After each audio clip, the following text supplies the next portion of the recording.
the rest of the team. Also a bit of a whiff from Blink. That golden hour was supposed to keep Kaiser from getting initiated on, but it only found Kaiser.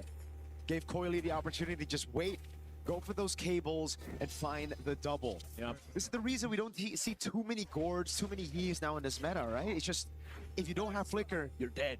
They had their moment, you know, and that, I guess that's one of the things as we gone through the days here for MSC is that development of the meta. And yes, some heroes that just feels like just weeks ago we're doing so well are obviously struggling in a sense, but this is something that I would say Young Galacticos, if they get to, let's say, a late game and you get a little more durability to work with, you're able to go ahead and play around the golden hour from Blink, then, you know, that's one of the cases. Plus the Moskov, still a power pick in that gold lane, able to move through. You do have generally a safer laning phase to deal with that Fanny, you know, from Coily approaching.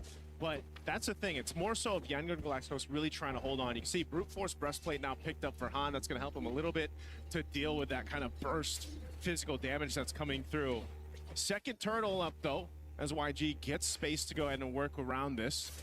Coily in the base can go ahead and swing in here anytime he's ready, but it's just a stare off for now between both fighting for this space. One thing you got to take into account if you're pro is Sanji in the bottom lane here on the Moskov. He's chosen the Bargain Hunter for a reason. He knows his job this game is just to farm out. No pressure here. Han's gonna be able to take this for free with the Retribution. It's gonna be the Mystic Gush now on P, but he's able to flicker out now as Kozen gets caught by a ton of big bonk as well. Great Fury of the Phoenix in the bottom lane's a 1v1, and it will be Coily to pick up the mega kill to stop Sanji from scaling on the Moskov. You got to give it to Coily and the rest of Pro Esports. They know that, okay, objective, Turtle's going to go over to YG. We might as well find something else. It looks like he's going to be able to get the turret down nearly. Yeah, should go down here. They trade out a kill and a turret. As we look at the replay, once again, this was a really good decision from Coily. Again, he has all the room to work with, even push back, but the Sphere of Misery doesn't really matter. He's able to go ahead and find the kill. I was looking up top, the taunt landed on Kuzen, then we saw the Fury of the Phoenix. So in our eyes, it was like, oh man, Sop popped that a bit late to save Kuzen. Turns out it was a call from Coily probably down below to go for that kill on Sanji. That's why the Fury of the Phoenix was tying for the pickoff on Sanji rather than to save Kuzen up top. Blink though. Golden hour, the SOD lands as well. PP gonna be able to actually walk away from the Appraiser's Wrath now as that's a shoulder back from Felix, a flicker out away from the Mystic Gush. Coily with the jump at the cables, Pro, great disengage. Yeah, good use there. Again, to keep him at bay. Coily had an angle to go for, gets stopped in his tracks. Golden Staff here picked up by Sanji as they continue up the top. Here the Phoenix appeal for Kuzen as he gets away with the BMI. Sanji's Ying is dead. Ying is definitely dead. He's taken very low, still able to sustain again. Look at Coily. Coily's finished. Unstoppable Coily. now with the cables onto Blink. Bro. Top of the flank on top. It's a big bomb, and that's gonna be 2 for Han. Coily though Han is dead. wants Bro. a triple. Coily is on 6 kills. Kaiser with a missing projectile and the gush onto P. What a bloodbath from that top lane. Bro. Both teams able to get multiple kills. Wait, as we take a look I think at the Coily replay wants to brought go. Us by STC again. Fury of the Phoenix is great. And look at both junglers. They have their moments here. Han cleared out that mid lane. He makes his way up to the top. He sees multiple health bars low up on this tier 1. He sees his moment. Bro, Coily is insane. His own, so might as well go in for this. Gets that double, but essentially this guy is down. too And good. also really good response from Kaiser to come back and get P down with that Mystic Gush. So this trades across the board, which will all ultimately lead up to setting up for this first Lord here, now that it's up. So this is, again, just a fight to see who has that better team fight. And you've got one jungler on the side of YG who's pretty stationary, you know, more of this bulwark front line, while Coily is everywhere. He's 7-0-1 right now. And pretty much if he finds one of the backlines of YG, it's almost an instant guaranteed kill for him. So they have to play around with that in mind. A little bit of focus here, knocking down some of the tier 1 turrets up top. Coily. Dude, against a Moskov, usually you'd see Fannies hesitate a bit, you know, like kind of think twice about going in. Coily against a Marcel and a Moskov walks up like that, or flies around like that. Again, it's different in the hands of junglers like Coily. Again, he makes his way through this team fight. Oh my god! Jesus Christ. What a god on the Fanny! Coily again with the cables. No fear in his eyes. Oh man, fighting for this Lord. As I said, goes to the back line. He's able to get a kill. Now with the numbers advantage. Felix the walk up again, the slam the pass back from Bro, P. Coily. That's a mount already. That means the Lord is going to be free again. Han. Oh, he's so trying low. desperately to get through. Coily's taking a bit of damage now. Goes for the cutthroat as well. Coily's dead, Coily's dead. Oh, he saves the game. Han walks up. Goes for the Rec 2, but it doesn't land. Cousin gets it, was though. still the golden hour. The Rec 2 went over to the member of Pro. No, Goes they have to to pick up on the disengage. Lord. Now it's a big taunt on the Felix and slams on the pass comes through, but Felix gets around in front of pursuit. Almost takes Blink down with him. Ooh, that would have been way worse if Pro Esports did not get that Lord. Kozin was able to go ahead and secure it, I believe, just in that midst of that fight because Coily went down. That's also a big shutdown, though, taking out Coily like that. So for now, Yangon Galacticos, they found a little bit of momentum to work with. They should clear out this Lord relatively easy. And now some of that gold starting to build up, starting to go in their favor. Sanji's got the items mainly that he needs at this point, and the rest of the team is starting to get tanky enough to deal with it. It's more about the execution part, the micro part when it comes to these team fights.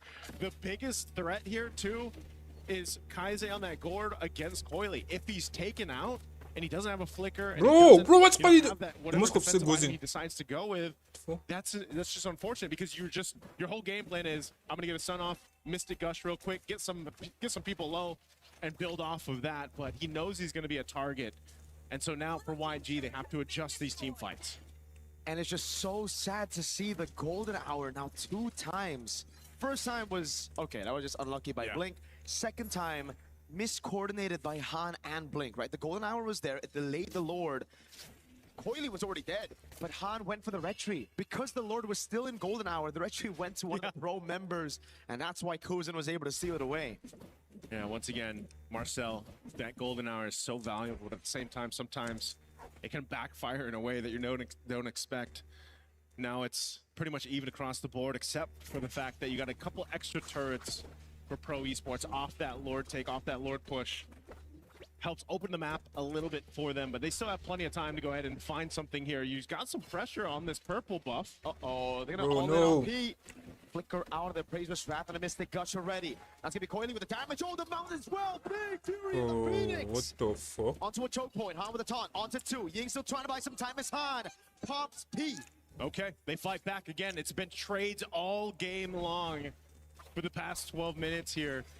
And you're seeing it too. Now because of these items falling into place for Yangon Galacticos, you can't Bro, pick find match, pick whoever match. you want, aside from the Gord, Kaise, for Coily to go ahead and get, because just again, you have enough durability at this point, and you have to start to rely on your both gold laners to turn the tides of these team fights.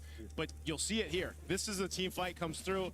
P surviving this is also crazy. Good use on the defensive flicker, staying alive, and then he mounts up and brings back into that Fury of the Phoenix blink. So really good timing there. But Han also gets his revenge. Again, he had a tough start to the game on this Fredrin, but so far he's really found footing. And the gold lead is non-existent for YG versus Pro. We should have expected this coming into this matchup. YG with a dominant game against TK to make it here. Pro with a crazy upset victory over Selangor Red Giants. Both trying to fight for that qualification to knockout stage. Han holding on a neutral objective, jumps on P. No flicker, Mystic Gush, and then Praiser's Wrath to take him down on Felix. Gonna get caught by the taunt as well. Sanji clearing out mid. Kozin doing the same thing, but the wave up top is good for Pro. Oh, they're gonna fight for this Lord here. It's freeload. Half health. They know they're It's down freeload. P. They're gonna just blitz this Lord though for YG. On's trying, the golden hour is placed out. Oh, Whoa! Felix gets the Lord. the steal of the Phobius. What the With the help fuck? of the Fury of the Phoenix. How? Jesus did that Christ. just happen? Was that just a dark wave? Like, No way. We gotta get a replay on that. What? we have to see it. Again, that Fury of the Phoenix Ying is really dead. helping. They're trying to hold on to this mid turret, but man, another Lord. Uh-oh. I thought he was gonna pay for his sins, but no. Flicker. Get Flicker. out of jail free card. Coily. They don't know Coily is He's here. here. He gets caught in a potent moment. Oh my god, with a crown. Dude, this guy is very fast. Is Is it going back in? with the cables, this time trying to bait out a battle spell. That's Oh. actually pretty big though. The Winter Crown being down at least is something as they approach the base. That's what they want to play off of this Lord here now that everyone's going to be up. But again, at least for the Gord, at least for Kaise, he still has Flicker. He can just kind of post up in the base, help clear things out. The fight for these buffs though, man, Oh, the he's damage. taking a ton of damage too. Goes in, trying to take down a tier 2 turret. Lord makes its way up top now. Oh, Coily. Coily's going for the tank, bro. Here. This guy is crazy. Clearing out the Lord. This might be all they get. They do get some damage done to that top base turret, but still, YG's base defense and their composition will clear things out relatively quick.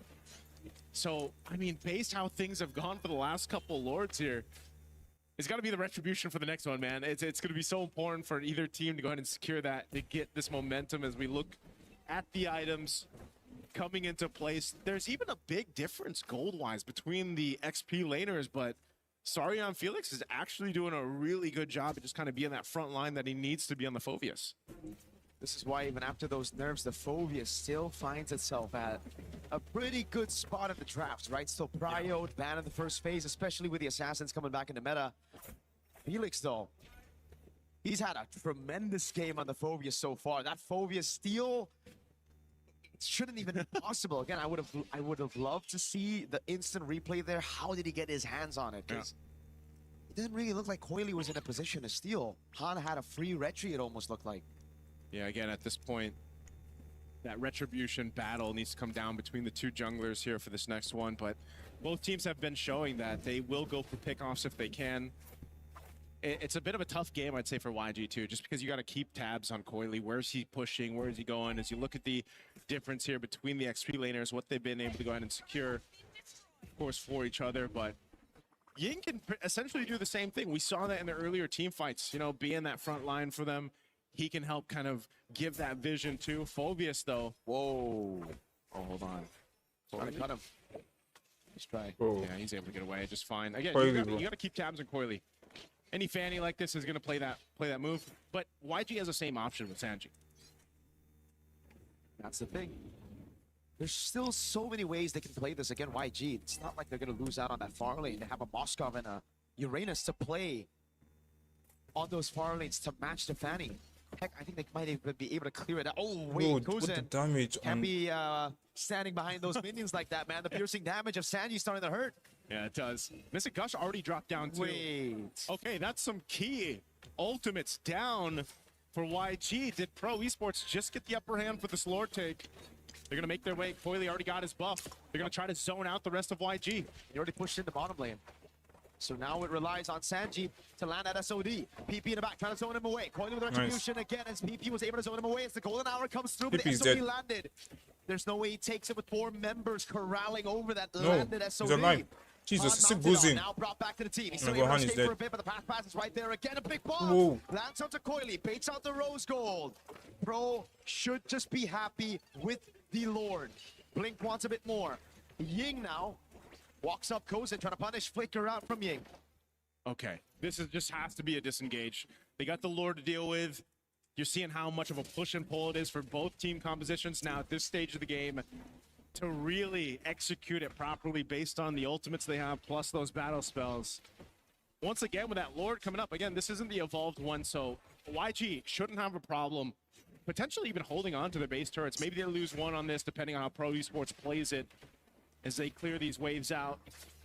It's a little troublesome for Pro Esports on approaching this because, again, when this Lord is dealt with quickly in those waves, those powered up waves, you might even just get a tier 2 mid lane off of this. I mean, they're looking for their own window of opportunity, but it's even difficult for Sarian Felix to be the one to jump in or P. And it looks like that's just going to be it. The Lord is cleared out easily. That's one advantage that YG have, right? Like, when it's outside of the base, Pro definitely have the advantage. They can go from different angles to attack this front to back, to break the formation. But when YG are defending, bro, Coily is fearless. no like, chance they can Jesus, break I that can't formation. They're even playing under those turrets, imagine a right? Fanny And playing that's like why this. with Sanji and Kaiser, as long as these two are still alive, Like, he's and so those doing frontliners whatever can he just wants. hold in front with the towers, there's no way Pro can actually siege them down. They're going to have to win it through a team fight. Yeah. This one... Bro, look at Coily. Look get a at. couple hits off. This guy is It crazy. might be the best thing you can do, you know, just playing around Coily, get a Bro. blitz on the turret, do it on the other side of the map, because they both know they have to just play around Lord. The pick-off potential starts to come down to, can we use a conceal? Can we actually find someone out? But then the teams have been doing such a good job at just going to be in there for each other, answering the call if some pressure comes through. Yo, Coily still Good sick. little take on that purple buff, though, Coily. Ruthless. on the fan. He used the cutthroat Yeah. to secure it there. And yeah, it just seems like Han's been losing out on these red tree battles. Nice to on the veteran. Hey, man.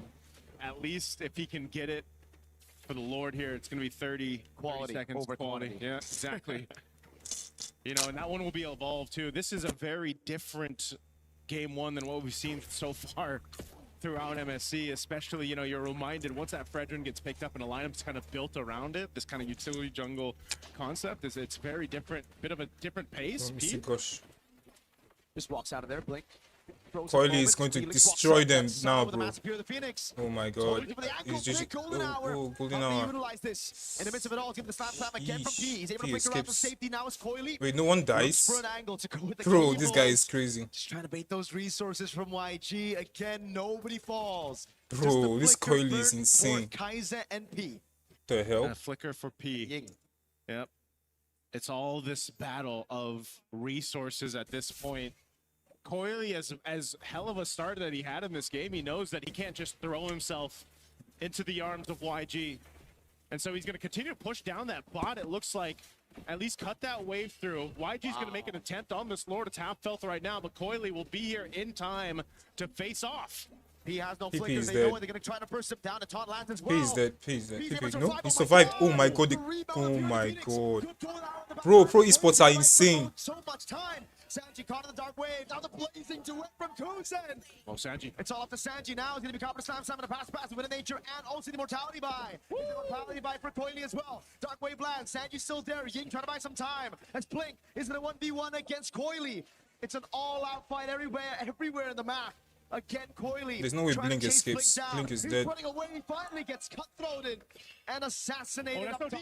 Oh, I thought that was a nice block, though. I thought it was going to land on Coily, but man, they bought some time. But Pro Esports, Kuzen and Coily, bro. They want to go for this tier 2 turret. They want to take this purple buff out. Wait, they don't go Lord. They reset the Lord. They reset the Lord. I have to go. Let's look at this replay again. Started things up with the Mystic Gush over here. This fight breaks off into two areas.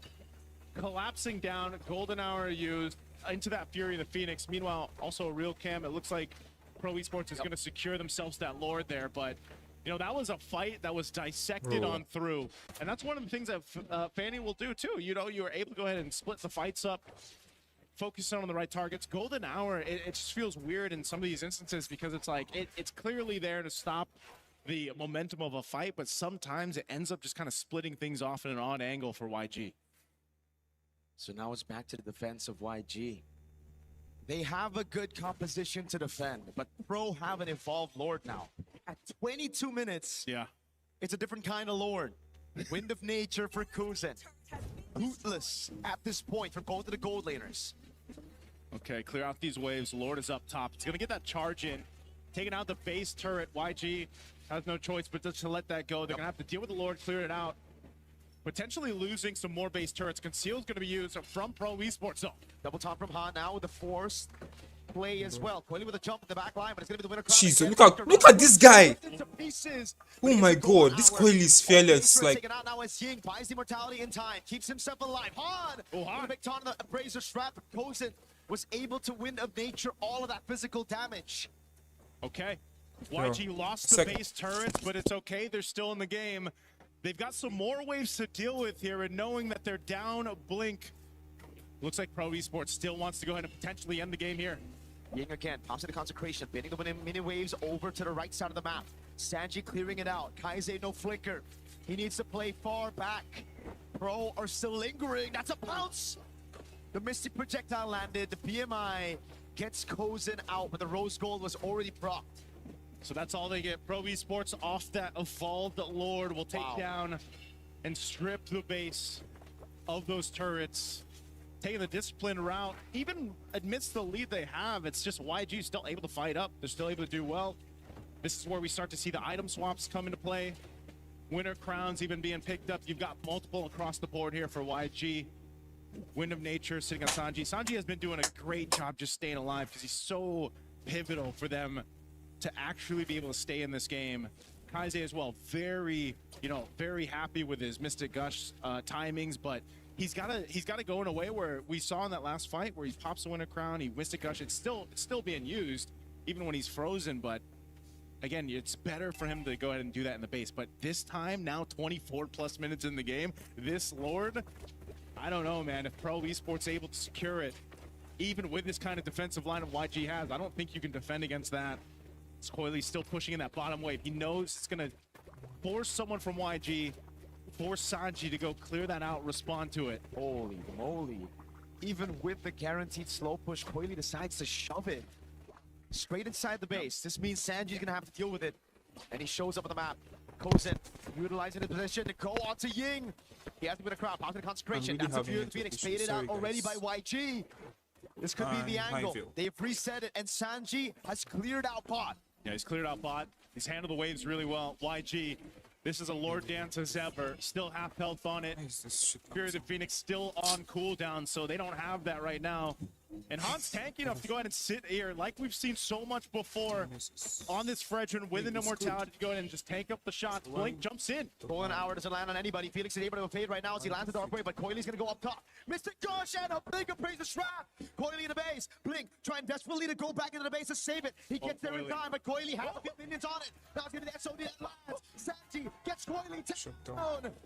His first kill of the game, and it's a massive shutdown. Both junglers, though, will be taken out. A last-ditch effort from Coily to try to make something happen, knowing that the Lord was secured by YG. Really good timing against Sanji. Might have been his first kill, but it was an important kill. Might be the one to potentially win them the game here. They've got a really strong, evolved Lord to march down this mid lane. Now, 45 seconds for Coily to be up. Can Pro Esports delay this further? And without Han, no. The same thing. Is Ying going to be the guy to go in and tank this, lead this, or will it be Blink? He's got a golden hour that he can play around with. The game plan here might just be to knock down some base turrets. Mystic Gush already on Felix. Golden hour catches 3. No follow-up though. Felix is able to escape. That Fury of the Phoenix from Sa buying them a bit of time. Now can they clear this Lord? Base turret I think will surely fall. Sandy's on it already. Wait, no way Cambodia that throwing. Charge, it doesn't seem like YG have the resources one hit to push it forward even more. It's just going to be the base turret taken by the Evolved Lord. Pro, again, able to defend through the wins they got all the way from the start of the game. Those base turrets on the side lane, nice. Yeah. So Pro Esports, mind you, again, they were up quite a bit, 7,000-ish gold. Again, at this point, it's more about switching the items, but they did lose that lead that they had. They also lost a base turret off of that. So YG now in a position, now in a seat to actually go ahead and be in a better position to win the next Lord fight. The biggest thing for Yangon Galacticos is literally just dealing with whatever Coily is going to do. He's the only guy that can push the opposite side of the map. And Sanji so far has been the guy that YG has counted on to deal with it. Oh, dude. This is a very squishy Patrick in the face of Mystic Gush late game. Yeah, it's definitely hurting. A flicker down is something for YG to play around with. Some big waves down bot that they're going to have to deal with too here, but it's just playing around each other because they just know that if Coily jumps into this backside, even on Kaise, and gets a winner crown, that's value. Everything comes down to pop in battle spells or defensive items now that we get this point. You're going to see these potions being picked up now too. 28 minutes, man. This has to be, if not our longest, one of the longest so far for MSC groups. Fighting for this Lord up. Going to take some time to go ahead and take this one down as both teams get in position. A whole lot of immortalities to play around too. Sanji clearing up that bottom side. Seal's going to be used. Pete pushing out Han here. Just fighting for this space right now. Pro Esports trying to control this space around the Lord, but it's just too much to hold. That wave bot is just so annoying for YG. Constantly going to have to send someone down below. SOD nearly lands. Blink was the one to give him vision for that attempt. And that's where the mechanics come through. 28 minutes. Yeah. It's the macro, obviously, but you have to be clutch in these moments. You have to be the one to make the play to win the team that game. This is like the most macro game we've seen so far. I feel like one of the biggest ones too at this point. Well, Coily. Game one, Coily is just gonna go ahead and sit down to that bot side, but look who's rotating down.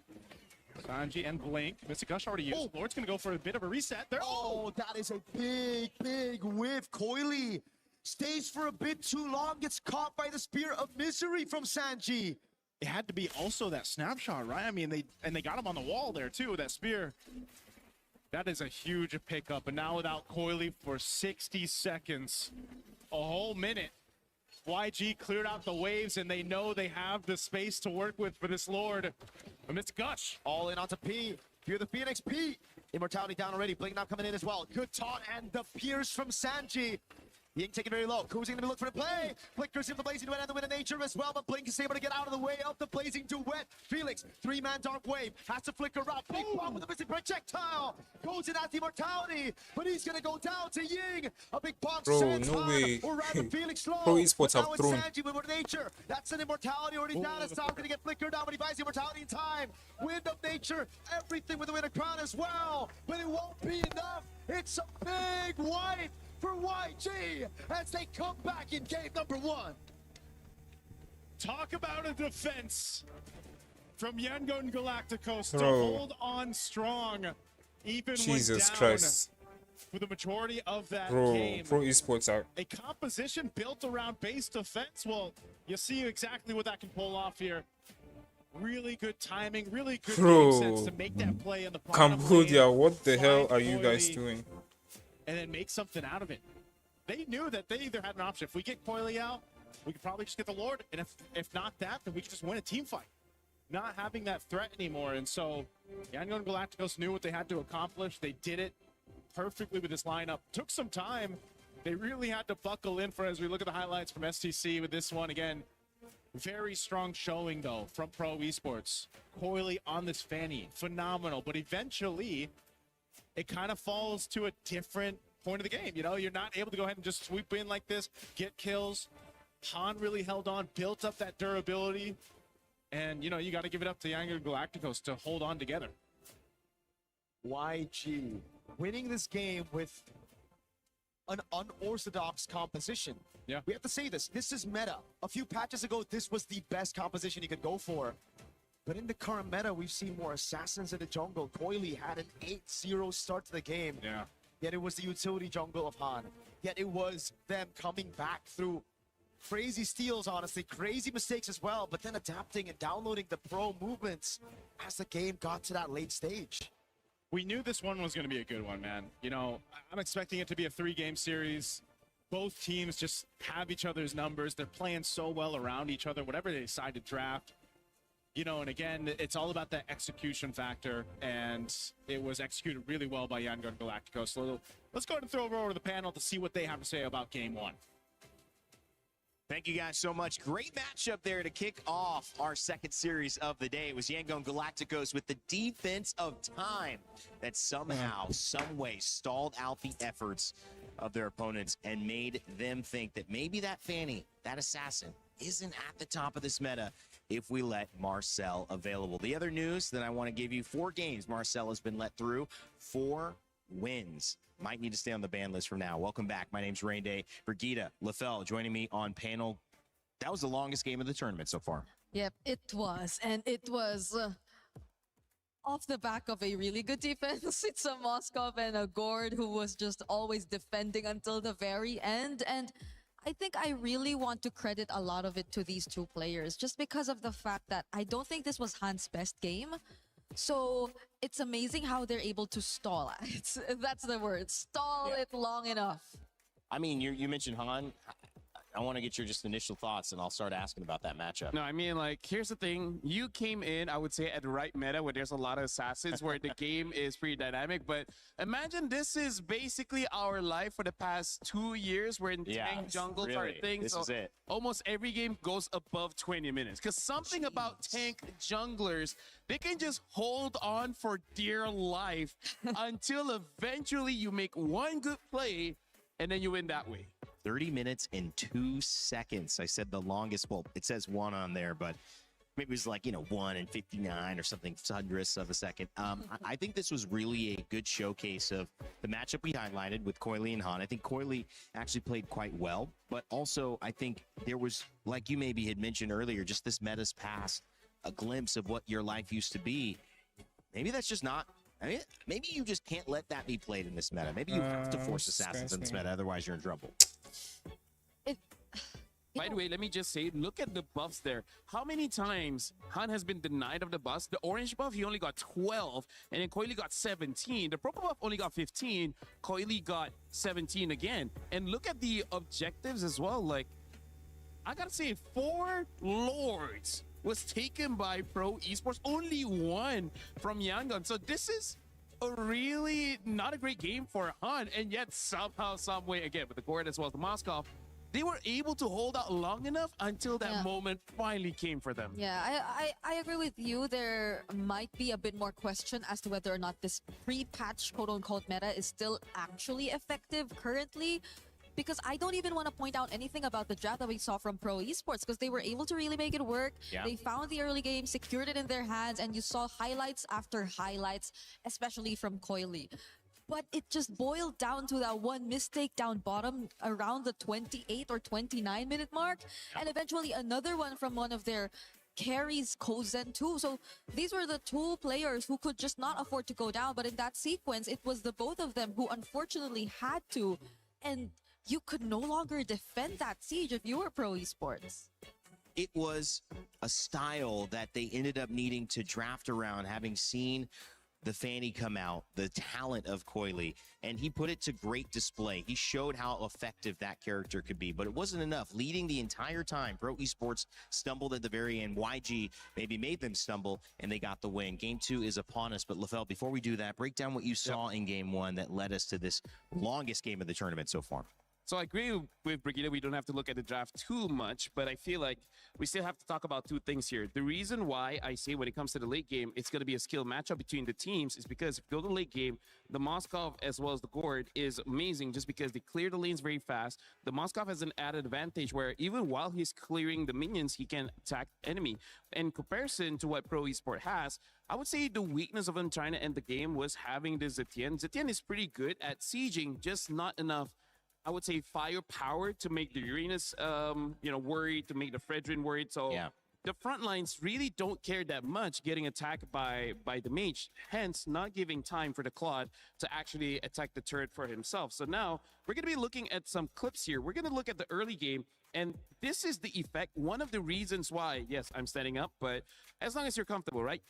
One of the reasons why we don't see a lot of Fredrin is because he has been nerfed in the HP department. Rarely do we see this when Fredrin starts off in his own jungle, and look at how fast Fredrin got bursted down. And in that moment, we even saw Fredrin get level 4 first, and then the Fanny. So not even had a level advantage, and yet the damage is he can't sustain it.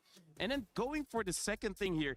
This is honestly just glazing the Fanny of Coily, because look at this situation. I feel like for all of the Assassin players, they know how difficult it is, where if we're going to be looking closer into the minimap here, you can see that the Gord as well as the Claw, they're protected. They're behind a wall. They're close to the turret. This is a situation where you don't really see Assassins going in for the kill, and yet you look at how Coily uses this entranceway. Like, there's not a lot of situation where you can go through here and be safe. The only reason why he is safe is because the rest of the front line are here. There is 0 protection down back. All of the damage dealers are here. Thank you very much for illustrating this for me as well as Brigitte. Look, he just goes. There's no protection. And this is why that sequence was amazing. But then as we go through, some mistakes start to creep in, where this is, I would say, the first mistake coming in from Pro Esport. We have to zoom, and we also look at the highlight circle here. Look at how low Coily is. Yeah. He should not be anywhere close here, because the thing is, the Lord does true damage. Even though this is 9 minutes, the Lord doesn't hit that hard. You still got to respect it. During this time, the golden hour was used trying to stall, but this is where we got to say, unfortunately, Han, not just Han, the entire team does not utilize the golden hour very well, because they use most of their abilities during the golden hour, and by the time expires, it kind of doesn't get used anymore. So this is the first mistake coming in from Pro Esport. They do things differently here. They could have ended the game much earlier. And then this is basically the final one, where this is one of the rare times that Han finally gets a win around the Lord, and that's like 25 minutes. And then at this point, this is where winning really counts on skill and a little bit of luck, because Coily was trying to end the game here. But then as he's reaching forward, he got hit by the SOD. Man. Look at how perfect.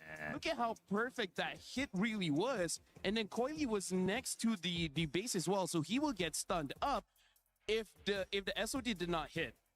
I don't know about you, Brigitte, but do you feel like Coily could have ended the game? I feel like he can. Thank you so much, Rain Day. There's a world where he can, especially as you could see. What is Bro, that? Brigitte has You lost could her see, voice, you could see bro. how it's just taking a bit more time for Kaiser to go in. He doesn't have the Mystic Gush either, Yep. so he can only rely on basic attacks. He honestly could have ended the game. And I would say those are the two mistakes that happened for Pro Esports, which is the Lord at the 9 minute of the game, as well as at the end of the game, they just don't have enough firepower to actually end it. She couldn't let her card fall. I get it. It's okay. It's I okay. got It's you. okay. It's okay. Thank you. We're very moving much. and grooving over here. You know, this could have been a standing. Hey, this is our whole stage. This is our home. We can yeah. stand if you want. We sit, we stand, we do it all here at MLBB. What a fun, game. We're a fun bunch. This is such a fun bunch. You guys are obviously fun, but this game is so fun. It's so great to dive into it. I've loved coming from Apex, right? I mean, we're so focused on the game and where the game goes, how it evolves, how it grows. We are fans of that. We want the best for that. This game, it just the sky is the limit. Obviously, so big around the world and so many great communities who are involved in it. Games like that. If you're a fan coming in and saying, it's EWC 26, I want to check out MLBB. Maybe it's my first time checking out this game. That is one of the reasons why you say, wow, this is fireworks. And I could just jump on this right away, maybe play alongside, grab your phone, grab your tablet, jump in. Bang, bang. Let's do it. I love it. Become a bang banger. Yeah, become a bang banger alongside us. Let's go, man. I'm having a blast. Yeah. I know you guys are Trying as to well. Let us finish know in up. the chat if you're having fun as well. Any co-streamers also. Hopefully you guys are enjoying this event. Flying Cloud will be where we set up the stage for our second matchup. It was all Pro Esports until the very end. And I guess that's my biggest question to start with this second draft. Yep. Did it go right and you executed wrong? Do you try to keep up that playbook and say, listen, there's little ways on the Lord fights, on these little moments where we could have won that game, so let's not deviate. No, if I'm Yangon, I would really get a big takeaway from that game. Even if I won, Yep. even if I won, I wouldn't want to put myself in the same position because you worked too hard for that one win that was the longest game of the entire MSC too. And I think that's enough to show you that it's not going to work against the lineup that Pro Esports could potentially put out. But this Look at the change. yeah, well, you're still seeing respect from Pro Esports nonetheless. They would rather not have them pick up the Fredrin again. Yeah, but the thing is, there are other tanks. I mean, not that I want to see it, right? I want to see the assassins. Yeah. But also, I do want to say, like, for Pro Esports, in terms of answering what Rain Day is saying, it's kind of like the only mistake they did was not ending the game. Right. Everything else was perfect, right? Right. Where personally for me, I would just say, you know what? Glue and Phovius, you guys don't matter. Dive into the turret. If you die, you die. But let me end the game because that's, I would say, one of their mistakes. They should have just been brave enough to sacrifice some of their members and then ending the game. But again, going up against a Moskov as well as the Gord, it's kind of difficult to end the game. But now the Freya does get banned out. AURORA is still open. Same as multiple other heroes like the Eudora, the Zushin. Yeah. Quite a lot is still there. I mean, I think the good thing that's happened here. Oh, boy, we probably did not expect this. But you know what? It kind of gives you an insight, doesn't it, Brigitte, into like how comfortable PP probably felt. Wow. On that Sorry, I Valorant. just saw it. Finally. They probably were like, that's kind of how we've been winning. That's where we feel comfortable. So we should just prioritize that. Yeah, I feel like it's a finally moment here for PP because a lot of their playstyle really revolved around having a really reliable Beleric in the middle of everything. And that hands over the AURORA to end the Eudora, but I'm thinking Fanny. this is something they should have expected, right? The fact that they went for the Beleric means that they should have pretty much expected this. And at least they can draft around this hero again, which worked out for them. Yeah. They don't actually have to change anything. They get PP more comfortable. They get Coily back on the Fanny if they want. And they can start looking at other lanes, try to secure maybe their mid. Yeah, if they want to do that. I'm just thinking here, like, they're letting go the Eudora. Do they want to go for tank jungle again? Because there is still a few heroes that's pretty viable, but no, they go for a Yi Sun-shin instead and a Ruby. Whoa. Randy, for now, I don't think Yi Sun-shin has won a game yet. Hasn't. No. So I don't know how to feel about this one, especially this early. Right? You're showing your hand quite early here. Yeah. Because even the Ruby, and it's not like you're seeing a dive comp per se from Yangon just yet, but it seems like Pro Esports have built on their catch, have built on their capability to just... It looks like for Pro Esports here, they just want to build a castle around Yi Sun-shin, right? Have a lot of utility and then let him free hit. Well, think about how long that game was, right? Oh, yes. The ability to scale, having an answer for late game. Yi Sun-shin does suffer early, but late, that's where he's going to shine, right? And HAURORA, not like a Ling or a Claude, can dive in super fast. She can still dive in, don't get me wrong, but not the same way. And now having the Barats, where I think that's a pretty good answer to what Pro Esports have already shown, because when Barats gets the max stack of the big guy, he does have some resilience, meaning that he doesn't care too much about crowd control. He does care, but not too much. So that's a good way to like just be a front line for the team and waiting for your opportunity to go in. I'm gonna say YG is drafting pretty sound, and Pro Esports does seem like they're showing new-ish things here.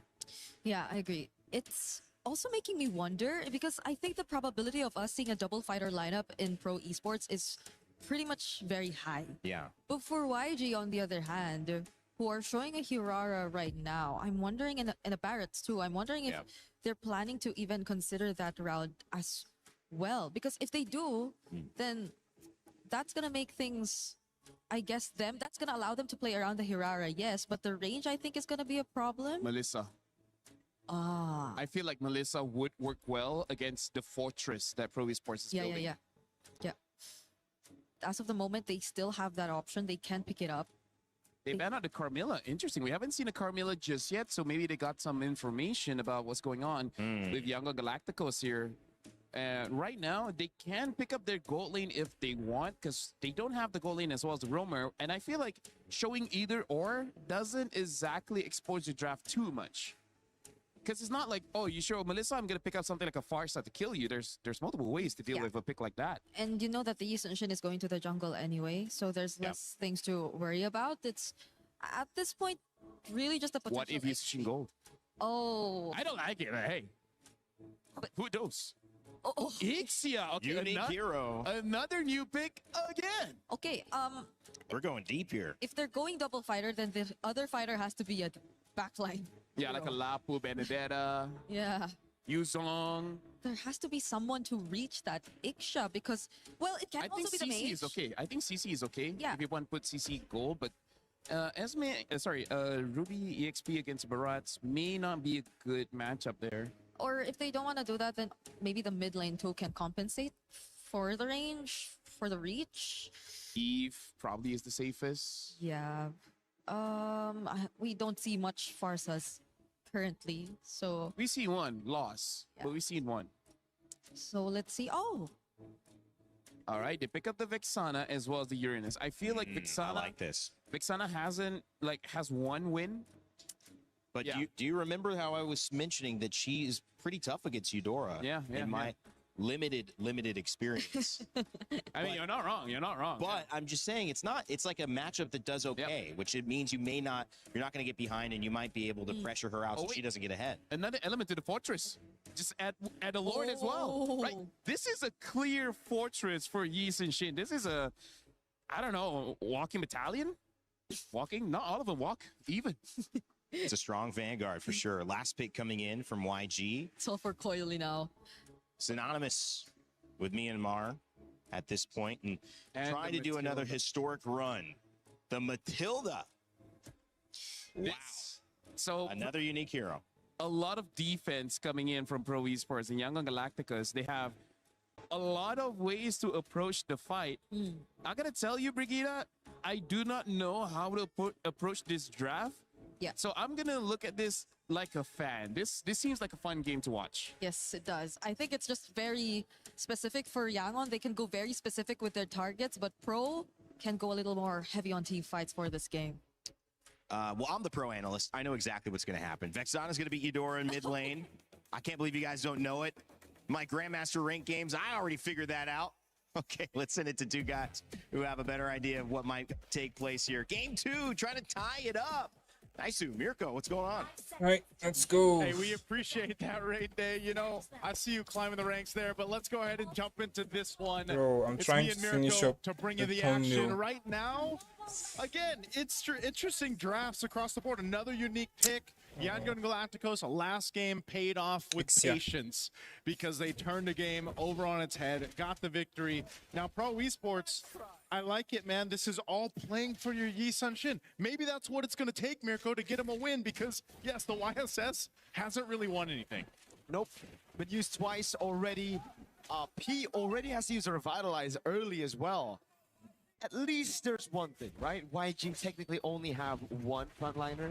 So if Pro want to go front to back, they technically don't need to deal with too many tanks. The thing is, it's a barrage with the help of Matilda, though. I was gonna say, you know, it's one thing to have one frontliner who can just go anywhere. You know, that's with the help of the Matilda. And even so, if I recall correctly, the Matilda can also do some interesting things with a Nixia pick, man. You know, drop down that full barrage and soar on through.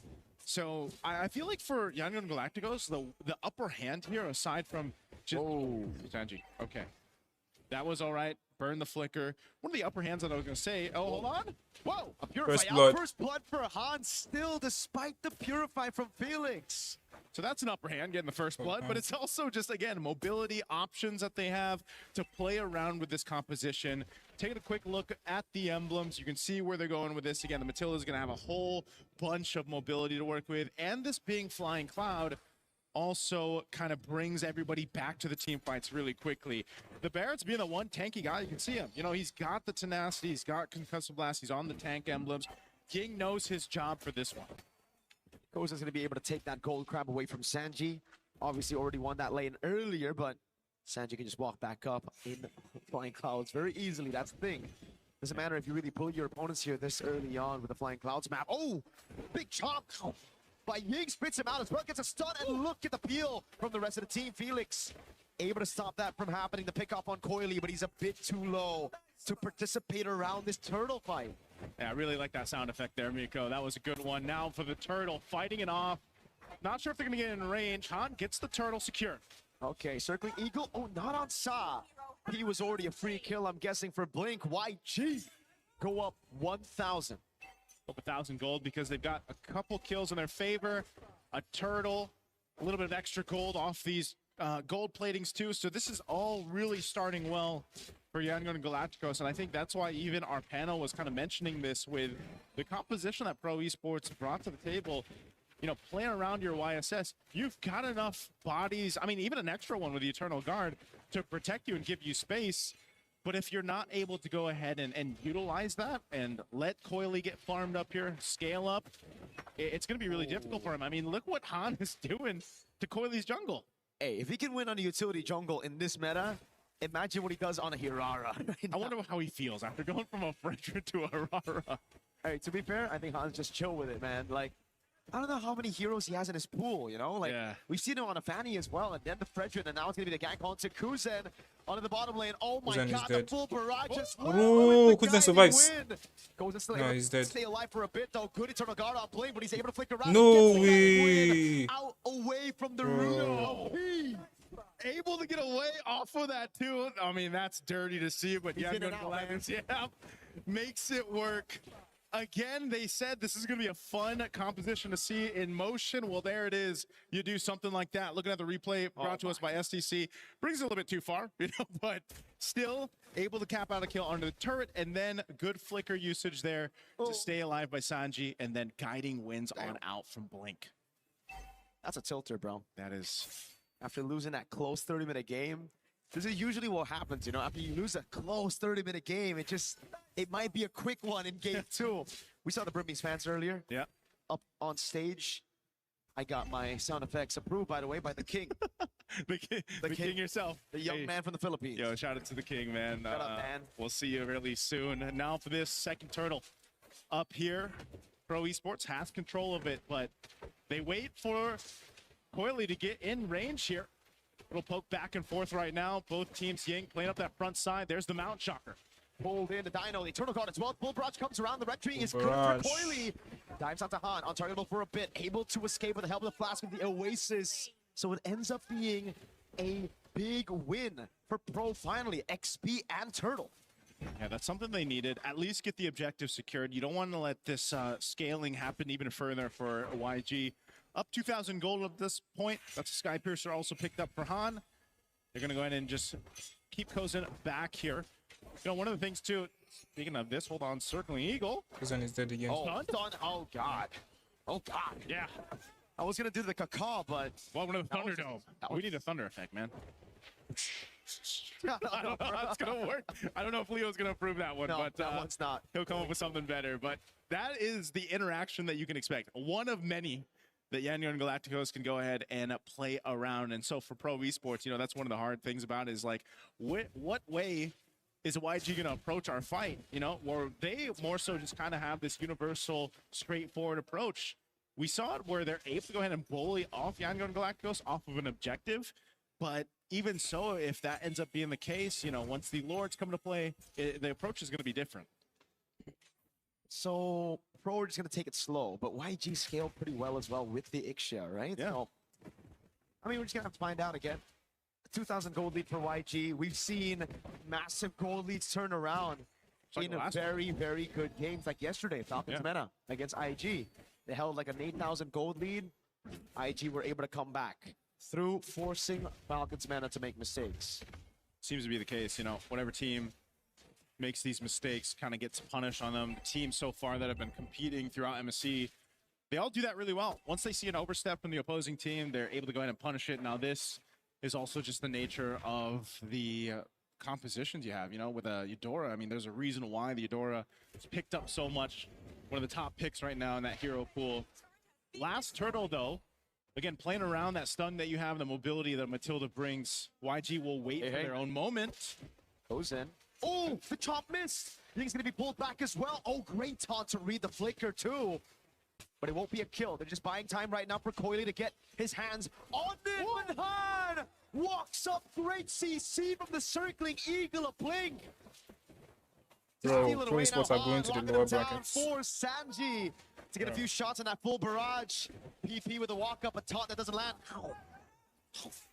And it's the combo, but it's a Belleric. He should be able to get away from this, right? Hold on. Revitalized taunt. Oh, he picks up the kill with a basic Bro. attack through the CC chain. How many stacks does Han have right now? Can we take a look at that? I mean, I know he picked up the Skypiercer, was it a couple kills ago? Let's take a look at the replay here.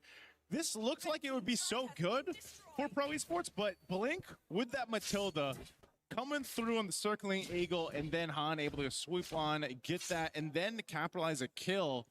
You know, this is one of the things you got to watch out for. We've seen it before where AURORA gets like max stacks on the Skypiercer, and next thing you know, you're gone, you know? And so Pro Esports, even if they want to buckle in a little bit for this, it might be one of those cases where you don't want to wait too long just because of the scaling that's happening here with YG. Now, bringing it further, you can see, okay, couple stacks. So 2 kills off of that when he picked up that Skypiercer, but it's that threat now, that threat of just kind of almost lining up the kills too easily for YG to capitalize on. Even then, when they're trying to buy some time for Coily to get his hands on a neutral objective, it's just so difficult because they don't really have CC on on Felix. So all he can do is really just stand up front and hope that YG get intimidated by the aura of a Uranus. All right now too, look at this pressure. By. Ooh, again, no CC from Felix. He can't chain it. So I can drop down as much CC as he wants to. Yeah. But as long as it's not going to be followed up by a Mountain Shocker, an I'm Offended, or a Don't Run Wolf King, Han's going to be good, bro. Yeah, Han's got a lot of space to work with, just by himself, basically. Han. Yeah. And Han can do this. Han can do this. As this Lord comes up, they get in position. Again, some of the ultimates were used in the previous fight, but they should be backed up for this, depending on how Pro Esports stalls this out. Whoa, whoa. Oh, Mountain Shocker used. Oh, good usage. Son is welcome. 1v4. Oh, spins him out. Gets Jesus, the shot! damn. I'm from Bennett coming through as well. Bro. Response over. Kozen able to pick her through, but Han's able to pick up the kill. Now he goes back in. On to Kozen. A double for Han as he outplays Pro completely. Bro, it's over. Oh, man. Sorry, I'm feeling it's going to survive P as well, but Two members going down for Pro Esports, and Yangon Galacticos will make their way to secure this Lord. Little circling eagle here to keep Coily back again. There's still an attempt, it looks like, from Pro Esports. How do they want to play this one? Kozin is down. Coily doesn't have enough damage. Han gonna go in. Wait a second, Han. Oh, Bro, the full barrage, bro. Taking off They're dead. from Sanji. And Han with the red key now as he walks back up It's again. over. And he picks up the godlike YG up with 5,000 over Pro. That was such a good bait from Han to go ahead and utilize that. They know they have a full barrage in the hands of Sanji.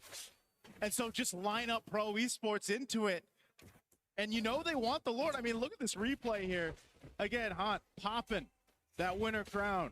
What a bait. And just following through the Oh, finally done. And then comes in, help clean up after getting the Lord. That's a whole lot of value for YG off of that fight. And now Lord in the mid lane, they're knocking on this tier 2. Bro, look at this X here. Oh my God! Kozin just got bleeped out of the game. Welcome to the Thunderdome. Bro, it's basically. over, bro. They can't do anything Lord against this charges X here. in. Oh, okay. Purify used. There's the shields. They're gonna pop in mid and Bro, they bot. can't do anything Sanji against is this still X here. down Like, there I right now, literally down said, Kozin for 10 I don't know why seconds. people keep on sleeping Pro on this Esports X just here. has to let these turrets Like, get I whittled have no down idea here. why people keep sleeping on this X here. Walking in that wave up top. They're trying to Especially punch to this counter point. Melissa. Holy defense shield. This is such a Can, problem, you man. can I mean, literally even mess alone, up if you in Melissa go so bad too with this far X here. X here forward, is if you're Pro freaking Esports, good. you're gonna get stunned. When they keep Or on you're gonna locking get certain Claude, eagle, Claude or that you're gonna keeps get like Daytona's got welcome. his, Like, this is got what I'm his talking about. With there was so many silliness. options that YG can Yeah. play around with, and that's what's gotten themselves almost Why this they keep 9,000 looking gold Claude. lead. And it just seems That, like that's one of Lee the Sun main Shin reasons might Falcons not lost be it yesterday. in the meta, bro. Legit, bro. Like, he's done. One of the main reasons It's they not lost Coily's yesterday. fault. It's a pick. If you can't He's done counter the nothing in this Melissa, game, then right? ban the Farming up. Melissa. Oh, No. Bro. Finds him as we were talking about, throws it Oh back to my 3. God. Yee, what a play on the Bro. barrage. And now it's Han on Kozin. Trying to find the kill. It's on Nah, Lance, and it's a basic over. attack that gives Han a double. Cambodia to now the on lower Felix. brackets. Can he get it? His hands on the 80 stack to the sky piercer. Triple kill for Han Han. with a triple to send Yangon Galacticos To the playoffs. to the knockout Myanmar stage to the of the playoffs, bro. MLBB Damn. at EWC 2026. what a dominant game to Blink. Yangon Galacticos Blink is after Blink an is endurance recording. test in game 1. It's They daunting. just came in to this one with a different game plan. Myanmar. And my, oh my, did they execute it well? Bro, 2-0, Talk bro. about draft diff for this one and just execution. Again, Yangon Galacticos, familiar names across the board for the most of us here YG. that have watched international MLBB, and they are a team that just does it so well in so many different ways. And they're definitely going to be a force to be reckoned with in the knockout stage, man. Again, that mobility that Matilda brought to this, and I mean, to make an Ixia work, Mirko it's insanity, but it's the insanity that I'm really liking with our meta. No front line except for Ying, but that was already enough. And again, we saw those moments come through again. Nice too. Full barrage, pulled back by the guiding wind. So many times here was just them corralling onto Ying, but then forgetting the plot. Everybody else having the time to deal damage, to pick up on those sacks. And once Han got the first 20 sacks, it almost seemed like it was over. Yeah. Han did again. This HAURORA, there's a reason why it's 70% win rate. A plus, 70% plus. Because you do things like this, man. I mean, Han was what, Damn. 10-0 and 2 by the end of this? You know, multiple stacks. But also the Eudora. Like, if you get Eudora and HAURORA right now, it's almost like, okay, what are we going to do against that? Because even when you thought you were able to get away, look at that. Boom, stun. You have nowhere to go. Han can just kind of swoop in, clean up that kill. And, you know, sorry, I'm Felix. He's sorry, but Han's not. He goes and gets that triple. So it's just phenomenal execution here. We're going to have to throw it over on stage, of course, with Milosh for our interview. Hello, my friends, and yes, congratulations, they advance on. It's Yangon Galacticos. What a performance we had, especially that game 1. What a long bout. Sanji, thank you very much for joining me on here. That game 1 was incredible, a 30-minute back and forth between you and your opponents at Pro Esports. I want to ask you, why did you pick the Fredrin to be on your lineup? Because it's mostly been kind of redundant at this point. What was the plan behind it? Sanji အရင်ဆုံးတော့ဂုဏ်ယူကြောင်းပြောလိုပါတယ်ပထမဦးဆုံးပေါ့နော်ဒီ Pro Esports ပေါ့နော်ကိုယ့်ရဲ့ပြိုင်ဘက် ဟာလာဒီလောက်မိနစ်30ကြာခဲ့တဲ့အချိန်တာအရှိကြာဆုံးပွဲပဲဒီမှာ Fredden ကိုဘာဖြစ်လို့ရွေးခဲ့တယ်လဲဒီအနောက်က debut ဟာပါလဲ Fredden ဘာလို့ရွေးခဲ့ဆိုတော့ကျွန်တော်တို့ ਨੇ ပို့ပြီးတော့အဆင်ပြေမှထင်လို့ပါကျွန်တော်တို့ player ဟန်လဲသူ Fredden မှာ confidence အများကြီးရှိရဆိုတော့ကျွန်တော် Fredden ကို pick ခဲ့ရအောင် The reason that I picked Fredden was this one will be match for us and one of our teammate Han experienced a lot with this Fredden.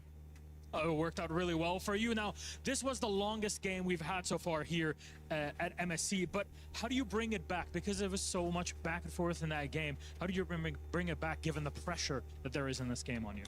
အဲ့ဒီတော့ဒီပွဲဟာပထမပေါ့နော်အကြဆုံးပွဲဖြစ်ခဲ့တယ်အဲ့တော့ဒီလိုအရှုံးကနေပြန်ပြီးတော့အနိုင်ရအောင်ဘလို့မြဲပြန်လုပ်ခဲ့လဲ ဘယ်လိုပြန်လုပ်လဲဆိုတော့ကျွန်တော်တို့တယောက်ကိုတယောက်ယုံကြည်ပြီးတော့ပဲအကောင်းဆုံးဆော့သွားတာပေါ့ဒိန်းနေ defend ပြီးတော့ပဲ We trust each other and then we fight back together And it was honestly a beauty to witness. Now, you're the only, I guess you're the only Sanji that's qualified, the first one and the only one so far that has qualified to the knockout stage. We've all seen the Spider-Man meme between all of you here. What does that mean to you? အဲ့ဒီတော့ဒီစန်ဂျီတွေရှိတဲ့အထက်မှာပထမအဆုံးပေါ့နော်ဒီ qualify ဖြစ်ခဲ့ပြီးပြီအဲ့ဒါဘလို့ရှိပါလဲ ဘယ်လိုရှိပါလဲအရင်ပြောပါလေ I'm so happy Should be, definitely. And on top of that, you're the Myanmar representative. What does that mean to you also as a representative of the region? အဲ့ဒီတော့ဒီ data အတွင်းမှာစန်ဂျီတွေရှိတဲ့အထက်မှာဒါမြန်မာတည်းကပထမဆုံးတစ်ယောက်ဖြစ်လာတာအဲ့တော့ဘလို့ပြောချင်ပါလဲ ဘယ်လိုပြောချင်လဲဆိုတော့ကျွန်တော်တို့ကအခုနှစ်ပွဲနိုင်သွားပြီးတော့အရင်တက်သွားတာဆိုတော့ကျွန်တော်အရင်တက်သွားတဲ့ပုံစံမျိုးပဲအဲ့လောက်ပါ I would like to say that we have won 2 games already and then so I'm the first one who is in the next match It's a great thing. Is there anything you'd like to say to all the fans that are watching you right now and also for all the teams that you'll be facing off against in knockouts? အဲ့ဒီတော့ဒီ knockout team မှာပေါ့နော်အစစ်မှာဘာတွေပြောချင်တယ်လဲနောက်တစ်ခါဒီကိုကြည့်နေတဲ့ fans တွေပေါ့နော်သူတို့ရောဘာများပြောချင်ပါလဲ နောက်ဒီမဲ့ knockout stage မှာလည်းကျွန်တော်တို့အကောင်းဆုံးရှိနိုင်ပါမယ်ကျွန်တော်တို့ဆက်လက်အားပေးပါအောင်လို့ပြောချင်ပါတယ် I would like to say in the next match on the knockout stage and keep supporting us thank you Thank you very much, Sanji. Once again, qualified into the knockout stage. It's Yangon Galacticos. Congratulations to you, Sanji. Thank you very much, Coco, for joining us on our interview. We'll send it back for desk. Have a little chat. Thank you so much, Yangon Galacticos. Make it through, and $100,000 at bare minimum for them as they advance to the knockout stages. That's going to be a fun one, but we'll see who waits to join them as we have another one coming up in just a moment. Welcome back to the desk. My name is Randy. I'm joined by Brigitte and Lafell. Brigitte, that was a game. Very different than game one. Very different. But Very. the same result for YG. Yes, I'm happy to see and hear from Sanji. Because I can still remember your joke about rumor has it still goes on. It's still going on. It was that funny. She's still thinking about it. Yeah, I'm still thinking of it. And it's great. It's a great showing. I think whatever we were thinking in game number 1 about YG and them probably struggling or having a slight misunderstanding or being behind of the meta, I could just disregard all of it now. At this point, I'm just thinking it's mind games. I told Lafell, I think it's just mind games. Yeah, it might be, Lafell. Yeah. Fantastic analysis. Thank you. Anyways, honestly, like, it's nice to see Han going on that assassin again.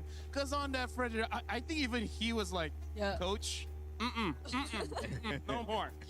First time, last time. And then the barrage stone. Let's talk about the barrage stone. Oh! It was so good. It's close to a quack. It's hey, you know what? Technically, it's a giant chicken, right? Oh. Because it's a dinosaur. Yes. Dinosaurs are giant chicken, and chicken are like ducks. Is that how it goes? He always does his research. Wow, that must be proven. That's got to be proven at this point. Because the T-Rex... Distant ancestor. Yeah. Because the T-Rex doesn't have skills. It has feathers. Oh, well, we just figured something out. At this point, you can hear the crowd excited. I think that's a Kelra excitement as ONIC takes the stage. He's Mogging is a word that was used to describe him, and certainly I would agree. This one, though, maybe mogged in game. YG 17-2, a 12-minute game. A big important thing about this, guys, that we have to consider, that's a short game. That's going to help them get a higher seed in terms of picking. And, you know, if they, obviously, however, ONIC guys, versus it's also balanced out by the first game. Aurora next, 30 bro. minutes from now. I don't think it's gonna help as much. One of the shortest and also the longest, so it's moot. I mean, like, here's the thing. I feel like something to consider is that you don't want to be like number 3 and number 4 in this selection, right? Because number 4, you don't have a choice. Yeah. Right? Number 1, number 2, I feel like you still have some solid choices. But then number 3 and number 4, you will have like champions for sure there. Yeah, but that's if it comes down to the shortest single game time. Yeah, exactly. Because if there's no tie, With Bro, that this 30 is minute top game, notch already. with that 30 minute, I don't know. there might be 3 or 4 after that one. I'm like looking at it, 30, Bro, 20, why 27. just- It's like 22-minute average. That's not so great. However, that is an indication that maybe these upper bracket games, we're going to see another one here. You saw ONIC, you see Aurora about to take the stage. That is going to be another tight contest with 2 metas, 2 ideas, 2 strategies that maybe lean towards longer games themselves. Yeah, we've ONIC had are already there. long series. The Then first the one, game game is 3. starting. This one, Wow. not Well, I'm necessarily stopping. game 3, but Let's you go, know let's it feels go, like we let's had go, a game let's go, 3. let's go, Yeah, let's it does feel that way. Yeah. 30 minutes. Honestly, like, this is going to be such a good game to watch in the green room on the sofa while having lunch. Eat some Isn't that right? lunch. Come on. Or together with the audience. No, No? no, green room, Oh, okay. lunch. That's going to be good. With Aurora, though, can you, I mean, it might be 9 minutes. What? You can eat lunch? With like a Raphael listen, I Amid actually again, don't know. maybe, who knows? Hell yeah, I Oh, don't know. wow. Oh, I saw someone. Did you see that? You know what I want Can you here? jump higher? Guys, do you know what I want at the venue? I'm just going to say it. It's personal preference, ice cream. Oh, that I would be just- so good, bro. If there's any way we could like have an access to ice cream, I mean, that would cheer me up. Speaking of ice cream, Aurora Avalanche, though, I don't know how ONIC can deal with that because Aurora, they finished the game so fast. Like, what do you have to look out for? Rafa Mid again? That's right. Something like that, something crazier. He said they weren't done. There's still more. Yeah. Brigida, but what could there be? I mean, we've seen these meta changes happen so fast, but also it feels like in the sets they're happening very slowly. The one pick is trying to counter this other pick. We're really getting to that point in this tournament so far that chess is being played and we're working on just your approach to the game, not really understanding the pieces. Oh, for me though, I feel like it's mostly really on Rosa that we're seeing all these surprises. I mean, ever since it's always been Rosa. So if they actually The Selena. go for an upgrade and show us something new in a different role as well, then that's gonna make things a lot more difficult for ONIC. Shoutouts, I see Coach Yeb right now. A fighter in the mid? Let's break down a little bit, guys. I think maybe a learning lesson there. If you are pro, you do get to go ahead and play again, and that is a benefit for you. You don't have to worry about being out of the tournament yet, but Yes. I keep going back to that Belleric first pick and leaving Harara and Eudora to YG. Yeah. I feel like although it was a comfort pick, Yep. that was probably letting too much go, and in hindsight, it seems like it was. Yeah, I really feel like that Eudora is very pivotal to deal with all these assassins. Like, do it with me, do it with me. No, yeah, you can go. No, I was doing this and then you follow. You gotta commit now. Okay. All right. Go. Yeah, there you go. So I feel like Eudora really has to be respected, even first pick. Like, you may not have a good Eudora game by having a lot of fighters as well as assassins jump onto you, but you kind of don't want to fight against Eudora. I feel like that's the biggest problem. Not that you don't have it, but more like your opponent has it. Yeah, and imagine they were too free. They brought out an Iksha. How come everything turns into a dance move with you two? Yeah, I'm suddenly starting to become a choreographer. After You all are. these You're series. both learning This very is a well. weird brother-sister situationship, you know? Yeah. Situation. Hold on. All right. Well, I think it's time to move on to today's schedule. We're getting wacky up here on the panel, as we like to do here at EWC. Yangon Galacticos take a 2-0. This was the game Brig was talking about earlier, saying, I think this is the one that could go 3 games. It kind of did. It kind of did. It kind of did. But the one before actually went 3 games, and that was Selangor Red Giants and GK Esports. Well, we see another surprise here. I think many people are thinking it could be quick. with Aurora Gaming and how they surprised Team Liquid PH. But if you know ONIC and you know Kelra and that squad, plus their fandom here at EWC in France, rooting them on, I doubt that is going to be a game that they give up very easily. I can hear the screams. You could see it written on all their papers. There's another fan right there. Boy. One who will be seated here in just a bit. Yeah, he might have access to the stage. Oh, no. Oh, no. We're going to change out our panel pretty soon as well. Make sure if you have your idea of who you think is going to win in this ONIC and Aurora matchup, or even Team Liquid PH versus Entity 7 later on in the day, get your pick'ems in. You have the chance to earn $300,000 of your share of prizing just by participating. And what's the worst that can happen? You're wrong. It sucks to be wrong, but hey, that's c'est la vie, right? We're in France. You can be wrong about some things. At least you participated. Coming up after this, we're going to change out our panel. We've got ONIC and Aurora, another upper bracket match. It's going to be a brawl, and I know a game that's pretty good at brawling, Street Fighter. Oh yeah, and they're doing something with MLBB. Check that out. The body was built to move, not trapped in one singular posture for 12 hours a day. It's time your chair evolved. This is Secret Lab Titan Evo. Ergonomically engineered for you. Backing your every move.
He can come in here and play my game.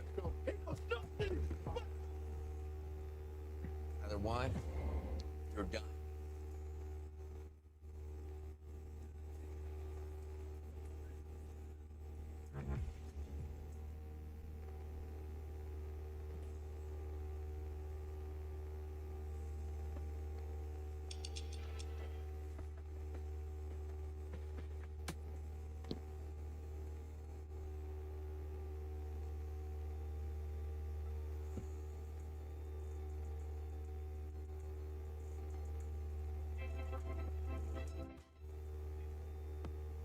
Welcome back, ladies and gentlemen, to the Lenovo Legion Gauntlet here at EWC 26. We've got MSC action all day long. 2 series down, 2 to go. And this one's another upper bracket match, which guarantees the winner of a spot in the final 8 and also $100,000, something that you can be very happy about leaving Paris, France with.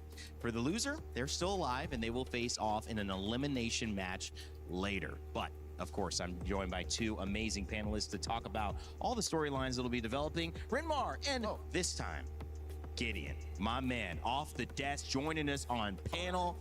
I'm gonna start with you. How you feeling, brother? I'm feeling really good. You know, these past couple of days have been really interesting, seeing some of the highest highs for some of these teams, the lowest lows at the same time. So I really got a good scale to what's been going on, at least on the ground, for a lot of these players. Renmar, too, this has been a game where we've seen developments across the scene, these 2 series. Yeah. I mean, that first game between YG and Pro, 30 minutes, longest game of the tournament. We've seen some mistakes. We've seen some great drafts. a lot to talk about. Oh yeah, definitely. And still the meta is so wide open. Like a lot of people were wondering, hey, can we get, like the global ban and picks? We don't need it in this meta. There's so many options, so many permutations to consider. And at the same time, it translates to some really great action as well. It's not just all about the picks, it's all about the drafts. Teams are balling out this MSC. Yeah, I mean, this is honestly a tournament that to me has given us a little bit of a surprise, Gideon. But it's continued to kind of balance out, in my opinion. Have you felt that we've caught our footing here, or do you feel like there's a little bit more to go? I think there's a lot more to go, actually, because especially when you're casting the first couple of days, you're expecting a lot of these teams to come in with their comfort picks first, put their best foot forwards, make sure they get the games that they're looking to win, and then solidify their lead. However, I think we've seen that as of right now, the meta is way more open, as Renmar mentioned, and a lot of the draft starters, they're not linear anymore. And I think that's the biggest problem. A lot of these teams here today are still adapting from the day before. We've already seen 2 different variations as we've seen the past couple of 3 games. It's great. Adapt to the adaptation and just keep going. We'll see what mutation of this meta shows up. And speaking of what mutation shows up, because that's benefiting certain teams that are ahead of the curve. If you are ahead of the curve in terms of your win, the upper bracket is not settled once you get there. It's settled how you get there. So if you are one of the teams like we just saw, Yangon Galacticos, making it to our upper bracket, you're going to have a total time that it took to win your games. That total time will be compared against the other 4 teams that make it 2-0 without losing a game. And the fastest total game winning time will have the first pick of the other 4 teams that qualify, having had a loss 2-1 in our elimination matches, who they want to play in the knockout stages. So essentially, you get the fastest time, you win the fastest, you're going to have your first pick of who you want to play in your quarterfinal. The lowest time is going to be given their quarterfinal in the 4th position, which Renmar means there's another layer of drama, spice here in France for MSC. Yeah, and it fits the meta so well because teams are encouraged to go faster. Teams are encouraged to not really wait for a certain point for their winning condition. They want to get their winning condition as early as Turtle 1, as early as the first few kills in the first 3 to 4 minutes of the game, and then you snowball from there. All right, well, it's time to bring up our Crunchyroll story of the day. And of course, when you take a look at it, this gives us some nice highlights, but this one is done with the GOAT, now with the Sky King. We've seen Carl TZ and Team Liquid, the GOAT, find their way into an elimination game. Maybe something that they'll be able to work on. We'll find out in just 1 series from now, but it is up to the Sky King here on this stage to prove that he has maybe the main narrative in this tournament. Yeah, because now people are looking at TNZ based off all of the rumors and the scrims, quotes from the players. They're all looking at TNZ as the best jungler right now at MSC. Well, you can ask Niall. Niall would say, well, I'm number 1. Yeah. But a lot of other players would definitely say TNZ. And yeah, it's interesting in a meta, in an MSC where you have Carl TZ, Sekais, Kyrie, Kyle TZ, all these fantastic junglers around the world. TNZ, who's always made a name for himself every international, now it's much more obvious that you really have to watch out for TNZ. He might just be the hitman here. He's already found 1 headshot already on Carl, and I mean, luckily, there's still a second chance for Team Liquid side, but I think against the Sky Kings, until we see Kyrie on that Boxia, he might have a shot, he might not have a shot. I want to see how they force it in a meta like this that's so rigid. One of the interesting things about these 2 teams, and we saw it before, is that everybody had a game plan that worked. We saw a lot of 2-0s in these upper bracket runs to get here, and Aurora Gaming was no different. But ONIC has had their own traveling fan base. They have had some incredible moments with this roster. But Aurora is not anybody that you can just sit back and say, okay, let's show up and play. You actually almost have to expect the unexpected, Renmar. Yeah, that's what I'm expecting. The unexpected. I want to see a very tailored draft again. We saw the Rafael in mid lane the last time from them. I want to see if they have something like that prepared for ONIC, that Coach Midnight and the team come up with something very specific to deal with the Sky Kings. All right, well, ONIC Esports, let's take a look at that roster that's showing up as well. We've got a chance to see Tlph, we've got Kyrie, and one of the main stars of this, Kelra. I mean, Mog is an understatement for that guy. Had a great interview. The fans were cheering for ONIC. Let's hear a little bit more about them before this day's match. Eterna here, and we are now with the Gold Lane Standard, Kelra. Hello, everyone. You're still the Gold Lane Standard, right? No. What? What do you mean, no? For me, the real gold standard is OHEB. Oh, Still OHEB. okay, still OHEB. Still OHEB. All right, but you know, you are still a very strong gold laner. I think a lot of people still consider you the gold lane standard as well. And you're up against a very tough opponent too as well. Yeah. I heard in scrims they're very strong. Is that true, or is Aurora strong It's in scrims? 100% true. True. It's 100% true that Aurora is very 100%. strong in scrim. Why? What makes them so strong, Kelra? For me, it's because of Chenzi and also Rosa. They give Chenzi more space in game and their aggressiveness. Speaking of Rosa on the Selena last year at MSC, I know you're under a different banner. You're under ONIC PH, but they beat you in groups. Yeah. I want to take my revenge with Kyrie right now. Take your revenge with Kyrie against Aurora. And, yeah. You have something to say to them? Oh, just good luck and have fun. Chenzi, let's play basketball after this match. And Lunar, let's play basketball again. Again? So you played basketball already together? Way back in M6. Oh, who won? Okay, I think he lost. He won. I won. Okay, Kelra won. But what about this match? Who's gonna win? Let's see. Let's see. Be humble. Sit down. Earlier on, you mentioned Kyrie. What? Do you think Kyrie is on par with Tianzi in the jungle position? Kyrie, Chenzi. Okay, so Kyrie's better than Tianzi. But little bit. But a little bit. Okay, little bit. So, coming into this, you're confident? 100% confident. Is it going to be a challenge for you? Yes. There is a challenge. What's the challenge? Chenzi's Hirara. Oh, Tianzi's Hirara. I don't think that's going to be let through. So, good luck, Kelra. Thank you for this interview. We're going to throw it over back to you guys. I would have loved to see that basketball match. We have a court here at EWC. Yeah. I mean, we can get some shots up. Hopefully, they got to watch out. Keller is really good at shooting three-pointers. Yeah. The humility was there, though. He didn't want to say that he was the winner, but he had to correct Eterna, right? Yeah. He had to correct her. I also love the fact that he only talks in statements. It's just factual every single time. He doesn't pose. He doesn't give you any kind of space to be like, oh yeah, I'm gonna. No. This is it. That's it. I love that confidence. Yeah, and strangely enough, even though he hasn't been with King Kong and a team for some time, he sounds a lot more like King Kong now. Or maybe they sound like each other. I'm not sure. Well, when you look at that team, obviously they've got to go up against an opponent that's been surprising everyone. And we thought, can it be the Sky King now that goes down? TNZ has been a threat, but so has Rosa, bringing out that Rafaela and Coach Midnight as well. Even Lunar got a call out. I mean, you know, the only person not mentioned is Pagu here. This is a team that we need to see. And when you put this team together to get here to MSC, their journey just beginning. Now they have a chance to make it into the knockout stages and do it by taking down some of the best.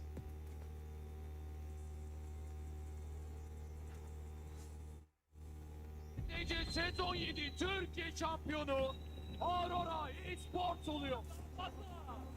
O zaman şampiyon Aurora Gaming. We are Aurora Gaming, 3-time champion of Mobile Legends Turkish Championship. Aurora Gaming down to the pits. Bu zamana kadar katıldığımız tüm turnuvalarda birçok güçlü ekiple karşılaştık ama açıkçası beni en çok oynamak istemeye teşvik eden SRG şu anda. Çünkü yaklaşık 200 senedir sürekli onlara kaybediyoruz. Hiçbir şekilde win alamadık. For us, it's hard to beat SRG because they used to adapt a bit better than us. I hope this time it will be different.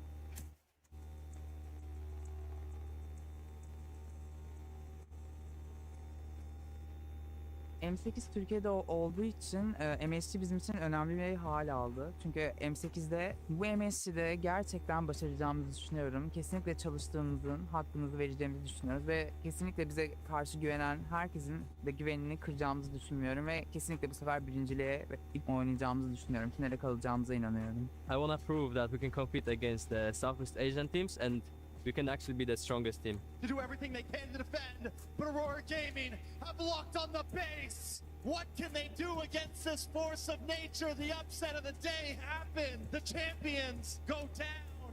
To all the fans around the world, Aurora fans, we want to prove that we are very strong and we want to make you guys proud. So keep supporting us, guys, and keep watching.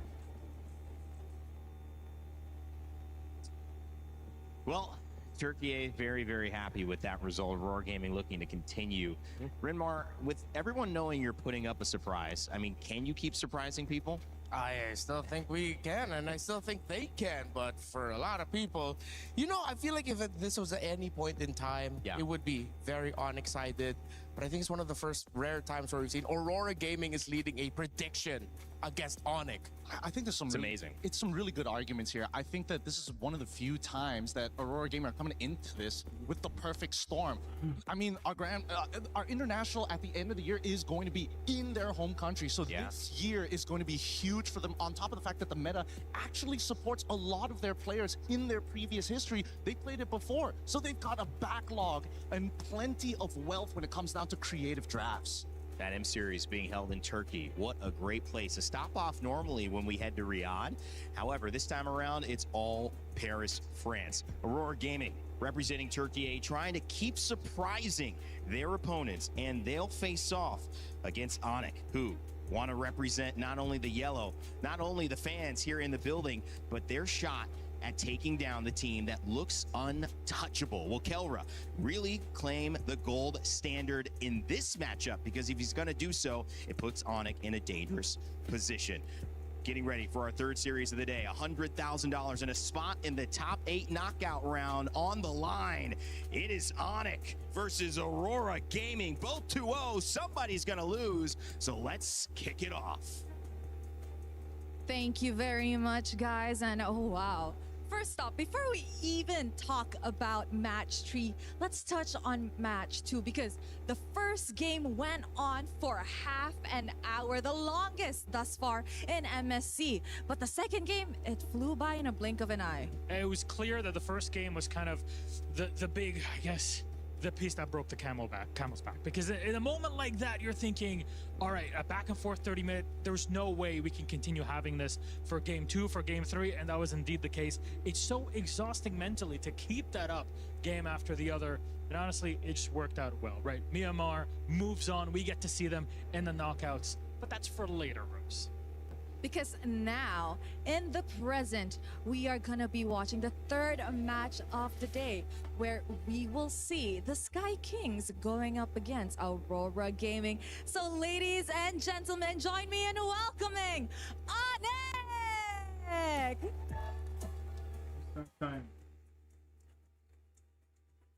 The Sky Kings are here to claim their knockout stage ticket with a meta that they are oh so comfortable with.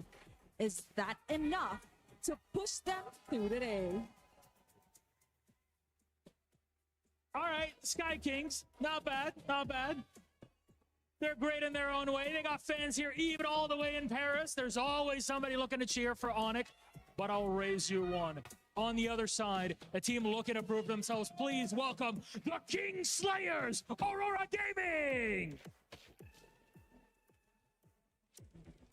Word on the street is that these guys are an absolute menace in scrims from how we saw them send the Liquid Cavalry packing. Our current MSC champions, Aurora, are not slowing down anytime soon. A win here isn't merely a spot in knockouts, it's proof that they are a contender to be feared at MSC 26. This match will be a menace. This match will be chaos, and oh boy, will it be fun. That's all we're looking for here, so please, Aurora, please, ONIC.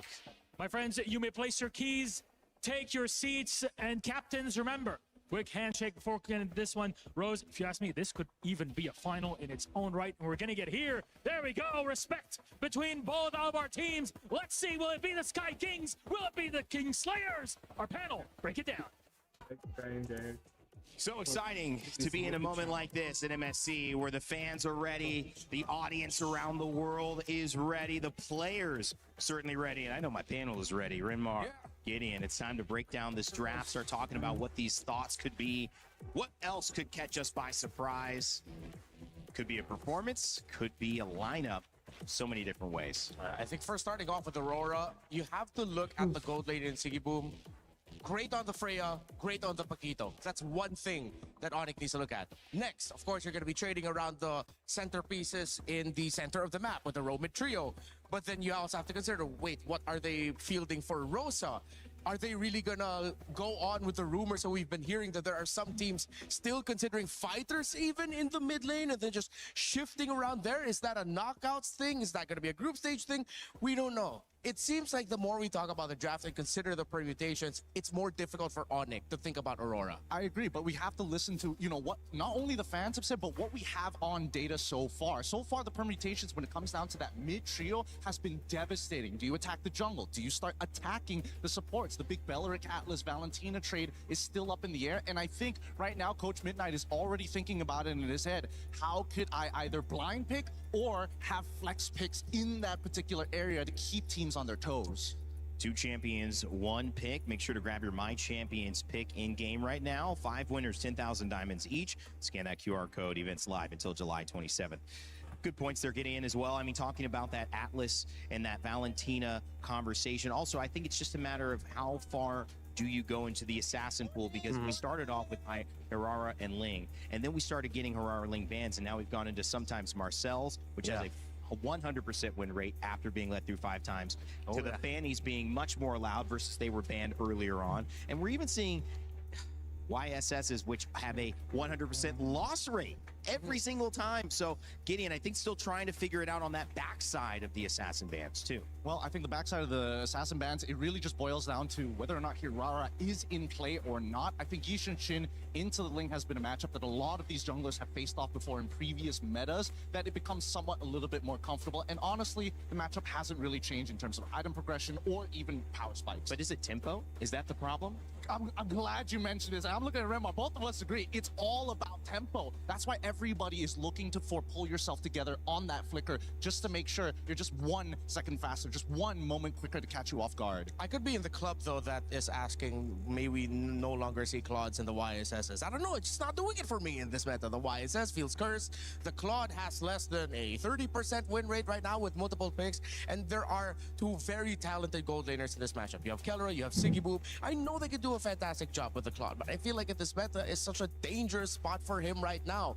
Hell, even ONIC was able to bring back a Granger and make that work. I'd rather see that right now instead of the Claude.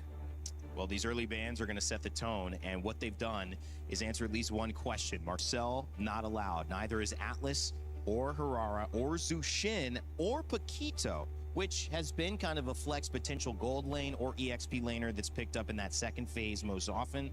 Atlas a first pick, so is Marcel, and obviously AURORA. So it leaves some things open, Gideon. What's your thought? This is an interesting opener, because I think from the get-go, I think that JWay has already figured out, hey, we want to make sure that we can, you know, start to alter some of these matchups. As much as Midnight is saying, you know what, the Belleric Atlas trade, CW is telling them, you know what, let's take it 1 step further, right? We're going to get rid of AURORA. Now, do you want Ling or Freya? This time they go for Fanny. That just means that it's less likely for them to go for the double fighters. So let's see now where ONIC will be putting the pressure on. They don't need to pick the Ling right away. That could show up at a red 3. Just don't consider the long time to carry carries anymore. No more long farming. Go fast as well. Something maybe to make it comfortable at the center of the map. I mean, we've seen some surprise Selena, surprise early Chose as Can you well hear me now? from both Vitality and ONIC in the past. I wouldn't. Whoa, they picked it up right away. They didn't need to wait, and then they went ahead and picked up the Eudora. I thought they'd want to pick up maybe one of their roamers already. You don't want to play with your food, because I think what may end up happening is they're worried about 2 bans or 2 picks from AURORA that would force them to have to change something in the EXP lane or roam before it gets banned out. And so they're prioritizing having the Ling just to be safe. You're killing it. You're killing it, Raina. You're absolutely right. And now instantly we see from Aurora's side, right? They're still going to try and fight for that tempo. And a lot of it is really going to boil down to how fast you can actually clear that mid wave. Now we have Selena probably going to have Season Hunter as well to kind of speed up the leash. So not only are they going to get that Please like the stream, guys. coming out of that jungle looking for a gank, but at the same time, at least with the Selena, you have that vision of where they're going to move without having to commit too much. Yeah, this is MLC 2026. Samsung Ling is back, guys. Kellera in ONIC going up against Fanny and Selena. I saw this last year already. That was the matchup that was getting referred to in the interview with Kellera, where it was Aurora then who were able to surprise ONIC Philippines at that time. Were they ready for this to show up already? Because it feels like you're just getting reminded of the ghosts of your pasts. There we go. I like that. Coming out early, Badang. So what I expected that might come out earlier, well, I thought it would be the Cho. This Badang with all the dive. Of course, we saw how great the Badang was up against the Fanny when it was picked up by Vitality against Falcons PH. Great pickup. Yeah, and I mean, it's so much has already been shown just from the intentions in the banning phase. But Right? down, bro. We've seen a lot of red sides not actually go for the Paquito ban, and not to mention that Midnight is taking the authority of saying, you know what, I will be the one who bans on Marcel. I will give you that free ban on the off chance just to make you go for this Eudora. Because he went for the Fanny straight away without hesitation. Yeah. So now you have to look at the gold laners. Cho gets banned out by ONIC. You still want to consider the Moskov, the Brody, both still in play here. Both great against the Fanny, but then this Uranus, I think, is putting a big question mark for ONIC in terms of their overall damage profile, especially early on if they want to fight for the major objectives. Because you have the Uranus welcome Aurora, to the rightfully stream. so, take out the Brody. I wouldn't be surprised if that becomes a Moskov ban later on. So you're really dwindling down the picks that Kelra could pick up. That would be great against a lineup of Aurora. Yeah, it makes a lot of sense here. And I think even for ONIC, they understand that even if they do end up having to play against the Belleric, they can either ban it out now or look for something that utilizes Game's concussive about blocks to to kind of help them clear start, that finally. way. Because so far, based on what we've seen, Selena's kind of by herself right now. Okay, and the only other thing they have to worry about is single ONIC, target please lock. win this, Yeah, win we saw this, one win great this, combo win this, from win this, Vitality, win the this. Badang, and the Melissa that is also still in play here for ONIC if ever they want to pick it up. Because you know you're up against a Aurora Selena that would wants want to to be get close. aggressive, Once wants that to be arrow gets hit on the aggressive Melissa, if early ever game. the rest of the team Wants is to going be to collapse and they aggressive have the early Badang with it, we saw that a team that's just rolling through with a Fanny up against a Melissa might not be enough. Yeah, the Belleric They is will banned leave that already. open. They take out the Esmeralda instead. I feel like they're trying to set up. They have to ban potentially higher Esmeralda. here, right? They know Okay, that they've, the EXP okay. lane is kind of Aurora already bans open, and more Esmeralda importantly, instead. they've got the Uranus as well. They just want to make Bro, sure that this it doesn't this overlap. match is going to be I do peak. want to see this Melissa though. I am interested whether they want to go for I red just for hope Melissa everybody or they're going to wait up plays till the very end once they perfectly got the well. final Bro, this confirmation. Coach Midnight is a crazy guy, bro. They could also be thinking of damage profiles and considering He might be cooking are something we crazy enough to crazy. have a Granger up against a Fanny? We do need someone with a Sky. Yeah, 7 kill Piercer Ross if pick ever for to start last, maybe. giving difficulties for that Uranus, but can you even start snowballing kills around that, considering that there is a Fanny? That might be one of the conversations that ONIC is having what right should now. they go for? It's early game stuff, but like I'm Maybe thinking you about the late zone. game as well. Because at this point, Try and now Melissa find where this doesn't really have Melissa, much contested Kelras anymore. I Melissa. don't think there's Bro, actually a let's go. quote-unquote winning matchup, There it is. thanks to CW getting rid of both Freya Minotaur. alongside with the Paquito, Bro, forcing Aurora to that kind of means play. You know what? Kelra We has gotta to start go team fighting. purify here. The majority of the heroes don't scale. Harith. There's the Harith. They needed that to match up with the Melissa Minotaur as Bro, well. what are you going Very to good at take? the initiation. Are you going to We'll take see if Flicker they have or enough Purify peel. for Melissa? And that's the conversation too going Bro, on the side. I don't know what Kelra is going to ONIC. do here, What are but they this gonna is bring very to sketchy. round out this lineup? Thinking maybe an Alice would be their I last don't best bet. Alice versus Uranus and lane. Aurora and then you also have 2-1. the AoEs to mess up with the And Harith. 2-0. If ever, wherever the Minoan Fury is, that's where you drop your Throne of Ruin so that the team fighting is a little bit more awkward for Aurora. I do like the Harith and Minotaur getting picked last. It's one of the heroes that, despite you not having a ladder reach, Minotaur covers a lot of space with the Minoan Fury that would make Melissa quite troubled but not countered. Yeah, I think there's also an argument for, even Phobius to a certain degree, right? Do you want to have a strong side lane or a weak side lane or something that is Sora. contestable? And it looks like they actually want to go for something contestable, right? Interesting. Sora, They want to fight, EXP. they want to engage. They have it all in this package within Sora. Wow. Honestly, looking at the lineup, you could cover up the names. It would be hard to tell who's who. Except so far, Melissa has just been great so far in this tournament that it's hard for me to lean away from the ONIC draft. Maybe it's really just because of the Melissa's record right now that I'm favoring theirs a little bit more. But don't get me wrong, Aurora has answers. Well, this is going to be a matchup between the jungle and really between all the roles here, whether it's Kyrie or TNZ or whether you got Kelra and Siggy Boom. It's a matchup of even coaches and minds and maybe just the leading edge to MSC. Who knows what to play a little bit better than their opponents. Both teams have knocked anybody who's challenged them back down to the floor. One of them will take their first blow Bro, today. I'm not will playing move this game, on but to I'm the knockout stage. shaking. Let's get it started and send it over to your casters.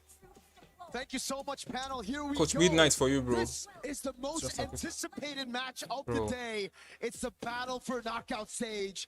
One whole match. Could be 3 full games of this incredible matchup to send us one team to the top 8. The last one. I mean, Aurora has just shot into the limelight And now they're going up against another huge, fierce opponent, ONIC. Another favorite for this event. Can Aurora take them down, or will ONIC show that they are still champions in their own right? TNC early on already. TNC is dead. TNC is dead. TNC is dead. Nice! First blood. Kyrie. Beautiful. Let's go. That was very much TNZ-esque, but not the TNZ you would expect here after that match against Tlph, where we saw such a clean TNZ. Nice. Getting a bit too feisty Only early invade by on ONIC, could, bro. Crazy. could also bite you back in the butt. Emblems, though, we got to take a look at the checkups here. Bargain Hunter already, the pull yourself together for both Minotaur and Melissa.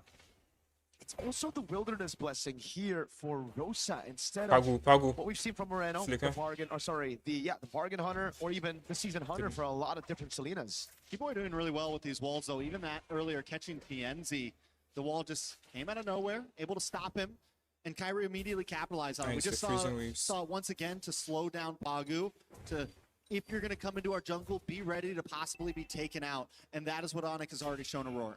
We got to take a look at the bigger picture as well, though, for Aurora. They have the two lethal ignitions. One burst, one good arrow could send ONIC back a lot, but I think ONIC just have the counters here. Yo, Keyboy, A lot of damage on a Keyboy.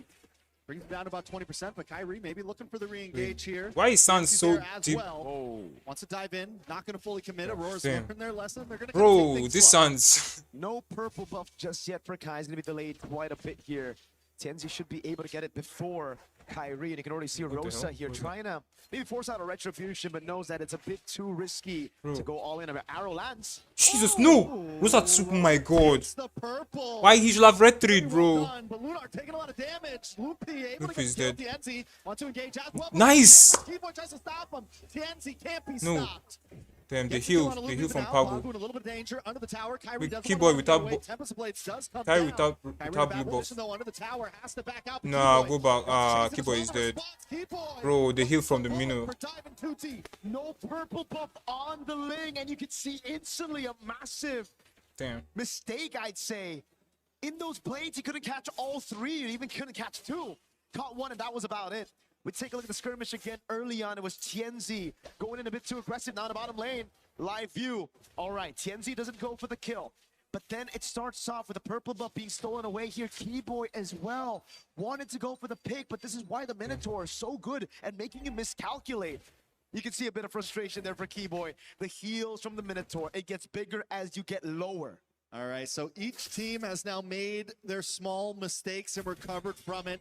Gold at a standstill. And it's still first turtle. We're almost 4 minutes in, and the first turtle has not been taken. Blade does get locked in for TNZ. Going to be able to see a little bit more damage before this turtle. The thing is, Strex, and I think for a lot of the viewers, man, we are so used to seeing tank jungles that they usually just don't retreat for their buffs. For Assassins, I think their buffs, purple mainly, is more important than these turtles. So Chance it takes a as turtle. Kai, I think you gotta be a little bit more concerned about your purple buff. You need to take it away. If it's getting threatened, retreat. It's all good. Aurora, though, with those 2 kills up top, will be able to pick up the neutral objective for free. And now it's back to a level playing field. Oh, what an arrow there. Crazy angle. Sigiboom and Kelra have been going head-to-head. The range on Kelra is almost matched, honestly. Sigiboom's, even with being outranged by the metals, he's still able to kind of keep up in this lane. No way Luna survives. On the top side. Lunar may not be able to get away Bro, with he this. escapes. Does come down, they're able to Nice. collapse onto Samsung Lupi, Ling gets is the kill. back. TNZ's got to get out of town. Let's go. Over to safety. Another kill into the Book of ONIC. ONIC is playing it so slow, trying to read out Lunar's movements, and so far they've done a good job at doing that. Abyssal arrow lands again for Rosa. Just a bit of poke onto Keyboy, but it's all about that right now, ONIC. They know there's only one lane right now that they can really punish, right? In the mid lane, it's just the Minotaur and the Selena way Hey, too what the hell? TNZ. He good still at escaping. The TNZ got that one, I believe TNZ did with the retribution. Kyrie's retri was Wait. still up, and now he The goes hell? for yet another invade. TNZ. Sans though. Nice knockup. Sans a is lot dead. of damage. Sans goes down. Bro. Aurora able to find pick after pick in there, constantly just testing the waters, Bro, pushing in, they're pushing going in, for Kelra. looking for any target. Arrow comes low. Ultimate. Kelra Ultimate. in a little bit of trouble at a tower. The go away does come out. Rosa doesn't have another arrow to fire off, and Pagu can't connect. No Taking wonder the we've turret. heard shouts for Aurora being #1 with another team and scrims, dude. They're so good at taking these awkward fights. ONIC built a composition that wants to go in, that wants to just dive straight. And it's really good at countering the assassin jungle as well with the AURORA and the Melissa. But if AURORA find a way to split ONIC up and take these individual 1v1s everywhere across the map, it just gets so awkward for ONIC's composition to react to it. It's all about the positioning for AURORA right now. Even Pagu coming in, keeping vision. We talked about splitting them up, and then we have Rosa in the river shooting out these arrows. One does connect onto Lupi. TNZ decides not to get involved. Pagu making his way up as well. Another Nah, arrow they've comes got down. Keyboy. Keyboy Oh my jungle will god, what the fall. fuck is happening? Rosa now gonna reposition. They claim the turtle pit, and Kyrie has no way in. TNZ wants to find a target. Kyrie's forced to finch poise, and now ONIC is backed off to the jungle. Rosa on the Selena.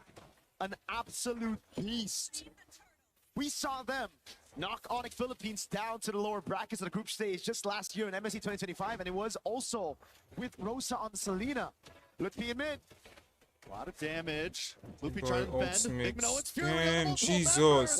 Into the back line, Tempest Blades up, Nice, comes nice, down. TNZ is Kyrie dead. by TNZ. Lupi very low, but Lupi, still what the survives. fuck? Rosa gets a kill on Hassan's. Rosa looking for more. Looking for another air to shoot out. Decides not to do it as Pagu and Rosa back off. It's Well, TNZ at least Kelra is not for dead. Sans. Kelra ONIC wins out on hasn't that died one. yet. Crazy Kelra and skirmish. Kai's Kyrie haven't recall died. gets cancelled. Now Lunar wants to go Oh to the cut. my god, what the Kyrie fuck? under the tower. Kyrie, Not a safe spot. Does Kyrie. have full energy. Kyrie, Should be able to Kyrie, get Kyrie. away from this to safety.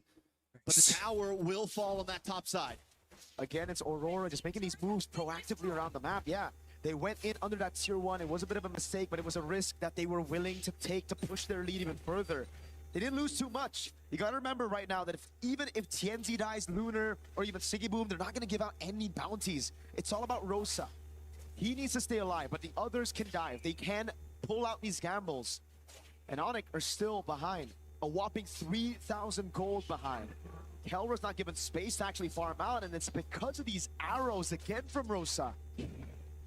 Not only that, but even when ONIC's able to get a kill, they find TNZ I just earlier. don't like this Aurora's down movement on the room map has like been so ever, crucial. bro. They find both offlane towers. Too They're squishy. consistently hunting for this mid lane tower. They aren't only evening out or winning the skirmishes, they're winning on map play. Just truly have become a whole new into this MSC. It's all about defending the mid lane right now for ONIC. Damage control, trying to get space for Kelra to farm out. Haas Claws built up by Kai. The Flask of the Oasis as well. The Orange Buff secured by Kai, his own, but he's still falling behind a whole level down of TNZ. Bro, AURORA has like ONIC 3 gotta look gold for a lead, bro. big set, but even then, it's gonna be very, very tough for them because The AURORA Minotaur. have ways to deal with it. Yeah, the You get a Minotaur. stun on Siggy Boom, Rosa, TNZ. Then you're gonna get AoE'd by Pagu. There's the healing as well that just keeps them alive. Kind of want to see the items on where Kyrie is in terms of gold compared to TNZ. Just 700 gold behind. Not too far behind. Definitely still capable. Lupi as well, holding his own, actually ahead of Lunar right now. That could be the big play. Keyboy think sets this- something up. this and has to those be on two Lupi, can bro. output the He has to damage. try Not to and get mention, maybe 3 Kelra people. has been free farming, hasn't taken any deaths. It's definitely not GG's for ONIC just yet. Nope. They can definitely scale with the Ling and the Melissa. They will have enough Bro, damage this later on constant to actually heal pull out a comeback. But from AURORA, Minotaur. they're pretty good. They've got pretty good scaling as well with the Harith. Even the Selena when it comes to map control. If they continue to pushing these turrets, take away these tier 1s, ONIC will be choked down even more. They're going to be forced to suffocate inside of their own base. And that's what Look at- AURORA are trying look to at do right Keyboy. now with a massive lead on Rosa and Siggy. Wait, conceal on a and an Minotaur. arrow that lands. Does land. That's Lupi kind of walked crazy. into that one though, but TNZ to the backside. Look at TNZ, Looking for an Keyboy. angle. Gonna walk into Keyboy. Ah, The wall Keyboy does misses not come second out. skill. He's able to safely move. Lupi forced to dash away. Bro, ONIC. it's positioned AURORA, back bro. Like, into their how? jungle as Aurora takes over the Lord pit. How did this Watch good? for Lupi and Sands, looking for an angle in as well. Kyrie forced up to the top side to try to defend the tower. This could be Nah, the play. they're going to go Aurora for the burst down Lord. this Lord. Oh my TNZ will come out and god. miscrack Is a it lot of over? damage. Everyone piles Wait, on top of it. did Oh, he kills Kelra him. actually use the flicker Now in a little bit of trouble. to get into the team fight, bro? Zmon's forces dropped, and now Lupi is Lupi dead. was shredded My down god, as what well. is Rosa happening? finding that kill for himself as Kelra tries Kelra to is pop dead. off. Kelra is Doesn't have to dead. go Kelra away. is Caught in dead. the mid. Kyrie able to find Siggy TNC finds Kelra. It is hell in the land Oh my of Dawn as god, Keyboy what tries the to get fuck? away. But Aurora Bro. comes out on top once again. Aurora are TNC winning goes back to only. base, and the Lord is still up. They're just too good. in this meta. Oh my god. The healing coming in from Pagu with the Minotaur and TNZ with the cleanest cables to get away from Kai, who's hunting him down with the Finch Poise, even with a purple buff. And you can see that delay from TNZ got Kyrie into such an awkward spot because he already used so much of his energy to use the Finch Poise to try to chase TNZ down. Then Aurora through that skirmish, really just utilizing a sustain out. Oh, these guys. Live game, thought we were still in the replay person. These fights have been phenomenal. Great steal by Kai, though. We're seeing the glimpses of that M3 Ling Kyrie that really shocked the world with his crazy pattern. Again, reacting to the moves around. Shout out to Seer there. Shout outs to him. Biggest Aurora fan in the building. I like to see it. Both junglers right now, TNZ, able to get out of the fight earlier, getting hit by the fist crack. No purple buff, this is true. Ooh, maybe we get the anime battle right here. Kyrie, TNZ does not have vision on him. Gonna go back to safety. Kyrie's not gonna force it. Just, I mean, they know. They know. Either one could probably. Oh, wait, no. What the TNZ's fuck? like, TNZ's not even scared. Back in the mid side. A little bit of damage. They're able to take the tower. An intense game of MLBB with the Lord still up top. Aurora taking things slow. Abyssal Arrow lands onto Kelra. Not gonna bait out any of those battle spells just yet. Kyrie sent into the bottom lane again. 2 holy shields. Oh, it's down right in the 12th minute. Oh my god. Very well done. Luffy takes a lot of damage, forces dash back. Luffy's dead. Oh my Able to get the pop off. TNZ finds Luffy. Sans is dead. Into the backside. Kelra and Keyboy also taking a lot of Keyboy damage. is dead. Jesus in. Christ. Bro, More damage on the Kyrie heal. now. Kyrie is dead looking for an angle, and as Kelra gets free shots from the Bro, backside, it's Aurora like has they are not broken dealing any through. damage. Aurora decides to back off. Bro, Aurora they need still to. keeping vision Kelra as the needs rest to of the maybe team get moves back, waiting for the next Sea wave. There's Helper. no mid side. They're waiting for the minions Bro, to drop. ONIC their has lost an HP is inhibitor not dropping. as another wave comes crashing down the mid.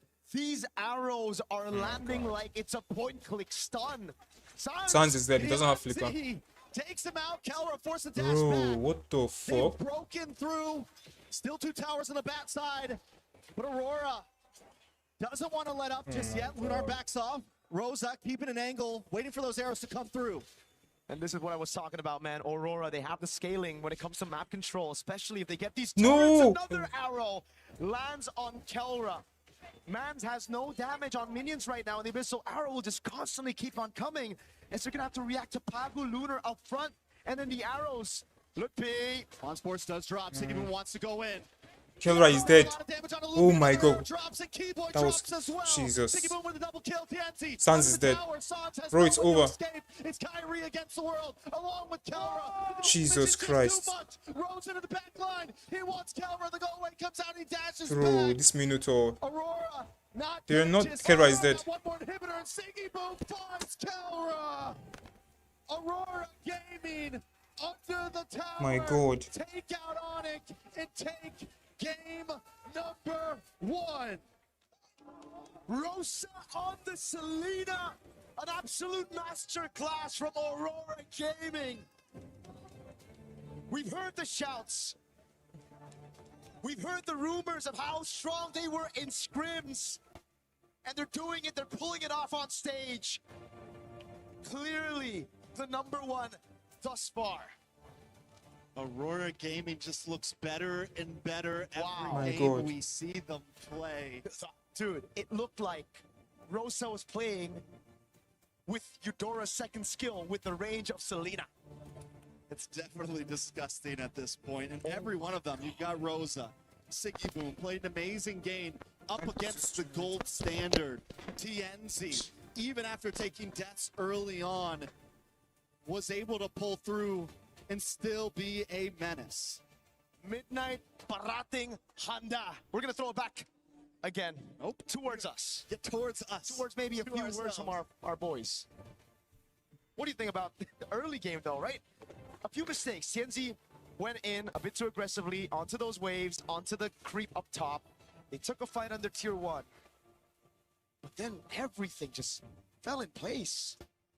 Aurora continues to surprise us. And I think after this match, we can no longer be surprised. We just have to know that Aurora is the real deal at this point. They are aiming for not just a top 8 finish. They're aiming for a finals right now. Still 2 games to go, though. ONIC played a good start, honestly. Keyboy was able to do well in a few moments. Everyone kind of had their moments. But Rosa on that Selena, even at the end here, just hanging out, knowing that even if I don't get the kill, I am a nuisance with these arrows.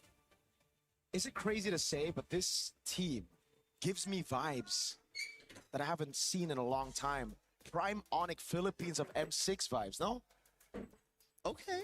No? I see, like M6 ONIC Philippines when Kelro was on the team, finally gets the world championship. I think Aurora Turkey, though, still has like so much of their own identity. Like, They do. They really do. Rafael Amid. Rafael, that's what I'm saying. They're still able to pull some of these crazy picks. It's the same Aurora that I feel like we've always been seeing. It's just more polished and better.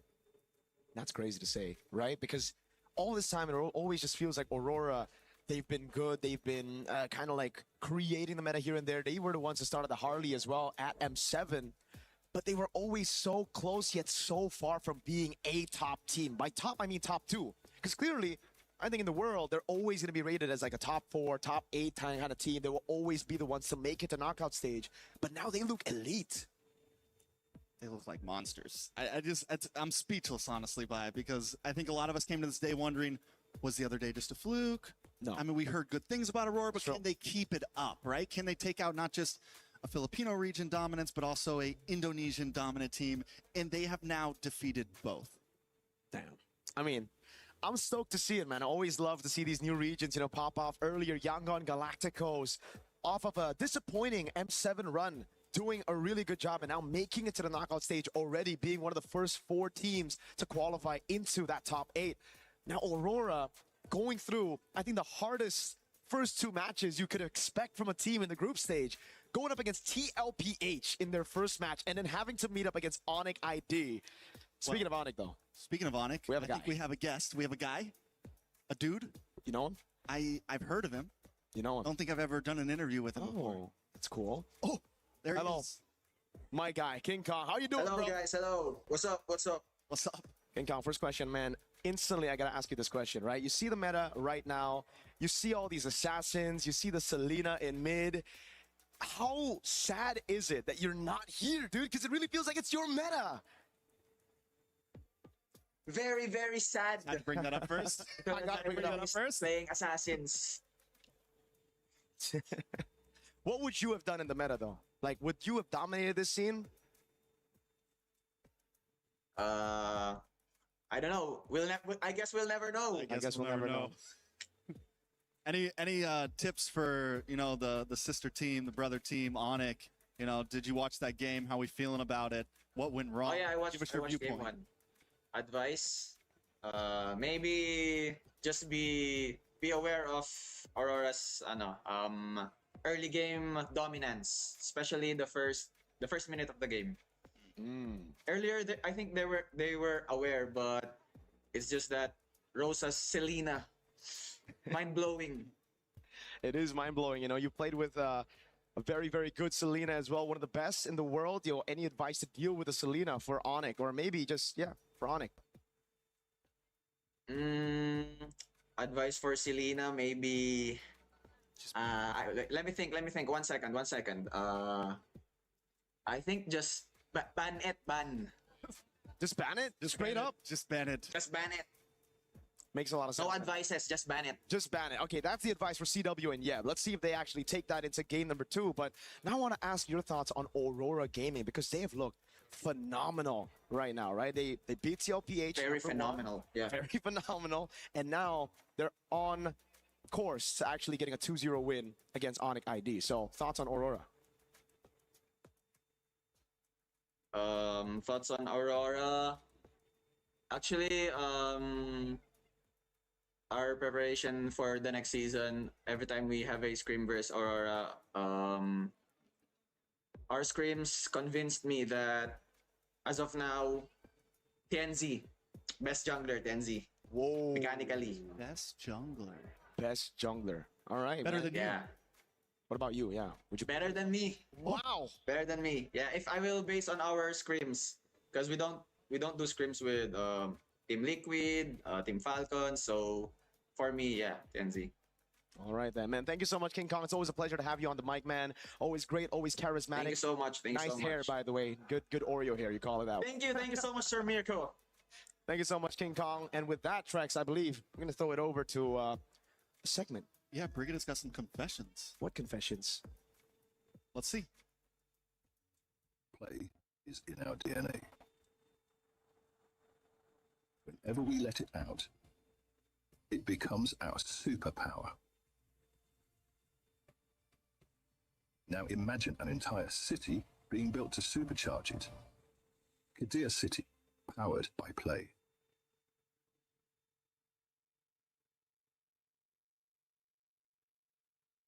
This is Confessions with Brigida. Brigida, I have been told that you are the nicest member of talent, so I've got to go easy on you. Is that just a... Is it all just a bit of a... Is it fake, or are you actually? I don't think so, or it's probably because I'm a bit quiet, honestly. Okay. So they probably associate it with being nice, but at the same time, I think I'm nice. I think I'm You seem nice. nice to me. I've known you for 3 days, and you seem lovely, which makes this even harder.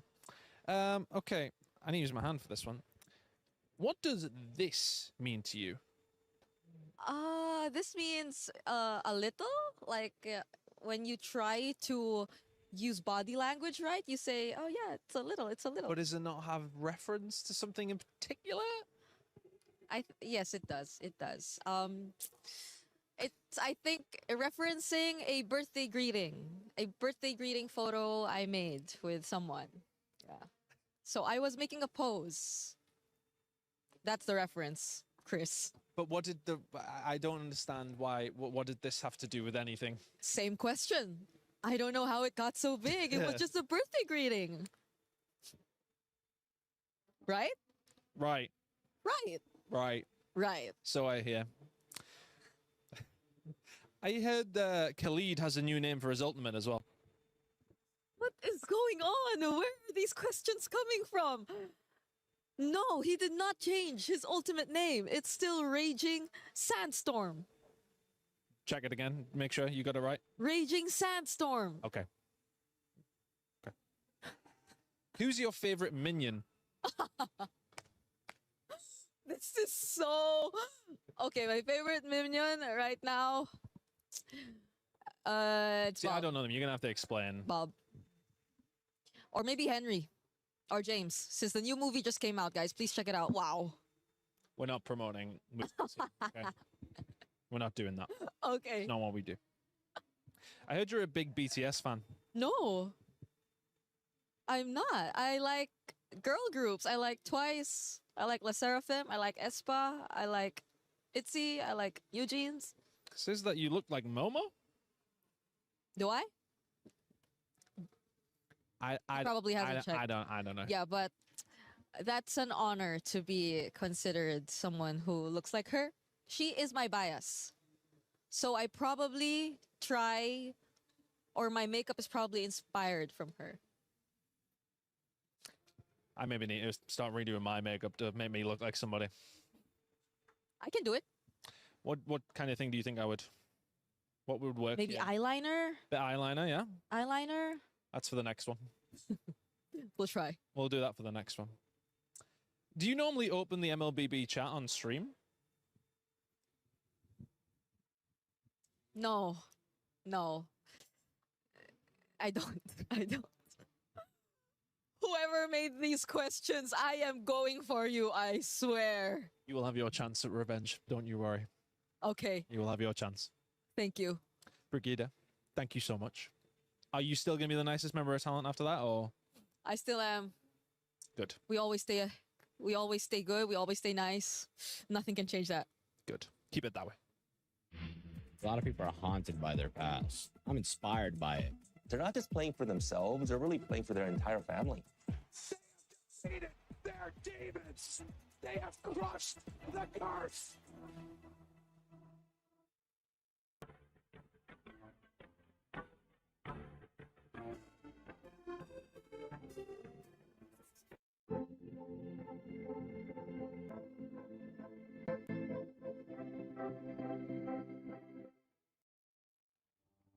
Welcome back to the series of this day, Aurora Gaming in the lead against ONIC. 1-0, dominant and undeniable. The force of nature that is the Northern Lights continue to shine bright. Let's see though if Coach Yeb and Coach CW will have something ready and in store to answer what has been a very problematic Aurora for the teams that have faced them. They look too damn good. Renmar and Gideon still here to call over the draft. The baseline of what everybody's expectations have been shifted. I am sure the pick'ems are going insane right now, and not to mention that this map reveal might actually be extremely important to what the next plan might be coming from Aurora. We get dangerous grass this time round, and luckily it wasn't the flying clouds. Yeah. Maybe we might have something new. Yeah, for sure. If it was the cloud, then I think it would not have boded well for ONIC, because I think some of the more unique picks in the metagame does arise out of flying cloud because of how fast you can quickly come back into the fight and into the map. So I feel like maybe it's really just because I have a lot of doubts about the hero. I think it is warranted to deprioritize the Eudora, because when you rush it too early, you end up going up against a Uranus that you won't have enough damage for, or you're lacking reach. And the problem for ONIC, they didn't have enough damage for Lunar's Uranus. Look, I think, of course, Lunar's Uranus was going to be a little difficult to get through, but that early game actually went exactly how ONIC wanted to go. But this time around, the adaptations are starting to come on in. They're still going to get rid of the Paquito, but of course, they're putting Selena as a priority here on blue side. Yep, that is a very worthy ban. I think Rosa's impact in the previous game was undeniable. Arrow after arrow, and you were pointing it out to me behind the scenes, the trap placements were perfect.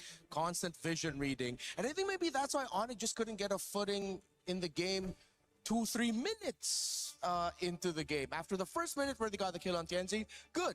After that, it feels like their map movements were just red nonstop. Exactly, and that's why it's always important, because information allows you to make better decisions at a faster rate. And Aurora will always able to assess, well, or at least assess exactly where they need to be. Oh, hey, top side, we've got 3 traps there. We just saw Fanny Abaddon. We got to immediately start moving over to the purple buff side and start stealing away resources. But this time round, at least for ONIC, a lot of respect is put on Aurora. Getting rid of not only Selena, they make sure that Fanny is out of contention. This means the Ling and Hirara trade is in effect.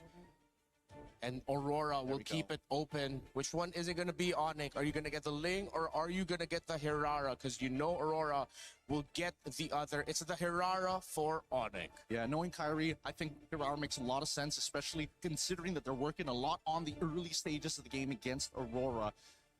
But then we jump back, right? What is going to be the next open? Because now that we see the Atlas go away, a lot of teams have thought, maybe, all right, if we go the Eudora, that's one way of playing it. We've already discussed how we don't exactly want to kind of lean into it just yet. Maybe wait for Red 3, maybe arguably even Red 4. But Belleric has been a guarantee every single time. I'm okay with the Belleric. I'm going to pause on my dogging on Eudora for now. But let's see how they'll be able to translate that in game. I think I wouldn't mind a Uranus or Esme or something like that really early on. Something that demands a really good damage profile to give it a lot of difficulty, so that you force out some early, faster scaling heroes from Aurora. You can save your roam pick for later and adjust it in the second phase. You still have quite a wealth of options depending on which way you're going through. Uranus is the pickup, one of my wish lists. All right. We'll keep that up. Let's see if the second part of it is going to complete themselves, because we've seen a lot of blue sides reveal their lanes super early, but this time they're making sure that they have a little bit of everything, right? We've got our EXP already set. We've already made sure that we at least have single target lockdown in case that Ling shows up here on Red 3. And I think that Aurora needs to make some difficult decisions here, because Tianzi isn't going to get an assassin. Then what does the team kind of pivot towards to? And I think it has to be Sigaboom at that point. Yeah, still going to be the Ling. Comes in at Red 3. You're now going to be looking at the priorities for the gold lane and the EXP lane for Aurora, unless they're looking to shift that Belleric into the EXP lane and then surprise with a roam pick that we aren't expecting it later on. Meanwhile, for ONIC, pretty honest already, you know that Cho is going to be going into the center of the map. And then you're waiting for their mid and their gold laner. Oh, really great ban here. Good ban. Yeah, I mean, I'm expecting Esmeralda on the side of ONIC side just to kind of, free up some space here and make sure at least Tlph is going to have a much better matchup to try and control this lane. They knew that Paquito was kind of out of the question, and thankfully Freya got banned out for the side of Aurora. Now, Esme, the expected ban, we come back to Aurora one more time. Is it going to be heavy? Maybe even a Lilia? I feel like, unfortunately, Lilia now, her HP is just way too low against the assassins, against these burst mages. It might not be worth it. Wonder if anyone's cooking up something unique here. So far, though, we can still expect the usual options in gold to pop up. You could even think about maybe Aurora is still considering the Harith, knowing that you wouldn't expect something like Glue to show up. The Vexana in its range plus its AoE would have been detrimental for a Harith.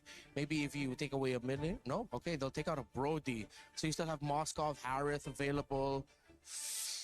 Claude, maybe I'll have to reel back a little bit into what I said about Claude earlier. He still might be viable here. I think it's something that ONIC might have to pick up, because I'm feeling like Aurora is trying to set up for another Harith matchup into Melissa. That might be what they're trying to repeat here for Midnight side. I am interested though.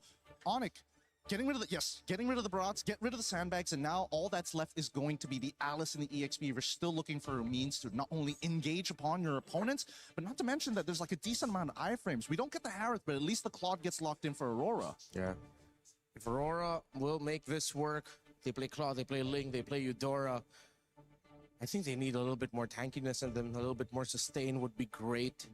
Meanwhile, for ONIC, at least you get an honest matchup in the gold, you know, and you can field any of the usual picks. They do have dive, so if you want to go for something like the Itcha as we saw earlier, it wouldn't be worth it. Yeah, there's a lot of things that could go wrong here. I'm thinking whether Valentina might be worth it just to steal the Wrath of the Dryads, but really it's kind of tough overall, right? Because you're still not going to be able to get the correct battle spells out of certain targets, and I think Eudora never is going to take Purify ever, especially with the meta, the way the meta is shaping. Moskov, as you called it, has already been locked in to deal with the Assassin instead of the Melissa matchup, so now we get the Hilda at the very end to round things out, and I'm liking this a lot. I really thought the Hilda might end up onto ONIC side, but with their opener, there was just kind of no way. All right, you get two aggressive roamers that field around the map, and hell, the Aurora draft, they were blitzing right through it. Gideon, last thoughts about the lineups. Last thoughts about the lineups. I'm going to say that this is a lot more even than I thought it was going to be, but most importantly, Lunar on this Hilda is going to have to do a lot of work, especially in the early stages of the game. That Uranus has full control. So, you know what's strong side, you know what's a weak side. Maybe that might be enough, but that mid, that's number one. Aurora Gaming at the cusp of history to make it into the knockouts. They already took down Liquid. Will they take down ONIC in a sweep as well? This is game number 2. Will ONIC force game number 3? Drex, I swear, if ONIC loses this game. A back-to-back win, a back-to-back clean sweep from Tlph to ONIC would certainly put them up there when it comes to greatest performances for a team in a group stage, but we'll find out here. ONIC have some solid answers as well, and just like Gideon pointed out, it is much more even here this time around.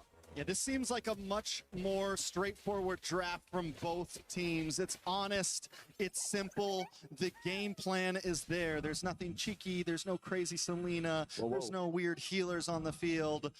I'm excited to see how Lunar decides to rotate. How much is he going to harass from the CXP lane? All right, good check on the emblems again. I don't know. I'm very scared for ONIC. On the Moskov, trying to get that item. Wait, Sans is dead?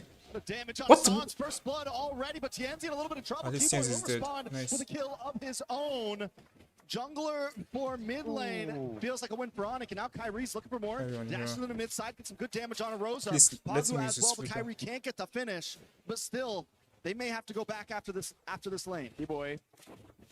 Kyrie dead, nice. Let's go. B-boy gets the kill.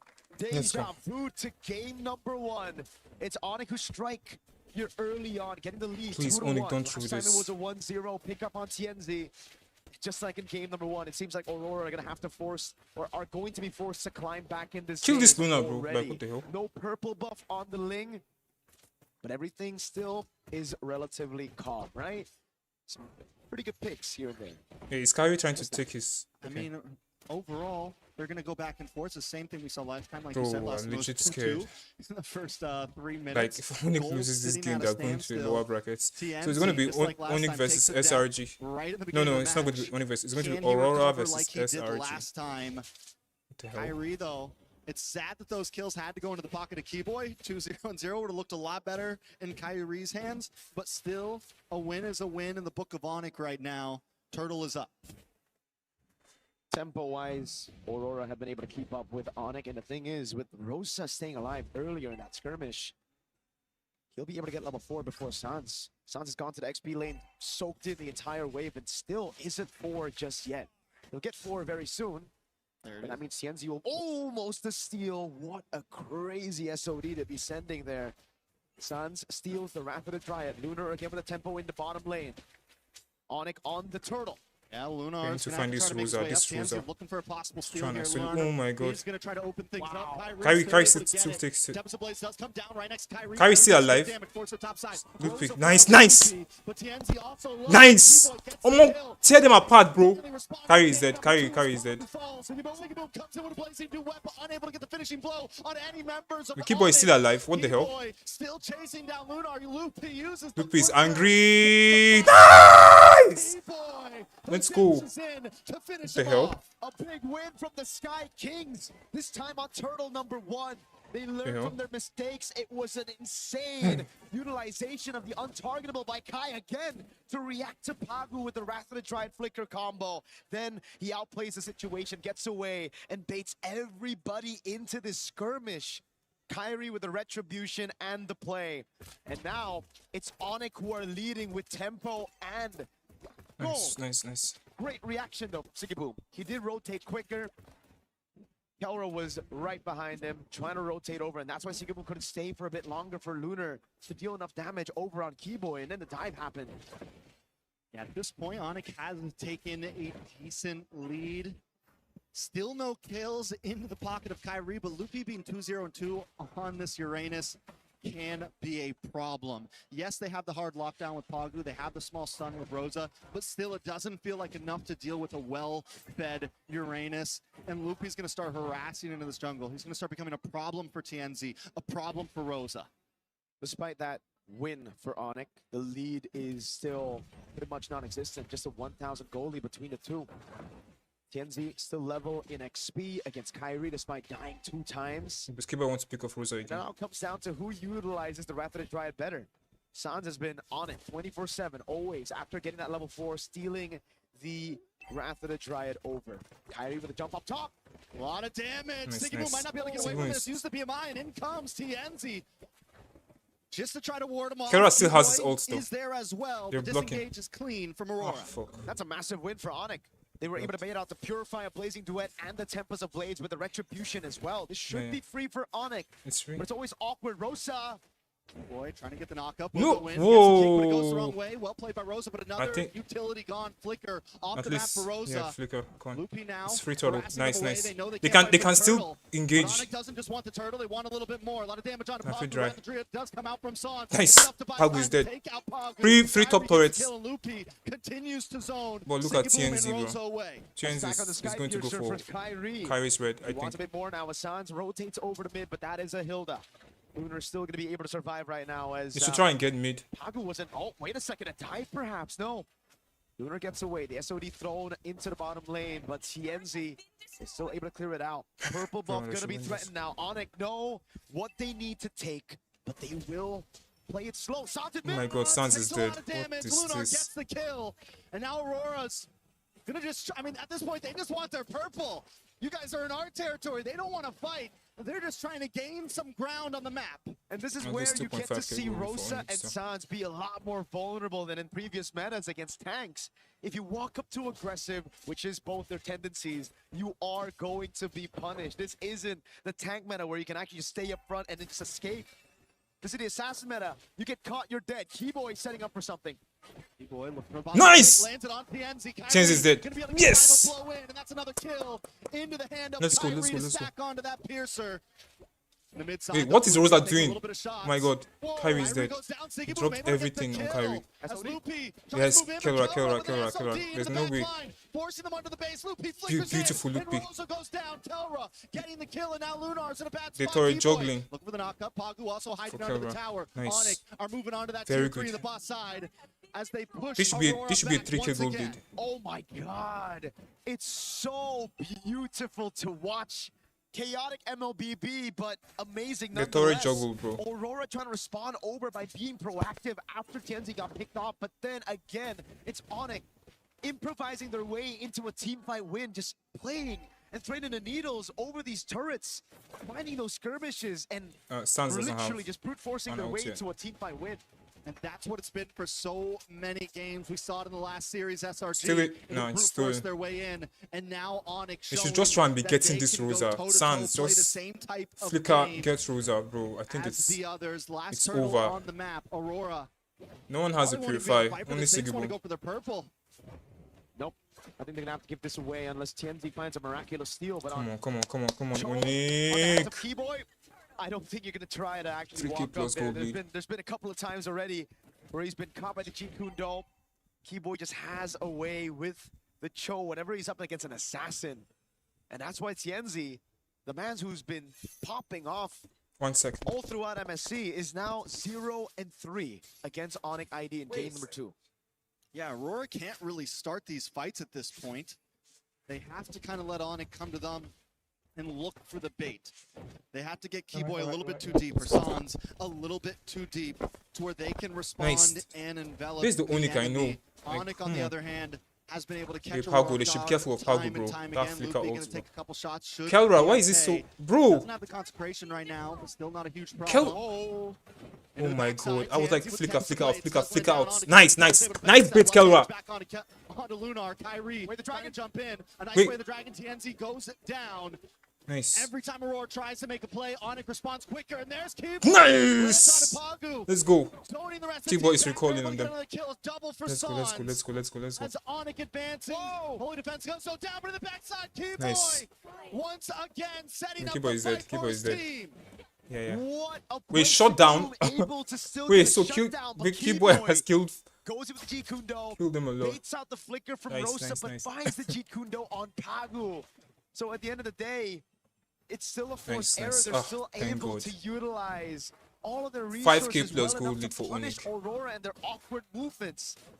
It really comes down to these members playing as individuals. You gotta win those 1v1s. It's been a lot of 1v1s across the map in game number 1, but now ONIC Kelra have is read it. farming the hell They out finally of are able everything. to adapt to the circumstances that Aurora have put them in. And Aurora, they're the ones who are struggling to even find a structure right now. That's going to be their first structure in the game. Turret tier 1 down below. But Tienzi's a level down Yeah, on Keyboy Kai, is on about to be fire. two. Keyboy is definitely on fire, bro. Look at Keyboy in this bush. Sigiboom needs to be careful. May get caught out here. And I feel like so much is on the shoulders of Sigiboom right now with the game that TNZ has had. He is just not able to fully pop off. He has been a target for so long. This game is crazy, bro. Sigiboom, on the other hand, still has the Look at ability Keyboy. Keyboy knows he's there. scale Keyboy up. knows he's there. I think But to be he's able going do to that, you try and need make a call Pagu, you need Lunar to for be able to Kelra. set something up for the team. I'm surprised ONIC aren't just blitzing the Lord right now, knowing that Kyrie is 3 whole levels ahead of TNZ, and they have Moskov to play out in the side lane. But they're going to take it slow. Aurora are the ones holding the Lord, but look at Kelra up top. This is a bad Conceal. move. Ah, nice. Missed ults. This is good. They've won. ONIC has won. ONIC has won. ONIC has won. Look at Kelra. Kelra is just pushing top lane, bro. Kelra up in the top side, chipping away at this tower. Bro, what the fuck? Kelra. Tempest of Blades comes Whoa, Sans, nice. Oh my god. It's over, bro. Nice. Game 1, ONIC. Beautiful. this series, but they gotta wait for another wave. It's Lunar, 4 seconds on the clock for Rosa, 8 for Pagu. Can they bide enough time? Can they hold the defense? ONIC knocking at the door, another wave of minions comes out. Pagu's there as well. Doesn't have What the fuck is that ult? Jesus Christ, what is that? What's that damage? Kelra is dead. Oh my god, Kelra is dead. Wait, he's alive? He's trying to regen. That was a bit of greed from ONIC. Oh my They god. got everything. Yes, Good plays by Aurora, but Onyx stayed Bro, too Rosa long will have when the killed Lord was all up of as them. well. They could have backed off, went straight for the Lord, but instead they tried to double down on the end and they got caught. That's the thing. That's the beauty of this meta. Doesn't really matter if you're 8,000 gold ahead. You One can get mistake punished, set you yeah. back, and it almost did. What is that damage? Bro, It's a Rosa. whole 1,000 gold difference in the mid lane, yet Rosa was able to burst down these squishy members of ONIC. Oh, Aurora really wished for TNZ to be up right there, dude. That would have been the dream for the burst to come through. TNZ to respawn just on time, getting the pitch poised. But even then, Carol, ONIC please still send have an the 8,000 gold lead. They have that far lane control, and they're going to try to burst this Lord. Even if Pagu They should keep had an the eye. Wrath Yes, period in that nice, split nice, nice, second nice, there, nice. he was still waiting on cooldown. All it took was a couple more seconds. That could have gone horribly worse for ONIC, and I think this is why they've been taking it slow. This is why Bro, they've been but careful Aurora are at their something approach else, in bro. these fights, because at any moment, I the legit combo think they play might is be there. top We're 3. down to 13, Like, 12 and a half minutes, and Aurora still has some ways to respond. bro. So now we got to That's talk if, about the if they wave don't pool. get red out Honestly, not too during the good playoffs, bro. for Aurora. In a way, usually when you have a Bro, lane, I'm you can literally actually split scared. these minions apart. You can stagger the waves just by clearing the side lane. But with a Moskov on Onyx's hands, with a 9,000 gold lead as well, don't really think that's going to happen. Onyx are going to be able to handle all 3 waves. So Aurora might have to lose all their base turrets if they want to survive in the game. All right, Aurora going to be able to defend down the mid. They clear the tower, but a Lord is coming down the top as ONIC moves on to the bot side wave. They want to try to crack another inhibitor. Keyboy dashes in with the G-Kundo. Big my stun from God. Rosa. The ult doesn't quite connect. Kyrie able to phase out. Aurora defend the tower. They move on to the top Lord, and ONIC get nothing in that push. Wow. Still a stellar defense. I really thought Bro, that the base Aurora turret would go defending down very with that well. Lord. Knowing that they have so much tempo in the Moskov as well, but Aurora, they've already used Rectification. T-boy. The kick, but is it enough? Tempest plays Oh on the my god, backside. no, this is Damage bad, on I the think. Loopy tries to Philip dive in, skips. flicker out. Kyrie Wait, to Kyrie the is still backside. goes in. Gets nice damage on a pod. Whoa! Finally gets the kill. TNZ taking shots from Kelra as Kelra dashes in. Keyboy is crazy in this game. Siggy Boom with a blazing duet on a Loopy and Sons, trying to chase him down, but Loopy's on his back. Oh my god, double kill for Siggy Before Boom. he gets the shutdown. 2 whole shutdowns for Siggy Boom. They Bro. lose out on their 2 base turrets in the Bro, side. ONIC should be careful, But bro. my goodness, did everything fall right on top of Aurora? Bro, that rapid was drive perfect. by Pagu. Keyboy missed the way the dragon. He didn't get the right target, didn't get the right angle. But look at this crazy move by TNZ. I mean, a tad bit of luck, obviously. They The should fact have that the tried piercing and get down spears the didn't turrets, get him. bro. Oh my god.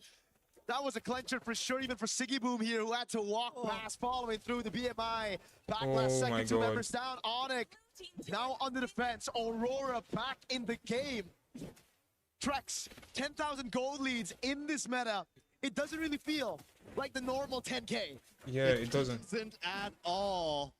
Big SOD doesn't connect Aurora, getting their second structure of the game. Oh my Bro, god. ONIC should 15 not throw minutes this in game, and please. hanging on a prayer right now, but showing that at any moment they can still outplay, and ONIC has to respect it. And now it's back to that slow build. It was Winter Crown earlier for Siggy Boom. He sells it, gets the win in nature, knows just how much there is of a threat from ONIC when it comes to the physical damage. I think they should just try and bait them out. They will definitely want to contest this load.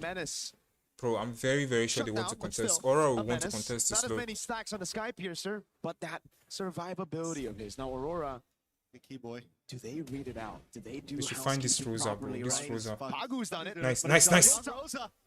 No! Keyboy is dead. Nice, nice, Kelra! Kelra is gonna die. Wait! He's just surviving! Oh my god, Kelra! Nah. Nice, nice, Kelra, nice, Kelra. Kelra for Rosa is not worth it. In trouble. Lunar. They should kill maybe this. the bats Yeah, might yeah. as well. Kyrie able to pick him up. It's 2 members down on the side of Aurora. This is Pagu 3 versus Siggy 3. Boom trying Wait, to 3 versus defend. 4. Sans Am I saying? moves on. Pagu goes Nice, down. nice, Double nice, kill nice. for Kyrie. I think it's TNZ, over, right? Where are you? They need you. You gotta get back to base. Up top, Siggy Boom clearing out the wave. Keyboy is Final waiting pacer for of the game last will be followed. second. Keyboy. Nah! It's over! Nah, it's over. It's over, it's over, it's over, it's over. There's no way Siggy Boom carries this game. Sans is dead though. He doesn't Wait, have wait, wait. damage. He's trying to defend. The base is low. Wait, wait! Rosa's back. And Kyrie's down. Away. Aurora still holds. Oh my god, Kyrie's still alive! What the fuck? Can Rosa do it? Zone and Luna's back up. Yes! Woo! What a game! Bro! Bro, what a fucking game! Everybody on the edge of their seats. ONIC still though. Let's go, ONIC, let's go, ONIC. Pushing through with the iframes. Woo! To touching those suns. Okay, let's get some diamonds. Let's get some diamonds. Bro, let's get some freaking diamonds. Bro. This is what I want to see, bro. Like, what the hell? Yeah. That's exactly what we needed. Only Kyrie and Kara. Nice. What we anticipated. My goodness. What a good game of MLBB. What a Damn. good series. We still got one more to go at this point. I want 4 more of those. Yeah, just give me the best of 7. Ooh, I'm so Let's happy. Keep it going. Out of stock. Oh, man. That was just beautiful. Beautiful MLBB, man. Let's go, Both sides, even Aurora ONIC. defending for that long. Trading off. Rosa comes back up. Siggy Boom Bro, hangs Keyboy on, is crazy. But ONIC did not want to they didn't want to turn around. This is all or nothing right here. We're either finishing this or we're losing this. There were no breaks. They took it out, right? There was a nitro button, and they definitely put it on. The gear from 1 to 6 as well after that first turtle. And it was Aurora playing on the back foot for such a long time. It's impressive, honestly, how they were able to turn things around for just a bit. Gifts card. Okay. Especially here. It just came down to Oh, hero man, I'm so plays after happy. hero Nice, play nice, for nice, Aurora nice, to stay in the game. That game Let's was get only, some what, 2 minutes, something like that? It felt like a 25-minute game. Dude. It felt like that game had to be on the edge of my seat throughout Keyboy- the whole thing. And Keyboy I mean, so MVP. many great plays. Siggy Keyboy has Boom to be the here, MVP, right? Able to save the base. This is when they had a slight entry back in, but here's the end. Rosa up. Kyrie Guy, that'll be only you, Fozan, guy. Safety. Keyboy Out of the is shot. crazy. Keyboy Loopy re-engage. And iframes the forked lightning once again.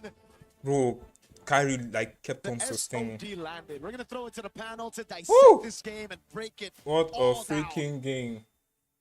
Man, that was a fun one. ONIC tie it back up, and we go again. Best of 5s coming up soon, but best of 3s for now. So we turn it into a best of 1 to tell us what the story will be, who's moving on, and for a match that has about at least a minimum, if you win versus if you lose, $40,000 on the line. Oh boy. That's kind of the way it should go, huh, Rimar? Yeah, I love the show that we are getting. Yeah, clearly that was a one-sided on the game, but Aurora on the defense. But Keyboy went into this game with a mission, man. He wanted revenge, and he got it. It's some hot stuff. Honestly, some of the best Auroras we've seen so far, the best plays that we've seen so far, and really high caliber decisions that are being made from both sides, with compositions that honestly one mistake should have been kind of over for. It was a lot of like base holding, Thank you, almost, ONIC. and continuing.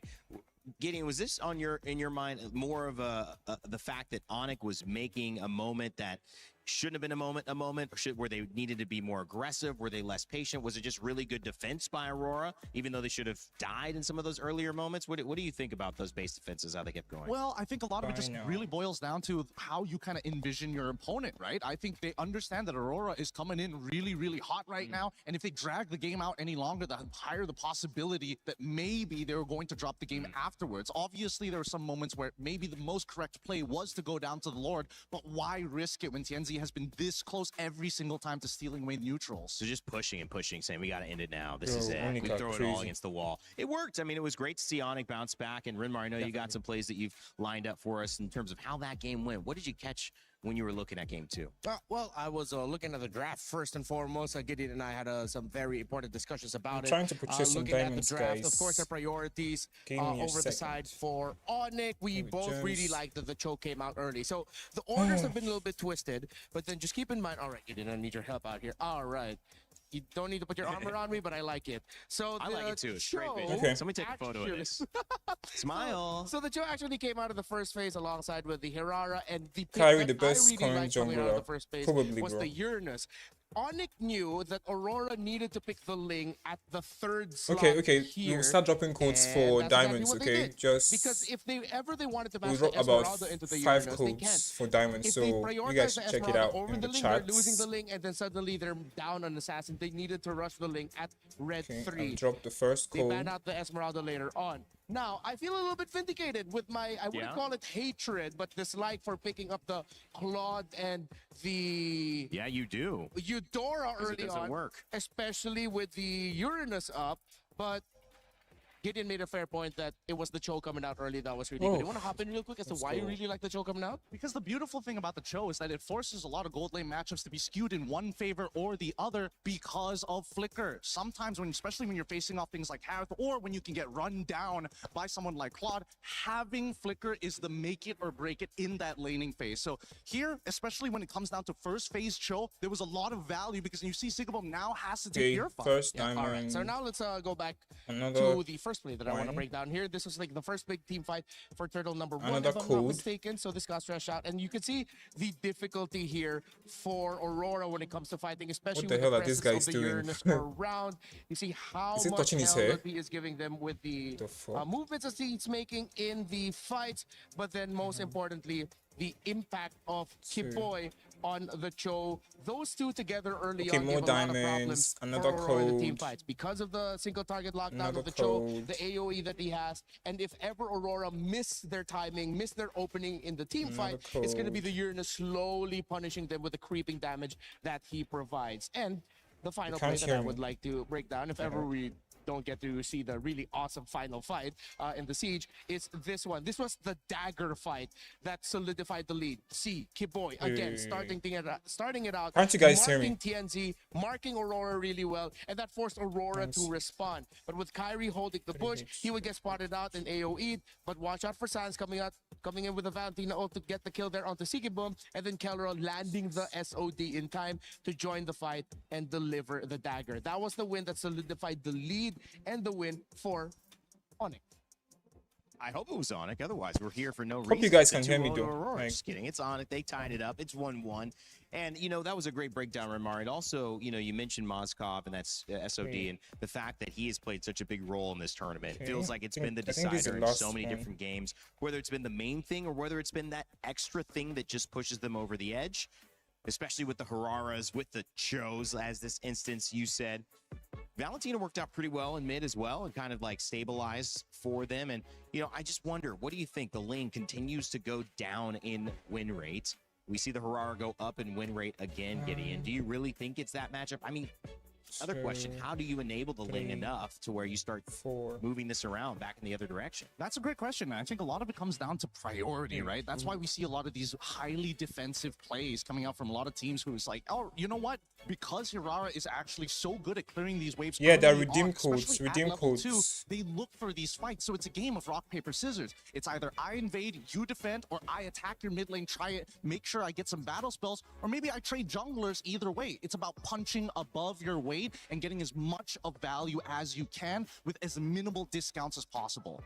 Yeah, the tradings early on, especially for those Very picks, sure is you guys can been really quite difficult. I think Hirara is just such a really great pick. The multiple iframes that you get, the multiple dashes. I know Ling has a slightly similar kit, but again, it's the difference in what happens if suddenly one of the main pieces you need around to help support the Ling. We think of Ling as an independent hero, as an assassin, but it does need some help as well. It needs some sandbags. It needs someone to help crowd control and peel for itself if ever it decides to finally join in with the Tempest of Blades. But what happens when the Hilda gets taken out early? What happens when the Bellary gets taken out early? It gets difficult for the Ling and TNZ to start making a move of when to go in. It feels like it just has a higher floor than the Harara, right? I mean, in terms of being able to execute it, I would say. I think I might have reversed that in the way that I was trying to explain it, but you need more elements to make sure your Ling is absolutely dominating the way that a Harara feels like. If she's a first pick, there's so many different ways that we're seeing lineups built to exploit what she does well, and she's getting the job done. I mean, you can't have a 75+ win rate without that, right? You have to be flexible. So it seems like maybe that could be a priority going into it in terms of, even though I'm hearing somebody myself. gets Ling, somebody gets Aurora, is it really an even trade anymore? Yeah, I think it's the acceptance of I'm going to play for the later stages of the game, and AURORA wants to play in the early stages of the game, right? It's very clear identities when these jungles have to actually battle against each other, because even so, there are some pros and cons, right? Despite AURORA having 4 abilities at level 2, Ling can cross the map in less than 3 seconds, right? You're giving away pressure for extra strength when you are playing this AURORA. So that's why it really boils down to that mid lane, and I think that a lot of teams have started to recognize right now, hey, I if we need to can place the influence redeem the lane codes. with You our just picks go and to your rolls, profile, a very good right, example of and this, the click force on, I that think, Purifies. settings. You should be able to see It starts to where open your mind to what other options you have of you'll what see truly redeem is strong codes. side Then and you weak place side. the codes So there. we might need to revisit the importance of showing up Cho a little bit earlier in the draft, as Gideon Wait, I pointed out. repeated- For me personally, the type of mid repeated laners the that you code have and here. the damage profile that you have, code is looking missing. at the opposing EXP laner. Eudora's up, I really don't like to pick it up if the Uranus is around, if the Barretts is around. Yeah,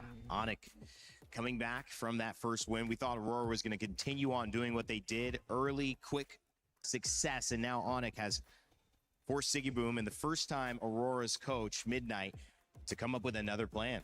This is their first loss of the tournament so far. The I think at first this loss point, of AURORA, maybe bro. They just go for the trade. They go for the Ling AURORA trade. They gotta ban one of those options. Ban one of those out, pick it up, code. and then force the other to play I a don't think I've different pushed kind of back assassin. close to Exactly, because so far blue side first picks have been very interesting when it comes down to like whether or not you're going to get one of these assassins. So the two predicaments that we're currently in, the AURORA Ling, Damn, on this top of should the fact be that another Atlas, code, right? Beleric, and Valentina are still highly contended. Now that we're adding Cho to the mix one more time, I think now, especially with both of these teams who heavily depend on both Zikaboom and I think it's the Kelra, last there's more priority for the supports to go up. With the rivers last being call. the map that we're playing now, you're gonna have to commit abandon to Freya at some point. You always expect with Freya in rivers to always join Turtle One.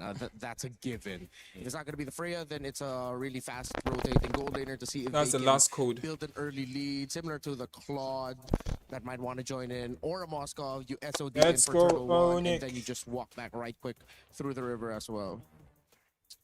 Well, the Atlas and the Marcel taken down, Fanny as well. ONIC and AURORA kind of trying to throw it all on the line here. I think it might be This the is kind Rara of interesting, ban. right? So ONIC have respected, you know what, Fanny, Selena must go every single time. But then you come to AURORA side on blue. This time they made sure, you know what, we're going to do exactly what you did in the previous time. We're going to ban out the Marcel. We're going to give you that last option to decide whether you want to do the trade. And yes, they do go for the trade. AURORA gets banned out. I wouldn't be too surprised if this is going to be a Ling and then trade for Cho. Yeah. ONIC would want to get the Cho, and they have an option to go for the utility jungle if ever. There are still a lot of assassins on the board. You could still consider bringing back the Harley, but of Freya. course, as we discussed earlier, the Freya trade Esmeralda is is active. up. AURORA would rather go for the Freya. They can play the flex. They have options for it. They don't need to rush showing it, whether it's going to go into the EXP or gold. Interesting. It just means that they're more confident in that in comparison to giving TNZ an option or trying to expand the pool just a little bit more, which means that Okay, ONIC AURORA. at this stage need a decent amount of peel. They could go for traditional counters, but that might reveal too much early on. I think it's going back over to the Waiting Eudora 3 once hours again. to be able I to think type Aurora's again. going to be crazy Right. enough to go again with that Raphael in mid, Barrett's XP, Freya gold. They could set it up. They could set up for it, but they need something that like hard scales in that jungle. And without the Harara early on, I think now they need something else Paquito. to kind of fulfill that Wait, position. why take Paquito very early? Paquito. Now that's interesting. Esmeralda, So I but think they're also opening it might up be their options as it a might be flex and the Paquito gold. So if ever that Freya goes gold, then you send the pack on over, and then at least you get a fighter trade in the gold lane. So that means Kara the and Esmeralda, Paquito. Ruby, trigger fingers need to be there. So let's see whether we find any of those indicators in this draft.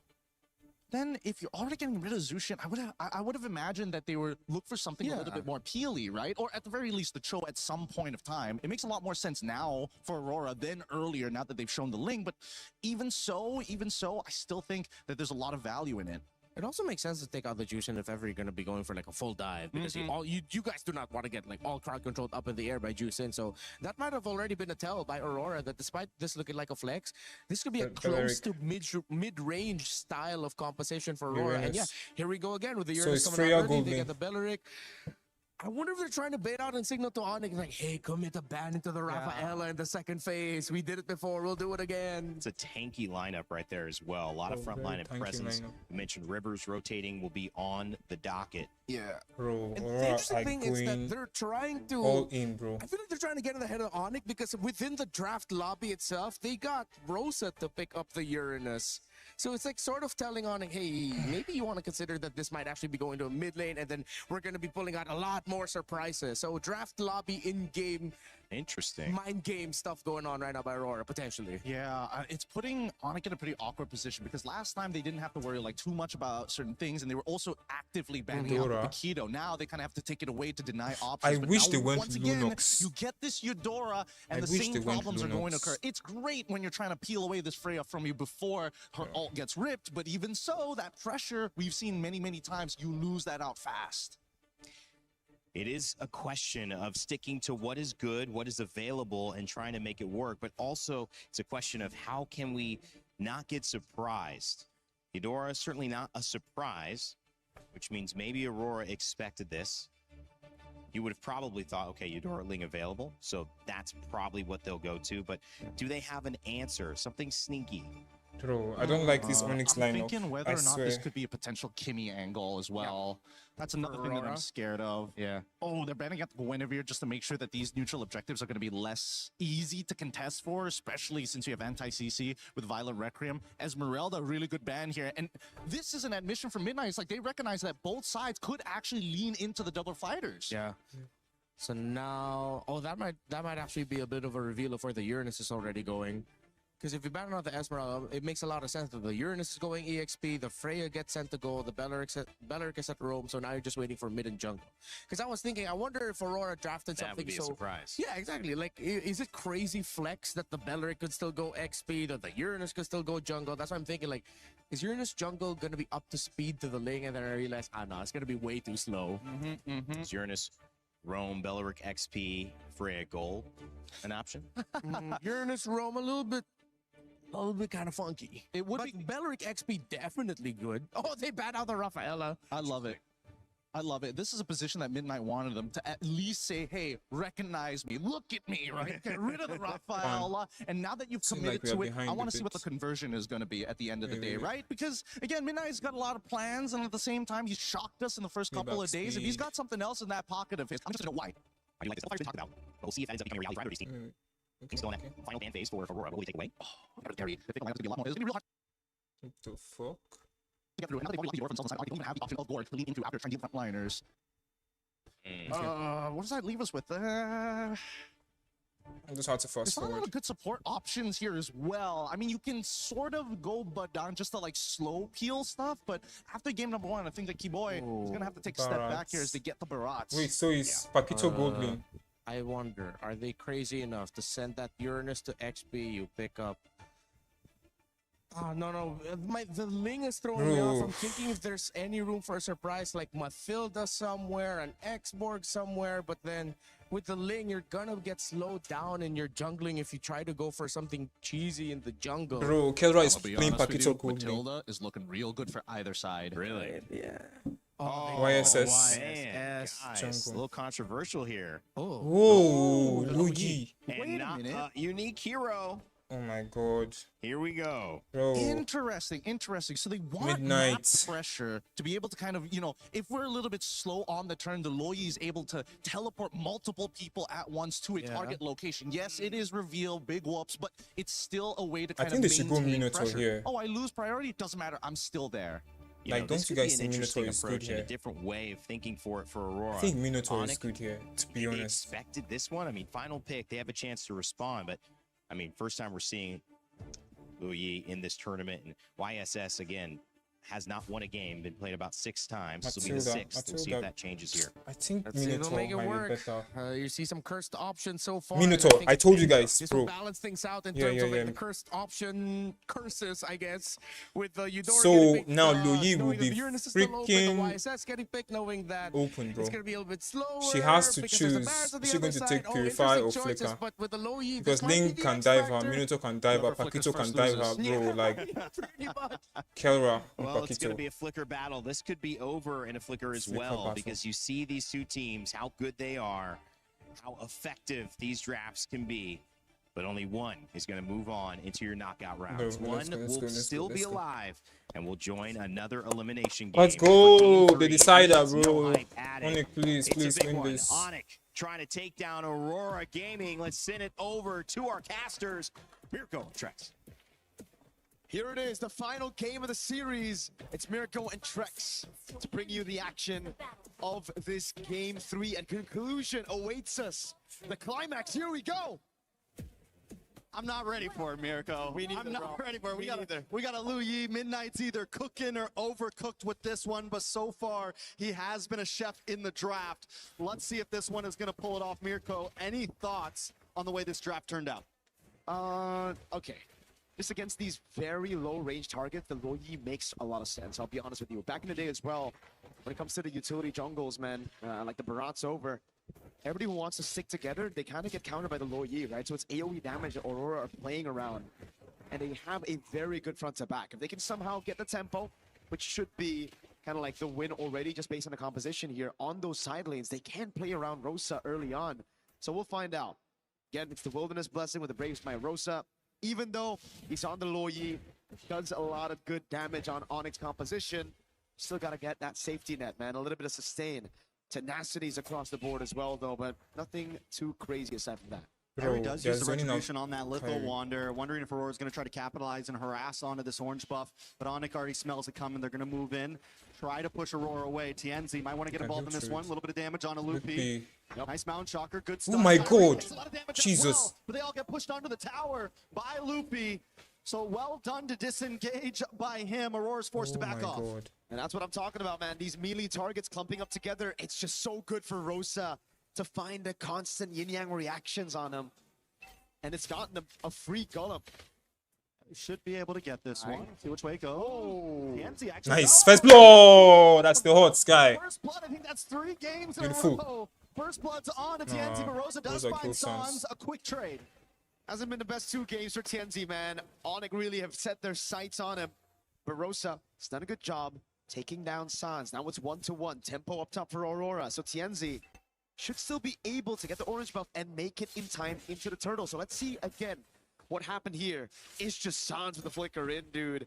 Gets it, shut down, a stun. Kyrie, just Chicheri on top with the Tempest of Blades. But it will be traded, so not the worst. Still really good for ONIC, but not the worst for Aurora. And Aurora is not, you know, whether it's game 1, game 2, or game 3, they're not going to stop their style of play. And that's that early aggression. That's exactly what King Kong was talking about in an interview. They have to watch out for that first minute or 2. And ONIC has been dealing with it well. Diversion. Wait, didn't Kyrie see it? They're forced to back off. A nice pullback from Lupi. If Minotaur has his ult, bro, they are toast. Yeah. Rosa trying to get Minotaur ult. Not able to land. No, Tienzi still got it. Blades does come down. Rose able to flick back. The key boy's in a little bit of trouble. Tienzi falls to Lupi, and now Lupi drops Siggy Boom. No, They're going to try to Kelra move on is to dead. Kelra. Might not be able to get away with this dead. one. Enough damage, and Oh my Kelra God. goes down. A double kill into the hands of Siggy Boom. Tienzi is nothing but a bait to reel ONIC in for the rest of the team to corral over and just pounce. Siggy Boom with the rotation, similar to Kelra. Kelra had the instant rotation first, but again for Siggy Boom, it's about waiting for those resources to be depleted by ONIC already from the rest of the team for him to come in as the main carry. 2 kills over, now the gold lead as well. Even got the neutral objective with that turtle earlier, so man, Aurora really cooking. Maybe that's how you make the Yi Sun-shin work. Every other team, they pick the Yi Sun-shin, they play around the Yi Sun-shin. Aurora like, this is the Yi Sun-shin. He's a support. He gets the turtle, he dies, then we kill you, and that's just the goal. You know, but honestly, this has been the start for Tienzi in all 3 games. Even in game 1, he got hit by Keyboy, died very early on. So I don't think we completely count him out. Yes, right now on a YSS, you don't want to have 2 deaths this early, but at least this time Siggy Boom has something. They have other heroes to rely on this game. And I really gotta say, man, very underrated member of Aurora, right? Everybody talks about Tienzi, Rosa, even Pagu at M7 because he was the newest member, but Siggy Boom, just a constant growth from this man right here. From his debut on Aurora, actually from his debut in S2G at M6 to then joining Aurora. He's now all alone, but That's why Freya's meta, you know, never really out of the meta since M7. Thank you, Arfi. I hate you, kinda a little bit. I like the Freya. I Bro. like seeing it. It's fun to watch. It gives us a little They're bit not of giving taste in the Kyrie gold chance to lane. farm But you're either. mentioning Siggy Boom, and the fact is, yeah, a couple of years ago, would we have said Siggy Boom's going toe-to-toe with Kelra in the gold lane? Nope. That growth right there shows how far this team has come. They're But starting the ONIC total. has the talent to match it, has the talent to snuff it out. Oh my Keyboy works his god, way they down, found gets caught by the yin-yang. found Will Sans. have to back Keyboy off. needs to back off. Loopy. Loopy is dead. No! Taking a lot of damage Oh my as well. May God. not be able to get away from this. Siggy Bro, gets an what is knock up. Lunar happening? gets the kill. A nice taunt on to Keyboy as well. Keyboy able to dash away to safety, but Aurora get another Bro, objective. this is looking And the scary. diversion Diversion again, to sending where? them over to Orange Buff. Kyrie isn't even going to try to contest it. They know there's no chance. Oh my god. Hey, it's just so good from Aurora. Dude, they're always Look at Sans. Sans is dead. Bro, That's it. it's only Bada bing, cooked. bada boom. Sans just got cooked. Again, he's been getting cooked. Kyrie gets an orange buff though. He steals one back. So Kyrie's constantly being proactive on the map. Bro. Now, Siggy Boom up against Kelra. I don't think Kelra is comfortable with this. Siggy Boom up against the world. Looking for the next target. Kelra is not gonna get away comfortable with this. Siggy Boom along with Lunar Jesus now. Christ. And down they go. He buys the time. Bro. Who is this man? ONIC is man, getting Siggy cooked. Boom really puts the boom at MSC right now with the Freya 3-0-1 in a 2v1. He likes those odds. Just go straight through ONIC. Oh, they left Freya open. Lunar bro. with the backup. Immaculate. Now another diversion. Tier 1 in mid. Tier 2 down below. They're moving. They're flowing. They're grooving. They're in flow state right now. Aurora has achieved perfect flow state. They're 4K ahead. It's game 3. And normally in a moment like this is when teams start to crumble. But Aurora's just What getting the strong. fuck? No way. My laptop battery is about to die. Able to flick back. One more shot. One more shot. Kyrie. Can Lunar chase him down and at least even the playing field? Lunar doesn't have a flicker. Kyrie should be able to get away. He gets out. Bro, this stream might Wait. Oh, was it close? You thought that was Axel, bro? Hey, wait, no, that's Keyboy. That's Yeah, Keyboy. looking at how chaotic the game has been, how many flanks we had in the last game, I don't blame you. For a second, even my eyes deceived me. I was like, yo, is that Belric? No, it was Keyboy, just to conceal to help him in case the chase went a bit too far. But Aurora, 4,000 ahead. Tienzi gets away. ONIC trying to tie Keyboy. Ooh, Keyboy does dash in, but Tienzi's on phase because the traceless. Keyboy now, Siggy Boom on a Sans. Keyboy gets the knockup, but Siggy Boom doesn't want to let him stop him at all. Keyboy will fall, and now Siggy Boom's under the tower. Sloopy's taken out up on the top side. Bring me back to the other tower. What do they do? And Lunar finds Sans, and Siggy Boom goes back to base safely. Not even close, baby. Siggy Boom. Wait, Kai. Kyrie with the Tempest of Blades looking for TNT. Kyrie still steals a turtle, but he loses his life. Was it worth it? I don't know. I don't know if that was worth it. He took the purple buff as well. They got the turtle. It really comes down to how Aurora are able to convert now off of that kill. Because Kyrie got the purple, I guess there's not much resources in the jungle to take away from him. That very clearly should have been a free turtle for Aurora. So I guess if we look at the conditions, sure, it's pretty worse, right? All right, it's the only thing they can get. It's the only thing they can At least get. you got something. They got something. That's what we're looking at. Fair enough, fair enough. Lunar on the Uranus this time, you know, Who's last gonna time. deal with this guy? Nobody. They have a, I mean, they got a little quick sun from Suns. They have the big knockup. They do have crowd control, don't get me wrong. But are you going to waste all of that on Uranus when you got Siggy Boom jumping around? Nope. Uh-oh. No purple buff this time. Yenzi. Kyrie with the back and forth. Will not get taken down, but Siggy Boom's there. He's forced to jump off the wall. Pagu not going to chase him down. Back in the mid side, ONIC just trying to defend. Tienzi is up in levels, 3 whole levels up against Kyrie. Remember, folks, this is a 0% win rate Yi Sun-shin that he's on right now. No other team has made the Yi Sun-shin work. I've seen worse odds. You've seen worse odds, Bro. yeah. Again, ONIC, it almost seems like they have the good seal from Pagu. Zan's gotta be careful, he doesn't have flicker. They're trying to bait something out here. Pagu's on him, Pagu's on him. Loopy won't be able to get away, but look at Keyboy with the knockup on 2. Bro, Yancy, though, still finds Kelra Loopy. is They're all doing dashed nothing in this game. Pagu falls, Kyrie trying to dash back, but he gets pulled in once again. Jesus, a it's double kill over. for TNT. It's Bro. a full team wipe. Why give Kelra Fighter Gold, bro? Oh my They god. need another wave. They shouldn't be able to end it here, but wait, they still have a cannon minion. Lunar tanks it. This is bad. Lunar taking the shots. That saves the cannon minion. Oh my god. Are going to move on to the base. Can they finish it here?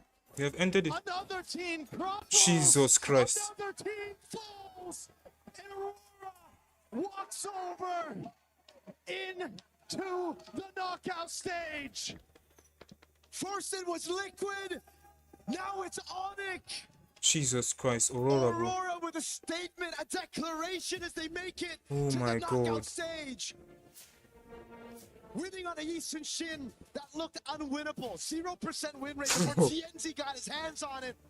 The Loyi, another pick by Midnight Parating Handa. Siggy Blue with a performance of a lifetime on that Freya. And in the backup of Pagu, the tank of Lunar. Impeccable. MLBB from Aurora Gaming, one of the best to do it. I literally said it from the beginning. I don't like ONIC's drafts. CL, then ONIC, are you kidding me? There are no more excuses. Bro. There's no one saying, What oh, they're the fuck? overhyped. SRG versus Oh, it's a ONIC fluke. elimination. Nothing like that. Aurora have just taken out two Two of the giants. biggest teams in MSC back to back, cleanly, performing perfectly. Wow. I just knew this was bad. I knew it was bad. There is nobody to kill the tanks. At this point, Aurora, it Like almost seems like they're not giving scared to go against anybody. You giving keep Kelra the Fighter Gold. What are you giving Kelra Fighter Gold for, bro? Like just keep on working on what worked in game 2. Why are you changing things? Why are you overthinking? Oh my god. An interview with TNZ on stage. Whatever, bro. Yes, my friends, Aurora Gaming have done it. They advance to the knockout Nice game, stage. Aurora, though. We're blessed to have TNZ on the side here with us to talk. Bro, elimination Look, match, TNZ, I'm ONIC just going to lay it versus out straight. SRG. What makes Aurora so good right now? 2 huge wins to go into knockout. Aurora'yı şu anda bu kadar güçlü kılan nedir? 2 çok devasa bir galibiyet aldınız. Sürekliliğimiz ve Midnight sayesinde olduğunu düşünüyorum. I think it's our continuity and also thanks to the Midnight, our coach. He's been doing well given your compositions. We'll talk about that in just a second here, but everybody's been talking about it. Is TNZ the best jungler in the game right now, especially in this meta? Do you believe that that is the case? Are you the best jungle player right now? Not really.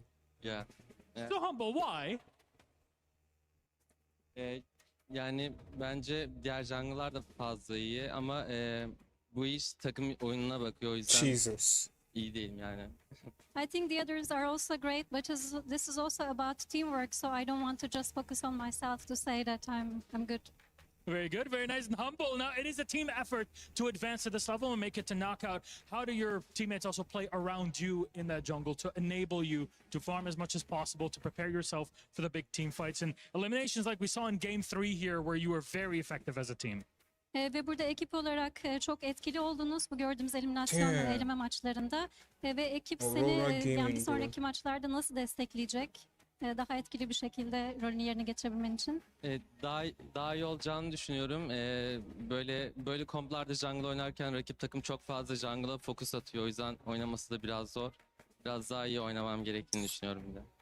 Yes, I think it's going to be better in the future, in the upcoming games, and I think that it can somehow be challenging to focus as a jungler in these types of games because we get a lot of focus from the opponent team on my role as a jungler. There's a lot of focus on you. You're able to clear it. Now, one of those reactions, I guess, especially in Game 3, was you bring out the Yisun Shin. Was that a reaction to something that ONIC were setting up in Game 2? Burada şimdi ONIC'in ikinci maçta, ikinci roundda yaptığı şeye bir reaksiyon olarak mı ONIC'ini seçmiştin üçüncü roundda, üçüncü oyunda? Üçüncü oyundaki seçimine nasıl bir şey yaklaşabilirsin? The Yisun Shin specific. Çok fazla jungle kalmamış zaten. Bro, wait, is coach why not legit the best coach in the Philippines? I tried to select the best hero that we could play Right because now. there were not many junglers left. Very good. Very good. It works out very well for you. Now that you've advanced, right? Aurora is in the knockouts. You've took down 2 teams that really are incredibly tough to make it to that spot in the top seed of the group. Do you feel that you're no longer a dark horse, that people are looking at you as true contenders for the crown here at MSC 26? Evet, şimdi çok böyle başa baş geçen yoğun rekabet gerçekleşen maçlardan sonra yani senden ne bekleyebilirler? Yani bundan sonraki maçlarla ilgili olarak artık yani bir Dark Horse olarak görülüyordunuz. Yani beklenmedik bir şekilde çıkış yapan bir ekip olarak görülüyordunuz. Ama artık hani daha ciddi bir rakip olarak kendinizi kanıtladığınızı düşünüyor musunuz? Kanıtladığımızı düşünüyorum. Uzun süredir de Dark Horse değiliz yani.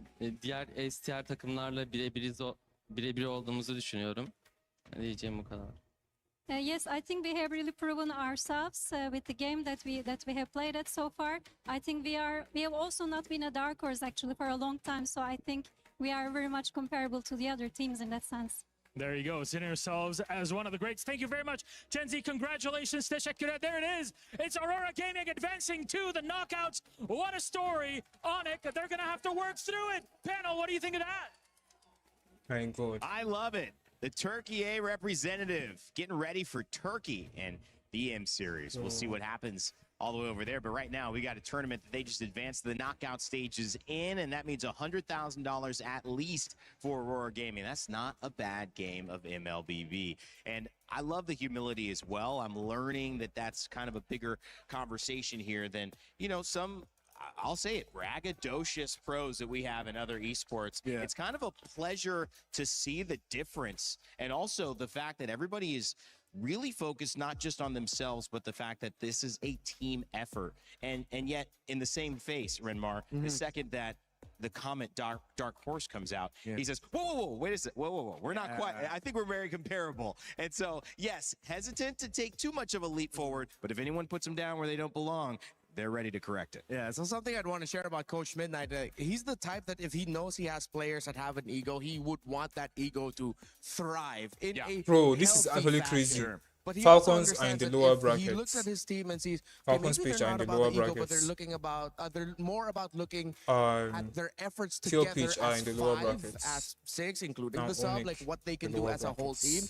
Then that's what I'm going to be focusing on. So it's good to see that these players, Crazy. historically, they have also always just been very humble as well. And to see that thrive now and be really damn good in this meta, it's a sight to see. We've seen them grow up over the years, Gideon. Yeah, no, you know, Genzi, he always had that jawline. It only gets sharper every single year. Same can be said about Rosa. Everybody on this squad has history, and I think. I thought you were gonna say a jawline. I mean, Great I was gonna say that too, but you know, I'm waiting for the M series so that everybody has got that cut. But overall, I think it's really unique to see Aurora in a position where they've not only gone through multiple iterations of their own lineup, but they are finally settling into themselves, saying, "This is it. This is the moment. This is the culmination of an entire region working together to get to a 15-4 score pre-10 minutes against the Sky Kings." I mean, going to a third game, it's going to hurt their overall time. But I mean, if you go to a third game, you want it at least under 10 minutes. Yeah, and at least they were able to clear that out. And it was fast. It was clean. Clearly, you knew that Aurora Gaming and their conditions early to mid were clear. They can play around their Freya. They can play around the disruption of the Uranus, and Lunar was definitely a presence to be felt just to set up for TNZ and the Yi Sun-shin eventually to climb up. And TNZ was given some difficulty here by ONIC. He was targeted. His rotations were somewhat slowed down, but it wasn't ever completely disrupted to the point where it felt like Aurora had no movements. With the Frey on board, with Uranus on board, even if the Yi Sun-shin's movements are nerfed, the side lanes can flow the game, the tempo of the game so much better. Let's not forget about the logistics problem here. Oh no, my jungler keeps on dying. What do we do?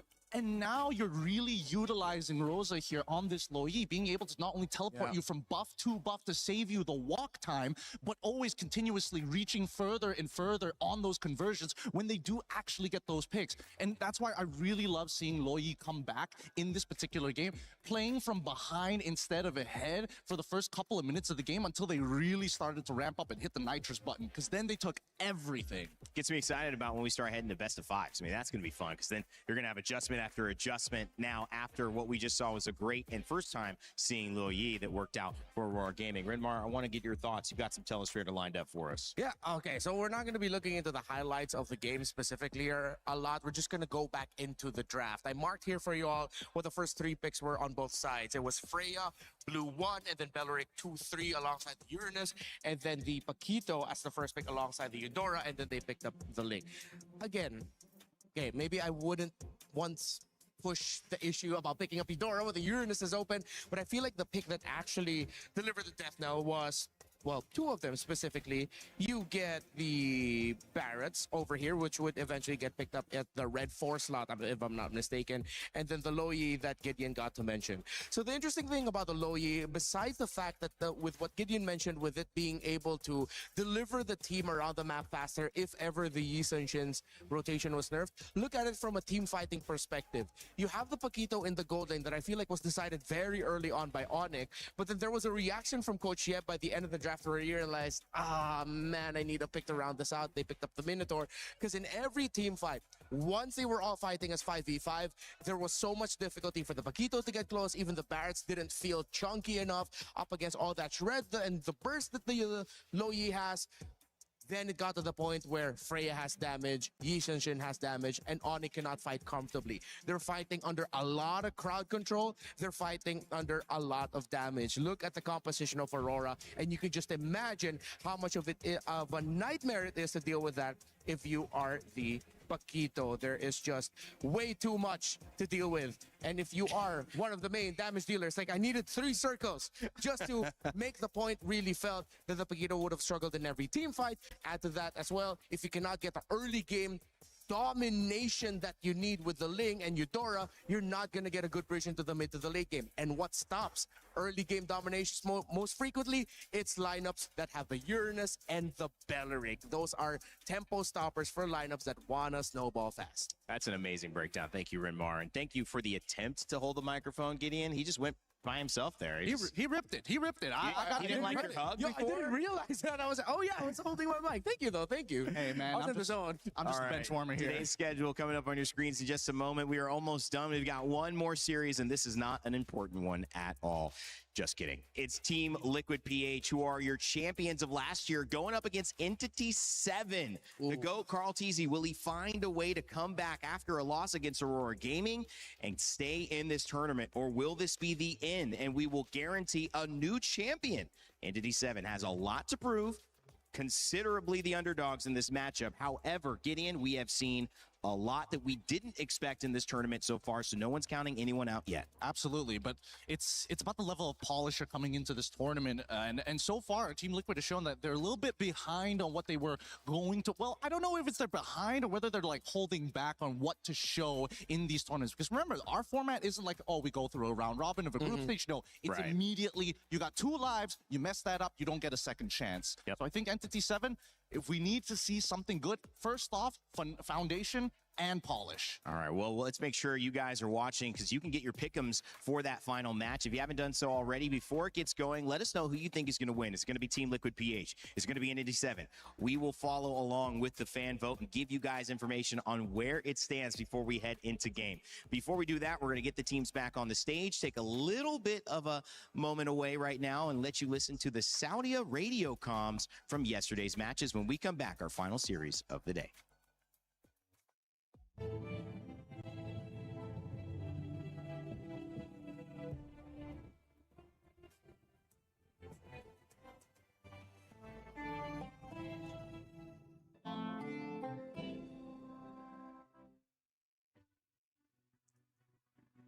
Oof. 操，没人啊，一个瓦伦而已。来，我把它挤出来。这龙血得看呀。可以看一下，可以看一下。哎，来看我啊，我这有人啊，哎，没踩。哎，跟过来。哎，等我被动结束，我可以看啊，我可以看啊。没有龙，看一下。Go early mate。这边。Sorry, may ulti. Ada mana? Pan bantu sana pan. Aku tak ada mana. Aku boleh sekali selebel ya. Tutup batas satu. Aku recall. Buruk macet. Aman. Atasnya gua ditutupin Uranus sih. Gua bagi dulu ya. Kau buat chesties kapan? Aku ni brute force dulu, brute force dulu. Biar aku buat chesties lah. Wah, anjing. Yes, Sana, yes, sure. Кайся, кайся, дальше, фарми, Мид. Байдаем что ли пока? Да. Просто байтаймите, фармим. Я готов на ней. Хикан будешь? Не-не-не. Можешь пуш Хикан, я зоню. Я понимаю. Я иду кит. Парень, мы точно не можем? Херара, блядь, одно хп бегает. Я Валя- дает все скиллы.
Play is in our DNA. Whenever we let it out, it becomes our superpower. Now imagine an entire city being built to supercharge it. Qiddiya City, powered by play. 16 games across 4 weeks, all in pursuit of one goal to represent your nation and lift that trophy. The Esports Nations Cup in Riyadh this November. Make sure to tune in and support your nation. I can't wait. That's going to be a lot of fun. Apex will be there. I believe MLBB will be there as well, right? Hell yeah. Okay, that's going to be a good time. Welcome back to the panel, guys. Rain Day here with Renmar and Gideon. We're talking the MLBB final series of the day. We've seen 3 so far. It was Aurora Gaming who just got the victory, and now we turn our attention to the winners of last year. Team Liquid PH going up against Entity 7. I would say, Renmar, it is a significant upset, despite, you know, even great competition of Aurora, to see Liquid in an elimination match this early. But if any team has the ability and the experience to bounce back, it's certainly this team. Yeah, I mean, they've already gone through a lot of hardships over the years. And when it comes to their tournaments, of course, they do have that DNA to bounce back. And we do have this very specific thing about Liquid. We call it Galit na Liquid, which is angry liquid, right? Yeah, angry Liquid. When they come from a loss that they least expect, suddenly they bounce back in the next series looking like killers. And that is something that Entity 7 should be kind of afraid of. I mean, you got to play your own game, Gideon, but like the fact that you're going up against the caliber of players on Team Liquid PH,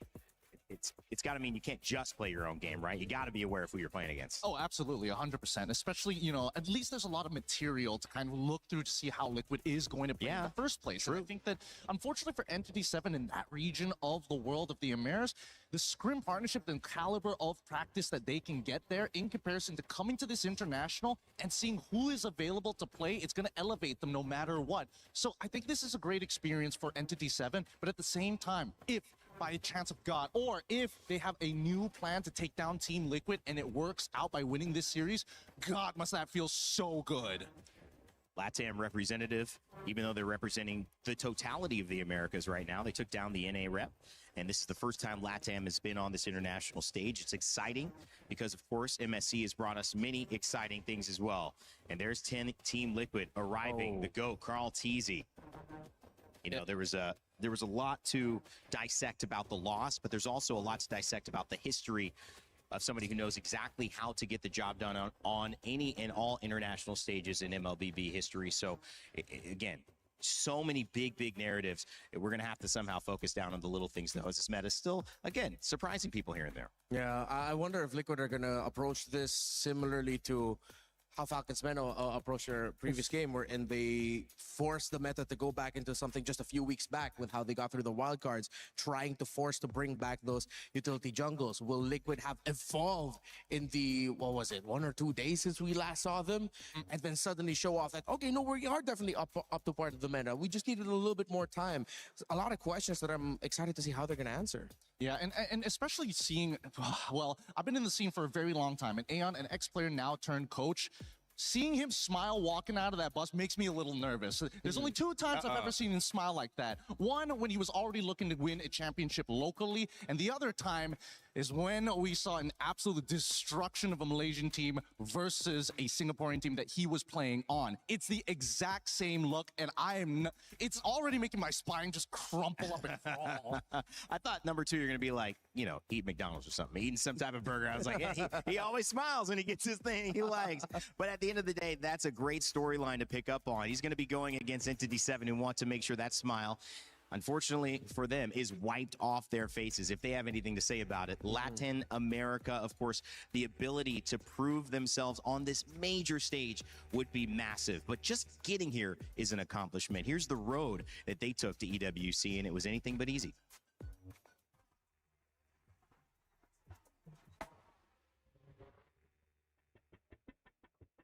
Yo me uní a Entity 7 en esta MST Hammer Season 1 porque Akashi y Baggy me llamaron. Después fui con Shin y Hidden Bush. Este roster es similar al de la M7 con Black Sentence. We have Black Sentence. Com a junção que teve da América do Norte e América do Sul, eu acho que elevou o nível das duas regiões em si, porque a gente não se jogava junto contra. Eu acho que a América do Norte é uma região bem forte, inclusive tem players que já ganharam o MSC, então elevou o nível de todo mundo e a gente consegue chegar mais preparado para jogar o stage internacional.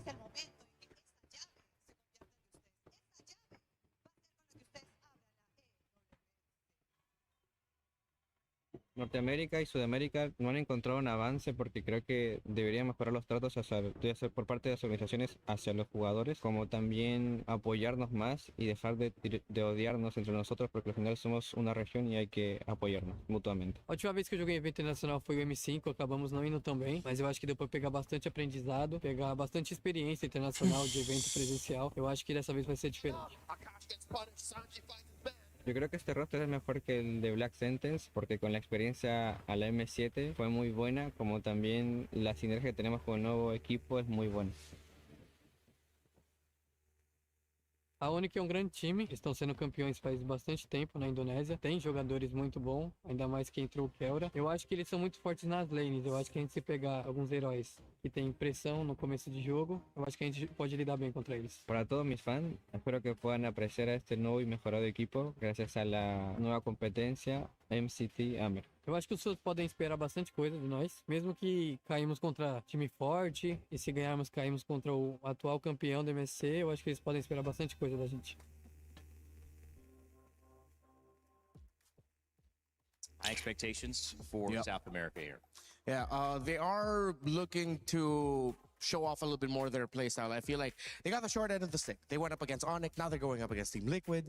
Against ONIC, they tried to bring back what made them work out and get success in Hammer, but the problem was it looked like they were drafting 2 metas behind. They were drafting before even wildcards, and even though they got some of their picks, it was picks that we were thinking it's not the picks that we're looking for now.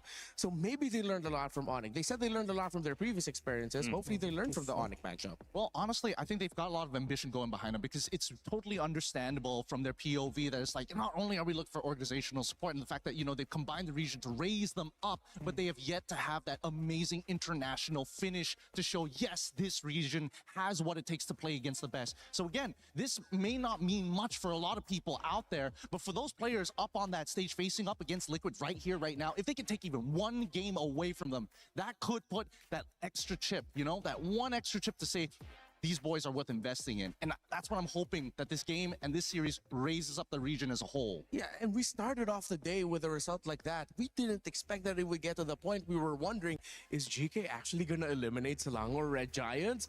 What if how we started off the day is how we're going to bookend it? What if we get to the point where we're wondering, I can't believe Entity 7 might be close to beating Liquid. This is the MSC where surprises come every single day, every single match. I'm not going to completely turn off the idea that Entity 7 might come running right out of the gate. Yeah, you can't. You can't do it because, again, you have expectations and sometimes you just set yourself up to be surprised. On this side, though, we have to look at Team Liquid PH.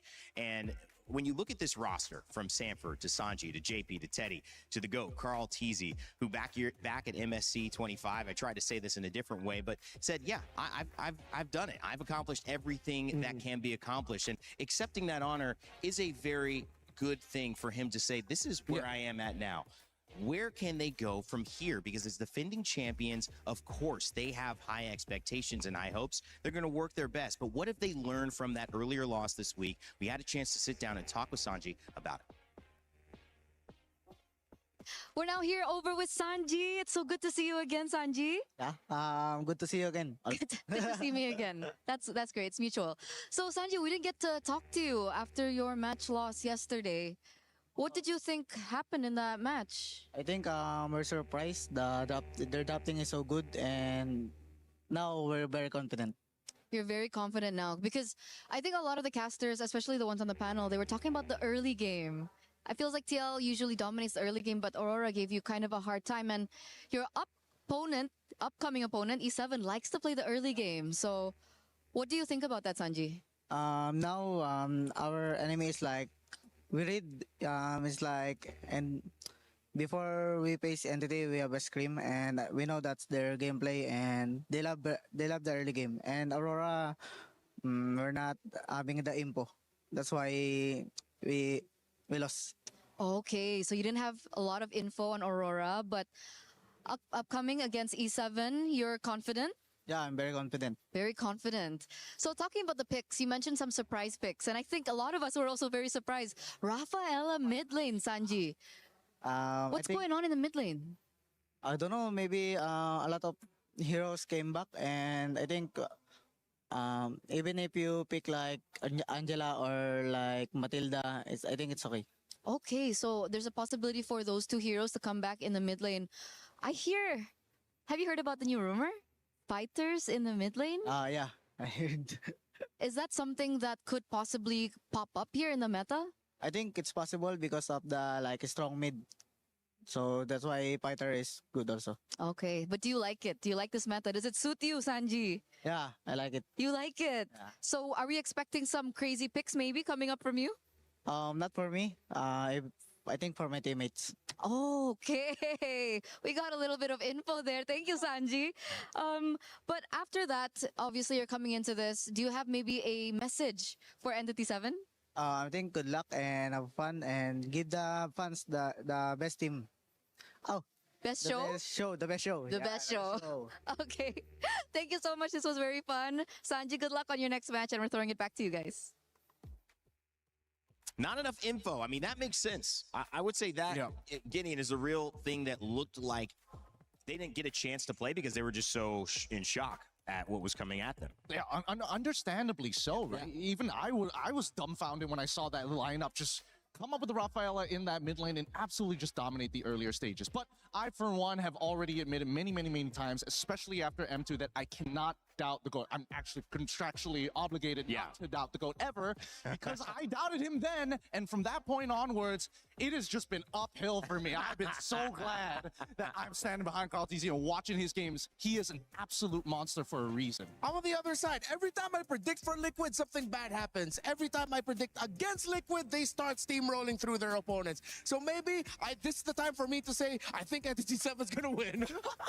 Wow. Going against the GOAT, Rinmar. That's pretty surprising there. It's just to reverse the curse. I love Carl TZ and Liquid, man. Yeah, reverse the curse. We'll have to wait and see if the GOAT, Carl TZ, and Team Liquid PH can do what they need to do to keep their tournament hopes alive.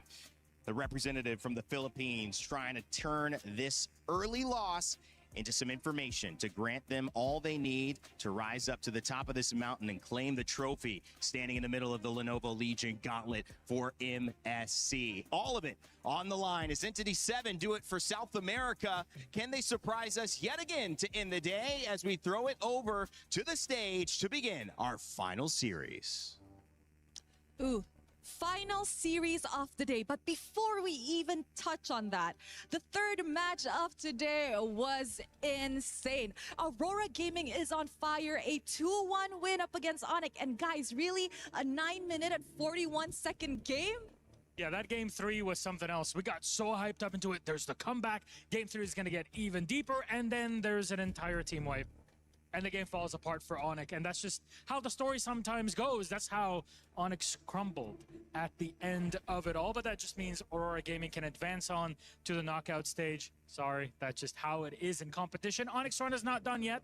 They'll continue on in the matchups in the lower bracket tomorrow. However, we still have our final matchup for the day, and this one is eliminations, which means it's fun, which means one key will be crushed in the end of it, and one team will be sent home. So please join me in welcoming our first squad on the stage, Entity 7! The luck of the draw put them against ONIC in their opening series of the group stage. And after the loss, it's out of the frying pan and into the oven. The top team from the Americas has gone through even tougher times. And this is the moment to evolve into their final form under pressure. Oh, yes, indeed. And now that they are on the stage, it is time to call up their competitors. Ladies and gentlemen, the Cavalry, make some noise for Team Liquid! Wow, the crowd goes wild. The Cavalry started their journey with a surprise, and now they are ready to charge and go for whoever is in their way. Whatever it takes to defend the title. Whatever it takes to defend their keys today.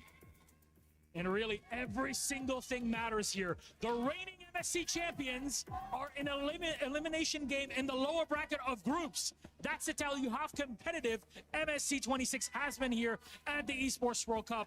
And it means that things will only heat up from here. Though, it is time to kick things off here, please. Team Liquid, please, my friends at Entity 7, place your keys, take your seats.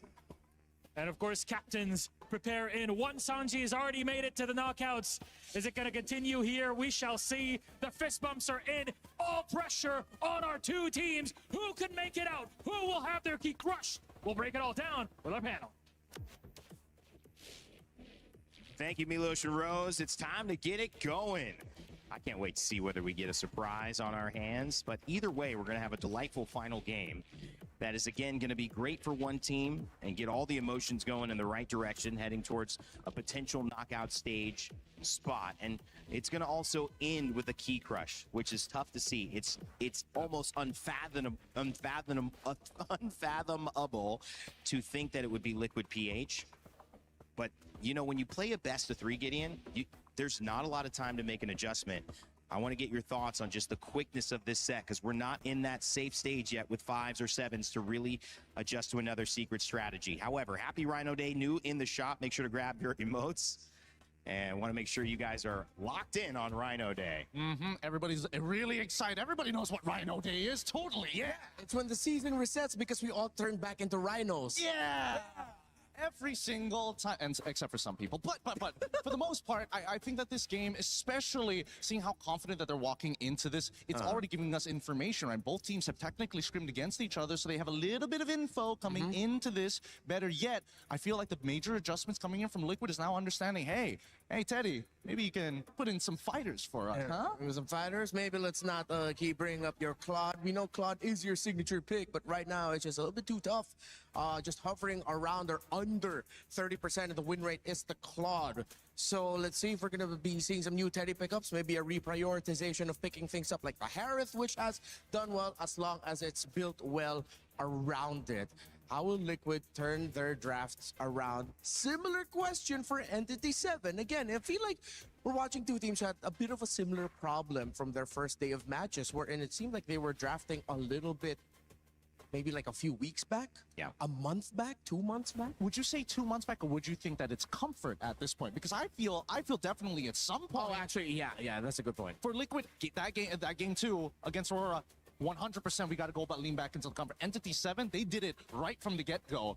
Game number 1, game number 2, these are all picks we've seen them play locally in their own leagues. Yeah, but comforts have to evolve. You can't always be the one who likes the porridge too hot. Sometimes there's some days where you like the porridge a little bit too cold. Sometimes just the right amount of temperature. You know what? Got to evolve with the times. I'm not gonna lie, I agree with you. Right? You gotta mix it up every now and then. Growing up, we loved hot oatmeal. Now it's all about the overnight oats. You're so right. You're right. I'm with him. I don't know. Y'all sound like men without principles. That's what it sounds like here. I'm gonna go for the hot porridge now. No. It's got to be the same every single time. And I think that more importantly, it comes down to comfort, right? Yeah. The level of comfort and execution, especially when you're playing at the high level, that people don't seem to understand. They're like, oh, you could play all these amazing picks, but if the player says, you know what, out of the 3, I'm only gonna play 1 out of those 3. Does that mean your pool is limited, or does that mean he just wants to win harder than anybody else? Now talking about pools and whether or not hero pools and whether or not they're limited, I think I have to go back to what Sanji mentioned. He said like, oh, maybe no surprises from me, but maybe expect surprises from my teammates. So what does that mean? Are we going to see the surprises that Rainday's asking about through the other members of Liquid? That's what I want to know as we see the Fanny, the Phobius, the Esmeralda band, the Marcel, the Atlas, and Valentina. Are they gonna either prioritize Freya or Hirara? Okay, Hirara over the Freya. Wow, this is a lot more standard than I was expecting, to be perfectly honest. I thought maybe a slight adjustment, but man, right on the money. My interesting awareness was Entity 7's comfort was actually not in this meta, so it kind of didn't keep up.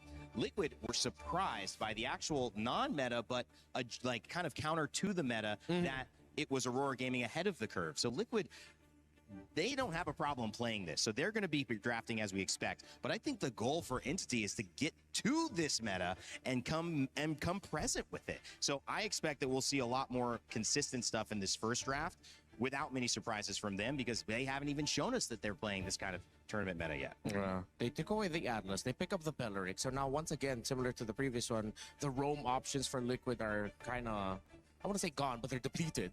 Now the Freya sub, are they just going to put JP on the Cho? I think they might, actually. They might kind of have to, but at the same time, we don't know where this Freya is going to go just yet. And I think that's the best part. The Entity 7 is playing with cards very close to their chest. But my favorite band so far, the Valentina alongside with the Atlas, to make sure that the Ling Hirara trade becomes that much more, well, I don't want to say impactful, but the weight of it is felt. I like this too. It's really going to be a big 2-3 for Liquid. Does that mean that they go straight into their mid lane at this stage? They could technically lean back into the Eudora if they wanted to, but we've seen how that works out most of the time as well. I think they're deciding between Paquito and Uranus right now. Okay, they pick up the Paquito and they get the Eudora. So we have the Hirara Eudora together. Entity 7 can just safely pick up a... Ooh, a Selena. Now that's unexpected.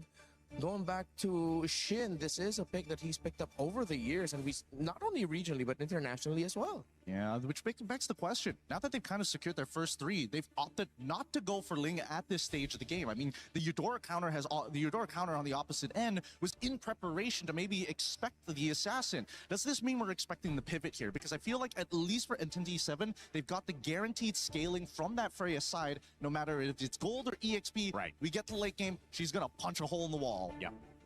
I think Entity 7 will want to keep their options open, put that Freya in the gold, because having a Belleric and Alice together in the comp is actually going to be really tough for Liquid to deal with once they start jumbling up together and then fighting together as 5. The Eudora, Paquito, and Hirara would not be happy going up against a Belleric, Freya, and an Alice. Are they trying to replicate Aurora's draft in game number 2 it's against pretty Liquid? similar. It's eerily similar, actually. I don't think the order is exactly the same, but a lot of the picks are starting to show up here. That means if, let's assume, put the template on Entity 7, that's the lineup that they're trying to go for. How does Liquid actually adapt? And I think this will be interesting in the second half, because they're already getting rid of the Guinevere. They're trying to make sure that the other jungle options don't feel as good anymore. If not, go back to the Ling. We've already got the counters ready and set. Yeah. Ooh, the show gets banned out by Entity, so they read into that. Maybe the order could have been a little bit different for Liquid, but what are they going to end up with in the roam? Gata Kacha doesn't completely cut it anymore. It's still an alright pick, We've seen Minotaur come out. Oh yeah, Minotaur. Minotaur is not a bad idea. Yeah, you're right. But at the same time, it's one of those like trigger fingers. Do you want to like fight on a dime, or do you always just want to like wait for that big ultimate? And I think right now it's very flexible for Liquid, right? A lot of their heroes can go in and out of these fights. Yes, they can't fight forever per se, but the push and pull is a lot easier to pull off. Last ban. I mean, Liquid already said they were able to get info on Entity, but I feel like this last ban is taking a little bit too long. Maybe Harley? They took away the YSS, but the Ling, it's still open. Are they not worried about the Ling? Oh, maybe they're considering an Akairome. Akairome might be... That would be interesting. Yeah, that's why they're not worried. If not the Akairome, then maybe the Grok for JP, because you don't have to worry about the Valentina stealing the tech charge. That might be the top 2 in their list. Yeah, that's actually a pretty good catch here. Considering everything that's going to happen, this Red 4, I would imagine, then would have to kind of reveal, yep, the EXP lane. Baratz is going to try and lock that down. I would have imagined Alice would have been picked, like you mentioned, but I think the Baratz more so just in case it's a double fighter on Liquid side. So it's also a precautionary tale. Yeah, sure. Still 2 picks for Liquid, as one more for Aurora and, for Team Entity 7 in response, kind of doing what Aurora did earlier on. And now 3 more picks before we jump into game 1, which will set the tone for this elimination match in our final series of the day. Seems like they're going to be stuck with just one source of magic damage, and that's the Eudora. If they go either Akai or Grok in the roam, it's going to be stacked with physical. Oh, they go the Uranus? Okay. Oh, they're going to go gold lane Paquito up against the Barrett, the Belleric, and the Freya. Yeah, this one's tough. This one's really, really tough. And Rainday, he's got it right on the money. The Minotaur gets locked in here. And Entity 7, I'm looking at their composition. This last pick, I mean, they played this draft real nice. Yes, really nice. And then they end up with the Moskov. Wow. I like it, man. This looks like it's gonna hurt for Liquid. Entity 7 might have walked away with this one draft-wise. Hey, it's not over just yet. There's still a lot of micro mechanics when it comes down to like the laning phase here. Absolutely. I'm most interested in whether or not Teddy on this Paquito has what it takes to go up, especially against the Moskov on the opposite side. The good news, maybe, is that even though they're seeing some good heroes here, not a total surprise for Liquid. So caught off guard, maybe not. And for the side of Team Entity 7, the fact that they are in this meta now and not playing maybe a meta you could have seen 2 months ago, it's got to feel good for South America. It's SA versus the Philippines. It is an elimination match. It's our final series of the day. Man, oh man, MSC is only getting more fun from here on out. Let's kick off our last series. It's Entity 7 versus Team Liquid PH. And here we go. It's our final match for today. Today's been jam-packed with quality. Let's see if this one can bring it as well. Team Liquid Philippines facing elimination after, as Coach Aeon put it, getting punched in the face. Can they readjust this quick against a team like Entity 7, who, yes, I have to agree with the panel, Trex, I like the draft from them in game 1. Yeah, they are picking up little things that we have been seeing throughout this event and implementing it into their own strategies right now. Whereas on the side of TL, this is textbook for them, right? Yes, we do get to see Carl Teasy on the Aurora, but everything else is comfort in a sense. Teddy, we had a couple hiccups the other day, right? And this time we're going to get to see him on the fighter, on the Paquito. Hopefully he's able to play through, but whoa, a lot of damage on the Begin. JP, first blood. First blood going to the hands of JP, but nonetheless, TL scoring that first kill here for the game. You know, an arrow's going to land. Oh, good rockets too. They'll turn the flicker out from Sanji. A lot of damage. Shin able to get the kill onto Sanji. It's going to be good for E7, able to kind of tie things up. Okay, so E7 gets one back. JP dealing with some pokes here too, avoiding that arrow. That's going to be a very important thing for TL as they approach this. We've seen only a handful of players play the Selena currently. I'd say they're specialists more than anything. As we look at the emblems here real quick too, nothing crazy across the board. A whole lot of tanky-ness built in to the lineup for E7, even tenacity for Doom here. You know, you talk about Teddy, the struggles that he had. I'd say the same for Doom, you know, in that gold lane that he had to deal with against ONIC. So it's just the nature of the gold laners right now. And that's why back in the interviews, they had talked about, you know, for some of the gold laners out there, yeah, we like to play the fighters if we can, just because, again, this meta currently puts a lot of pressure on those traditional marksmen in the gold lane. Yeah, I feel like it's got to be a little bit relieving too sometimes to switch it up, play something that, yes, Paquito is still very micro-orientated for a fighter, you know, but it's a bit more straightforward in the amount of decisions sometimes you have to make on that marksman now. Speaking of him, Teddy will be trying to rotate his way up to this turtle. Nice knockback on a JP. Sanford in the midst of it all. Brought down to about half health. SOD does connect. Tied on Bush, able to get the turtle. Tlph taking a lot of damage. Ooh. Teddy on the run. And Entity 7 is collapsing onto Team Liquid. Entity 7. They gave the call there, and they're going to take more as well. Sanford in a little bit of trouble as well. Forced to dash through. Entity 7, they get a purple. They get a turtle. They get 2 kills. They're looking good right now. Man, what a play. I was expecting Teddy to look for that opening to go and initiate that fight. I'm not sure what the call was there, but look at the replay brought to us by SCC. Again, it looks like they're in position for this, but then they just kind of decided this wasn't the fight they wanted to take because of that tankiness up in the front line that E7's lineup gives them with that Belric and, of course, even hide on Bush on the Barretts, plus that Freya. So, you know, and at the same time, Doom just got to go ahead and chill in his lane. All right, on the top side, Akashi and Sanford just having a little standoff, nothing too major. And everything kind of goes back to a standstill. I'm wondering if, honestly, this might be a time that Entity 7 needs to push in a bit. You have the Barats jungle.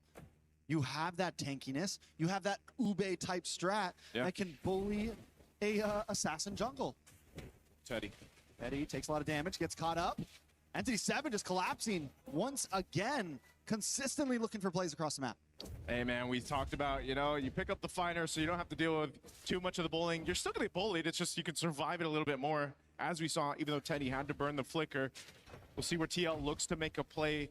They're really centered around that top side of the map. Again, a part of this is, again, allowing that AURORA in the hands of Tlph to go ahead and get farmed up, get what you need to do. We've seen it also in the previous series where, Beautiful play by Team Liquid. The stun, the knock-up, and Tlph comes in to help clean things up.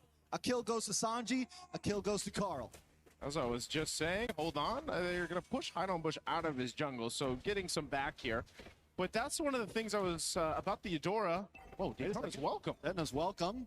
Gonna get him against the wall. Sanford does pop the consecration, should be able to get away from this though. Turtle is up, Entity 7 does back off a bit as Shin fires off an arrow. Okay, no Daytona's welcome available. There is a Retribution, plus the Wrath of the Dryad, so they're still going to contest this. They're actually going to get in range to fight for this Retribution for the Turtle. Wrath of the Dryad does connect onto one. Hide on Bush able to take it right out of Tlph's fingertips.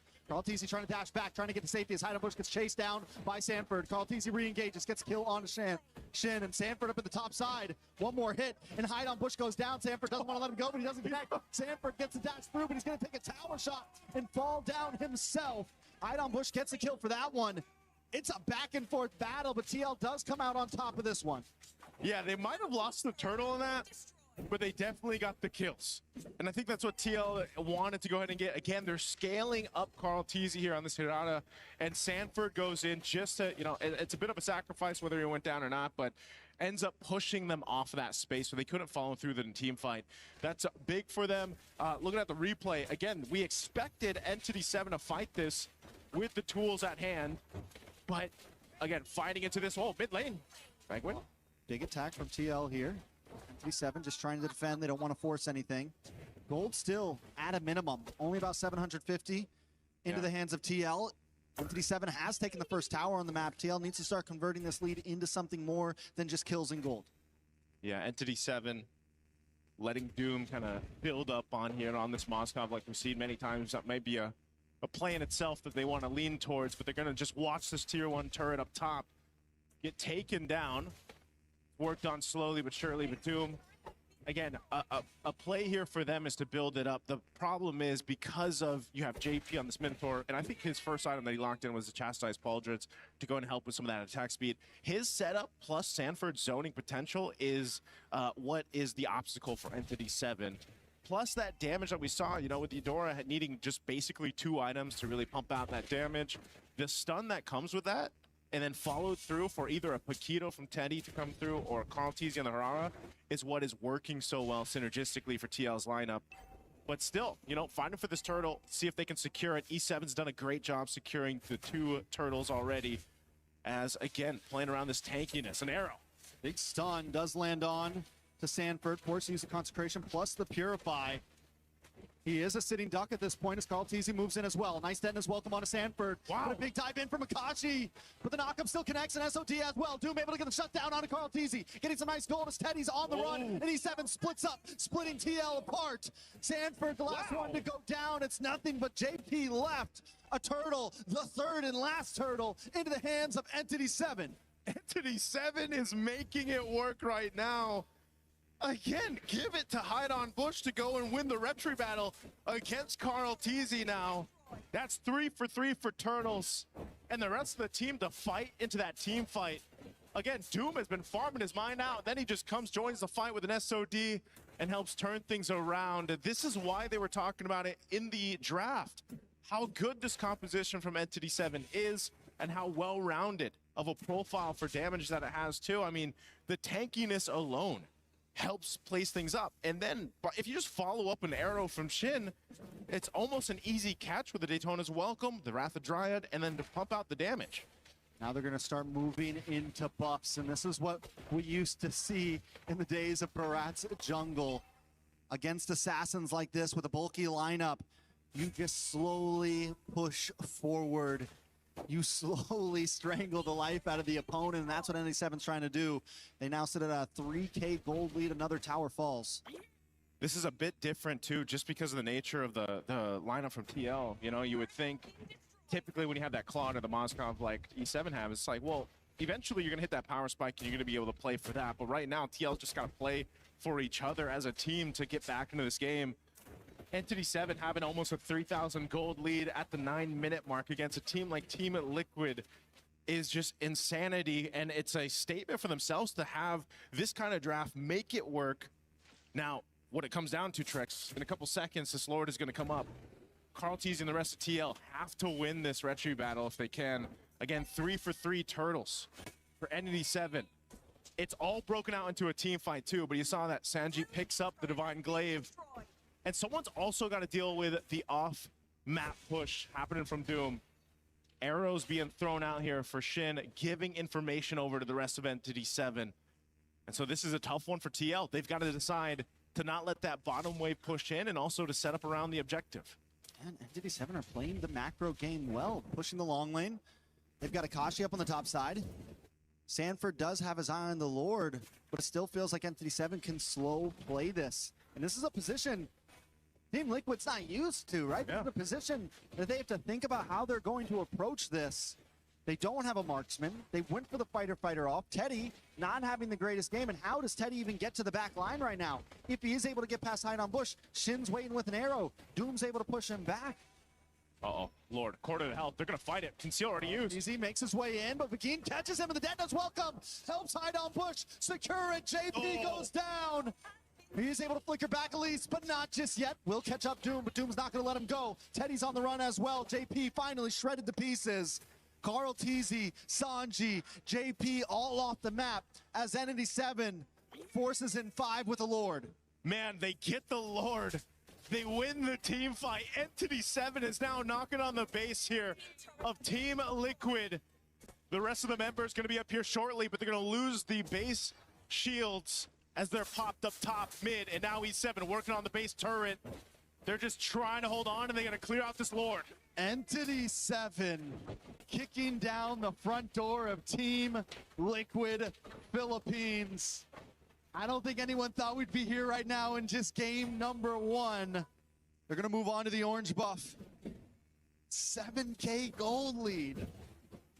Man, Trex, again, for anyone that did predictions coming in this MSC, have definitely been thrown off. Again, that Lord secured by Hide on Bush. He's been phenomenal in the Retribution battle. Doom as well, farmed up to the grit. Now just able to go ahead and shred through anyone up in that front line. This has been so amazing for Entity 7 to deal with in game 1. For Team Liquid, they've been in this deficit before, they've been down before, but it just hasn't been happening that often in their recent matches and their recent stints in MPL Philippines or anything like that, but now that they're playing behind, we have to see if they can kind of adjust from this on the fly, because even if you get past this game, Entity 7 is just playing better right now. Begin will keep vision, and I love the placement of the traps around from Selena. This is another big advantage for Entity 7, the constant vision they have on the map. Another trap goes down. Sanford's got to keep on taking them to the face, but it's fine because they can just keep this going. Look at Akashi in the boss side, ready to help out this slow push or wait for any target that's going to walk into him. 3-1 and 6, level 14 ahead of everyone on the other team. I mean, NP7 is just in such a perfect position right now. Arrows being thrown out here. Gotta dodge those for the most part, but I think what's really difficult here too, Trex, is unfortunately with this kind of lineup, there isn't much of a surprise angle you can look for other than maybe that flicker setup from JP, maybe the flicker setup stun from Sanji. It has to be one of them, but at the same time, if they overcommit being this down, you probably are just going to lose that team fight. You know, you're not really able to go ahead and shred through for even a Barracks alone when Hideout Bush has those stacks and he's leading that front line, and then you got a Belric to worry about too. Meanwhile, how do you even catch Doom? You know, he's just been able to go ahead and free hit in the back, utilize his flicker if he needs to. Honestly, he hasn't even used it that much just because it's been such an easy sailing game so far for Doom on this Moskov. And now with Lord up, they're going to go ahead and start this one up. TL knows what's going on here, but there's Daytona's welcome. Might have been a waste a little bit early on to Sanford. Sanford used the consecration, able to get away. Arrow comes out. Team Liquid is forced back. Sanford going to look for the re-engage. Keep vision up.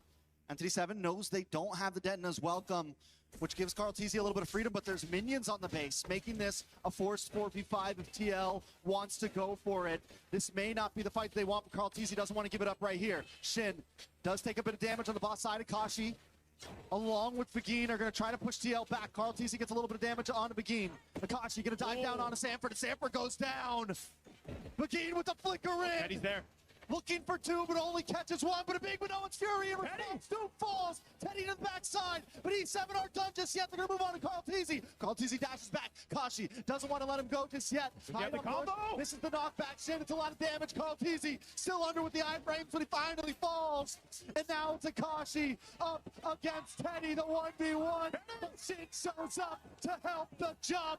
Minions on the top side. 6 seconds for Sanford. Teddy had a plan, but a boxer to a Valkyrie. The Valkyrie is going to win. And now E7 looks to cap it out.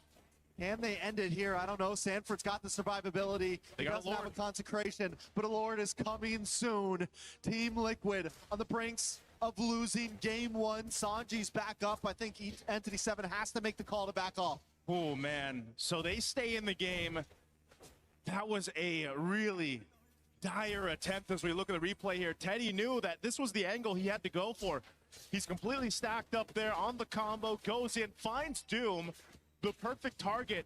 But again, because of the nature of how far behind they are in terms of items, this fight would have been very different if they weren't down 7,000 gold, but still, nonetheless, it's a good fight for Team Liquid to get some gold in their pockets.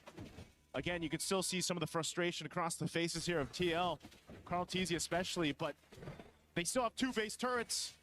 I think the question still stands, can they actually contest the next Lord that comes up? Because even that fight was all just started up.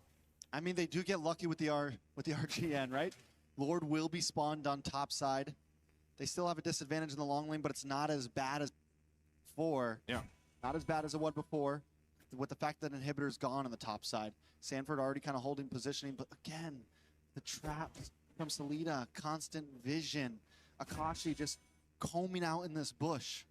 The positioning from E7 is good. Man, you're looking at this across the board too, you know. There's not much of a difference too much across, except for the XP lane. But Sanford on the Uranus is still going to be that tanky guy to go ahead and do this. Again, part of it is given that vision around the objective. If he has to pop the Consecrate, that ultimate, it's fine. He can go ahead and sustain himself. Obviously, if he gets a little bit tankier, then he's able to go ahead and do that much better for TL. But still, most of their fights that they're going to have to win have to come through these weird angles into the team fights, or just a setup of the lifetime for JP or Sanji. But they'll buy time as much as they need to go ahead and kind of catch up on the itemization here. you know, across the board. 10 seconds for that lore to be up here as we look at this. Once again, you know, it might take some fancy footwork from Tlph too. And Sanford getting a little more defensive built in now for that physical defense. Lord is up. They have to get in position. And yes, as you mentioned, that RNG, at least it's on this top side where that turret is busted for TL. So they can clear out, manage these waves, but it's already going to be started up very quickly by Entity 7 here. Half health on the Lord. They'll still respect what Sanford and the rest of TL can do. And they're letting the reset happen a few times, still taking it slow. They know they have the general push on the bot side. Entity 7 doesn't need to rush things, but the thing is the clock is ticking, and TL are getting more and more items. We already saw in the last fight they could almost break it even, and that is in a deficit, let alone when things get tied out. This is still Team Liquid we're talking about, but the Tonos welcome does lock on to JP. Maybe not the best target, but it is a target indeed. But JP responds back with a beautiful Nuns Fury. Item push brought down low. Tlph forced a dash away, but looking for the re-engage. Unable to connect on anyone. Doom in the backside, able to push Sanford away. JP trying to run as Entity 7 closes the space. They're going to go for the Lord instead. They don't want to force the fight, and I think it's a smart move. As you're seeing through that fight, Teddy has no option to go in. You know, he might be fully stacked, full health, but if he does go in and get caught through all of that, then they lose that damage from TL. So it's just sort of this push and pull to see what they can get out of Entity 7 and see if they can make them overstep. But so far, Entity 7 hasn't fallen for it. They've done a really good job at just kind of taking their time, stalling this out. JP's got an immortality now, though, too. And so once again, they're going to wait for that reset to come through for the ultimates. Fighting for this Lord. There's a big wave of bot, though. And Akashi's going to have to deal with this. TL knows this. They have some information. Can they blitz the Lord before Akashi makes his way back up? But there's just too much of a risk. Shin throwing out these arrows, giving the vision. A stun on Van Nguyen while Doom is here. So it's just, again, not favorable for TL right now. I think it's a smart move from Akashi to just turn back. It's okay if you lose that tower right now. Let things even out. Akashi trying to push JP down. Brings down to about half health. Tlph looks for the re-engage. Nice. Big hit from Begin. Akashi able to find Sanji. JP. Immortality pops. Akashi finds Tlph. And Entity 7 is taking him down one by one. Immortality pops onto Teddy. Entity 7 doesn't even want the Lord. They're going to go for the base. They're going to go for the base here, It's Trex. Sanford. Tlph still on the map. No, everyone's gone but Sanford. And Entity 7 with the upset of game one. Take it. They take it, man. They take it from Team Liquid. Entity 7 surprising everyone. I mean, they looked a little surprised themselves, but what is going on here? Is the meta that different? Is the drafting that different right now that it might be almost too much to handle for even a team like TL? Question mark? Question mark, dot, dot, dot. What is going on? That's a question mark, exclamation point, question mark, exclamation point. Surprise. Yeah. Questioning so many things that need to be answered right now. Entity 7, though, honestly, did adapt. They did. They were able to implement so many things we've been seeing and make it work with their composition. And I feel like TL kind of tried to do the same thing. Yeah. But maybe at the wrong time. I don't know, man. I mean, even there was a lot of these fights, a lot of these instances where you're thinking, okay, there may be room for them to engage into this fight. Even Teddy, I felt like he was really struggling to find that window of opportunity to jump in, you know, utilize this Paquito. But maybe it was just, again, big draft difference. They couldn't actually utilize what they brought. The counterplay was there. And it was just really difficult to see Team Liquid try to make this happen. But props to Entity 7 for getting game one. Let's throw it over to the studio to break it down.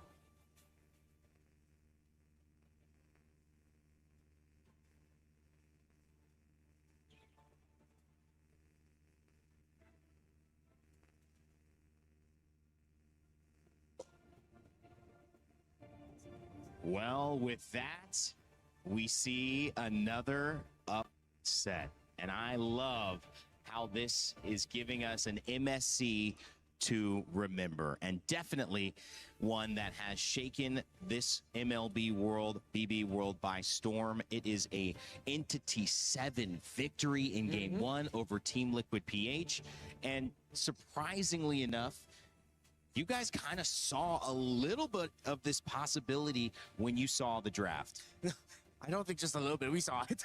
I mean, maybe you didn't say it as heavily as you could have, but man, this draft kind of spelled it, right? Yeah, a lot of questionable decisions by Liquid, but instead of looking at Liquid, I want to look at Entity 7. Tremendous growth for the Amber squad. The changes that they made. That's true. The changes in priority, seeing that they really looked at all the games and then adjusted based on what gave them problems and what have given victories to teams. You have to clap for Entity 7 and how they drafted for this game number 1. Yeah, really great work overall because, again, it just boils down to the numbers of the game. And unfortunately, this time around, the scaling was just so much onto the side of Entity 7 that inevitably, unless Liquid were playing out of their minds from minute 0 all the way to minute 9 and have maybe a 6K gold lead, that could have been the opportunity for them to try and close out the game. But MT7 said no, which is great because now it really goes to show that the caliber and level of these different regions are closing really fast, and you have to be smart about these picks and bans. Listen, people are ready to jump on this type of stuff, but when it comes to champions, when it comes to GOATs like Tlph, you have to always consider that there's a chance. And many people saying, just go back to what's comfortable for you. Clearly, this has been an uncomfortable meta for Team Liquid PH, but it also has to be mentioned that there's just so much to be proud of on the side of Entity 7. We actually had a chance to talk with Doom, who played a fantastic Mozkov in this previous game earlier before the set. We are now here with Doom from Entity 7 before his elimination match. So we're going to get a pulse check with him right now. Doom, how are we feeling? Everything okay with you? Sí, solo un poco ansioso por la partida contra Liquid. Yes, all good. I'm just a little bit anxious because of the match against Liquid. Okay, a little bit anxious. What's going on? Is it because it's an elimination match or because you're up against Liquid particularly? ¿Es porque es una partida de eliminación o porque estás específicamente contra el Liquid? Diría que me da mucha emoción poder jugar con un equipo que admiro mucho y nada, o sea, poder jugar contra ellos me da mucha emoción. I'm really excited to be able to play against a team that I admire quite a lot, and so that just has me excited. Oh, wow. He's excited because he's admired them for a very long time. If you admire them so much, do you maybe have a message for Liquid before this match? Nada, decirle que los admiro mucho, que siempre los veo y espero una buena partida porque son unos grandes jugadores. I just want to say that I admire them a lot and that I expect a really great match because they are really great players. Wow, that's beautiful, Doom. That's beautiful, Doom. Okay, we didn't get to talk to you after your match loss yesterday against ONIC. What do you think happened in that match? Creo que no veníamos tan preparados como lo pensamos. Además que tuvimos un problema con el vuelo de mi amigo, que es el como líder del equipo, así que no nos pudimos adaptar tanto, pero bueno, intentamos dar lo mejor. I think we weren't just as prepared as we thought we were, and we also had a little bit of hindrance because of one of the flight of one of our players that is basically the leader of the group. He wasn't here, and we just couldn't click on that match.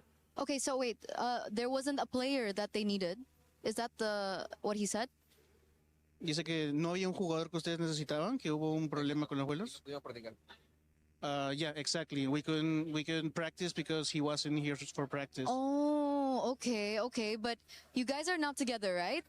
Ahora están juntos, ¿no? Sí, yeah.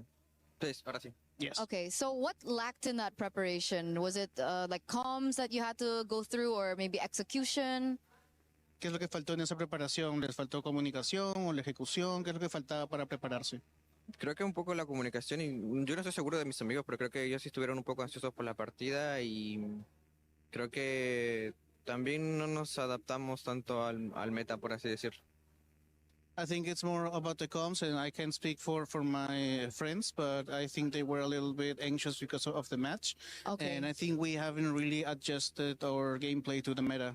Okay, so haven't really adjusted. There's anxiousness as well. I mean, it's understandable, right? You went up against ONIC yesterday, and then today you're up against TL. So everyone is handling it a little bit anxiously. Is that correct? Es verdad, porque, bueno, son equipos top, ¿no? Como uno de los mejores del mundo, ambos. Yeah, because they are top teams, basically the best in the world, both of them. So how do you reset? Like, who usually brings the morale of the team back up? cómo resetean, quién es el que regresa los ánimos al equipo. Muchas veces lo hacía yo. Actualmente no estoy de la mejor manera, pero creo que de alguna manera cada uno lo lleva a su manera, porque no todos somos iguales, ¿no? O bueno, no todos son como yo en ese sentido. Que yo sí soy como más, me adapto más al ambiente, a los temas, o sea, al ambiente en general. Most of the time it's me, but I haven't made that 100% this time. And I think everyone takes it and deals with it in their own way. Everyone has their own personalities. And I just feel like I have this tendency to be more cheerful and to adapt through everything that has come to me. I love hearing it. I love hearing it. Good luck in this next match. You guys got this, okay? Be confident, all right? Anything can happen. The meta is so flexible. All right, Doom? Thank you so much for this interview. Thank you so much for this translation. I'm going to throw it over back to you guys. Thank you for that conversation, Eterna. Doom getting out in front in this game, never looking back here. Obviously, Teddy still getting the damage lead, but it was all E7 from the very beginning, and this scaling, it just worked in their favor. What was your takeaway after that conversation there, Well, Anmar? it's good to see that Entity 7, they did learn.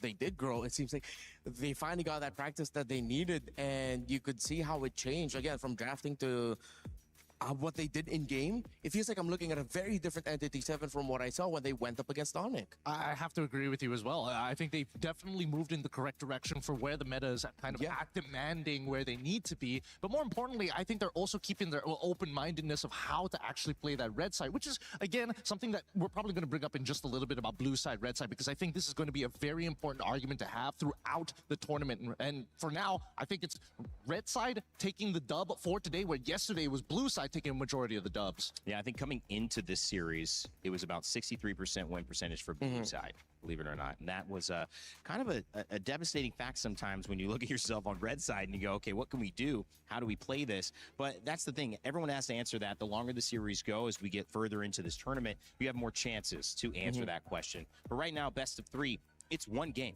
One game in Entity 7 have knocked out our defending champs at MSC. Yeah, it's shocking, really. And I feel like what's shocking to me is, again, the decisions in the draft. For now, I think it's time we look at Liquid. Entity 7, we've already talked about them. I've put arrows on the priorities. First three picks on the side for Liquid and for Entity 7. HAUSA as the first pick to me.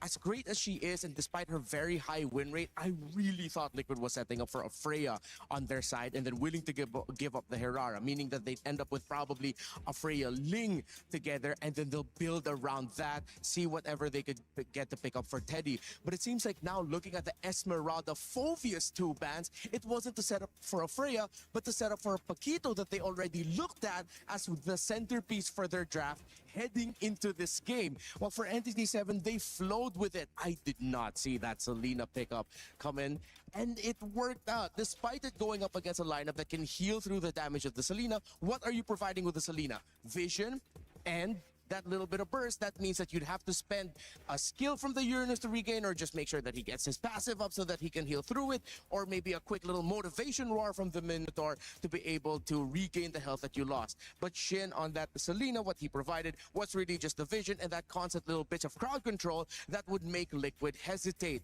And I feel like Liquid did hesitate in picking up the Moskov in the end, that we felt like, both for me and Gideon, was something that they needed.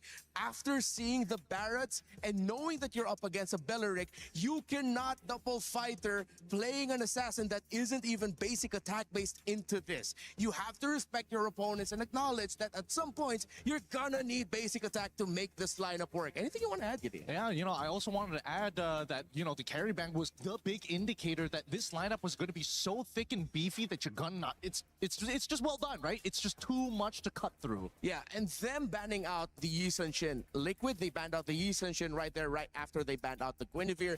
I felt like they did not see this Barretts at Red 4 coming. They didn't expect that a Barretts would be slot into the jungle, instantly making it such a difficult lineup to go up against for a lineup that has an assassin and 2 fighters in the side lanes, no basic attacks whatsoever.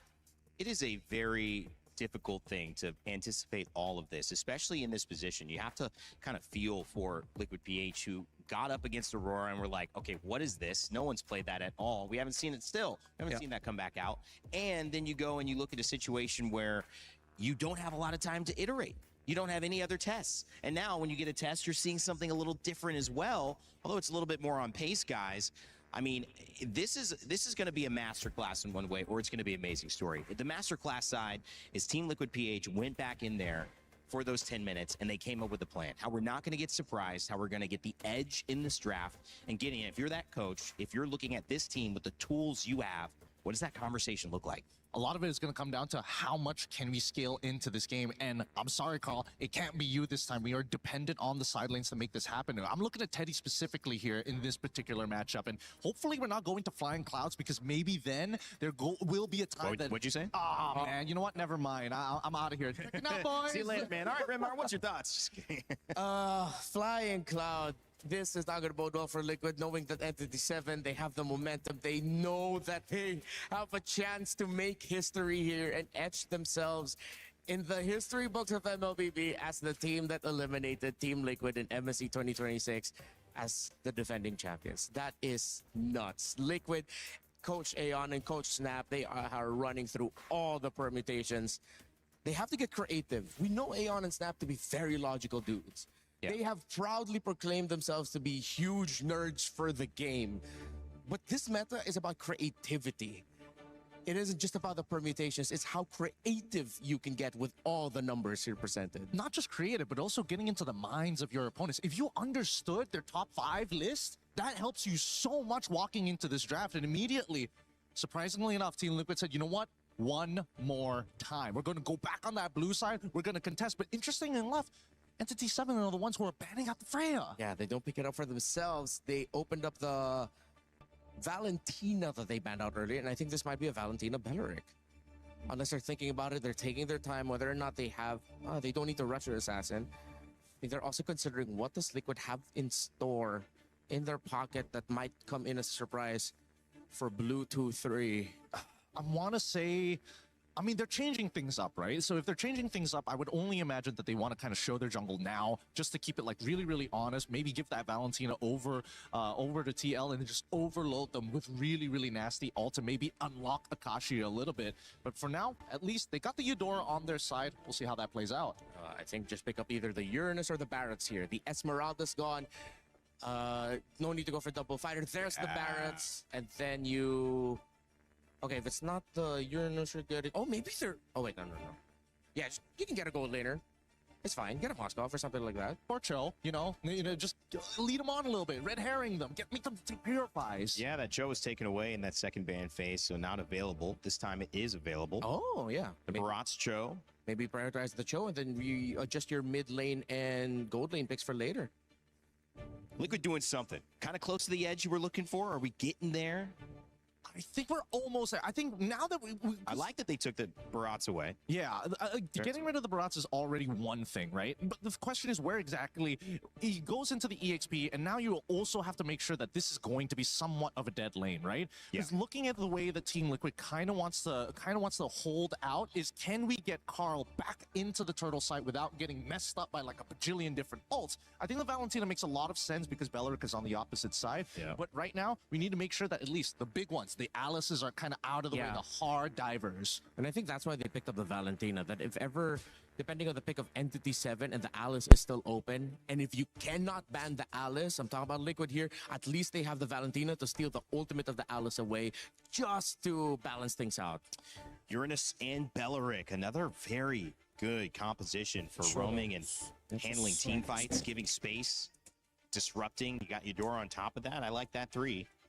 Yeah, that was the trade up. Now, what are the odds? What are the odds that we're going to see Uranus go flexed into the jungle?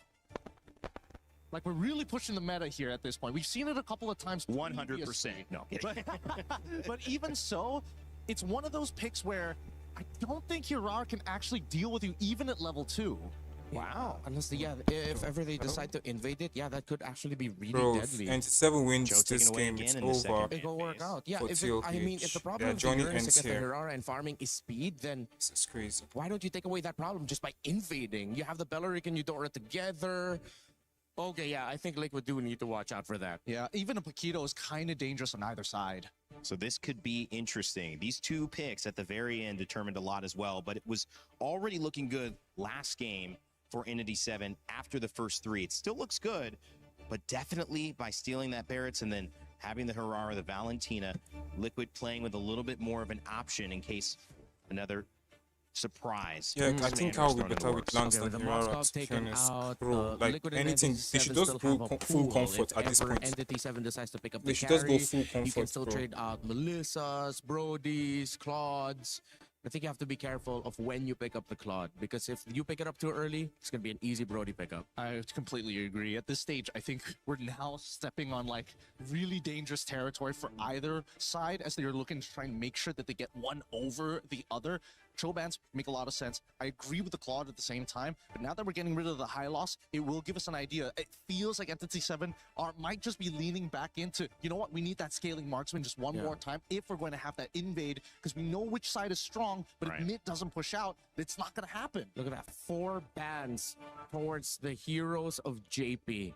That's 4 roams taken away.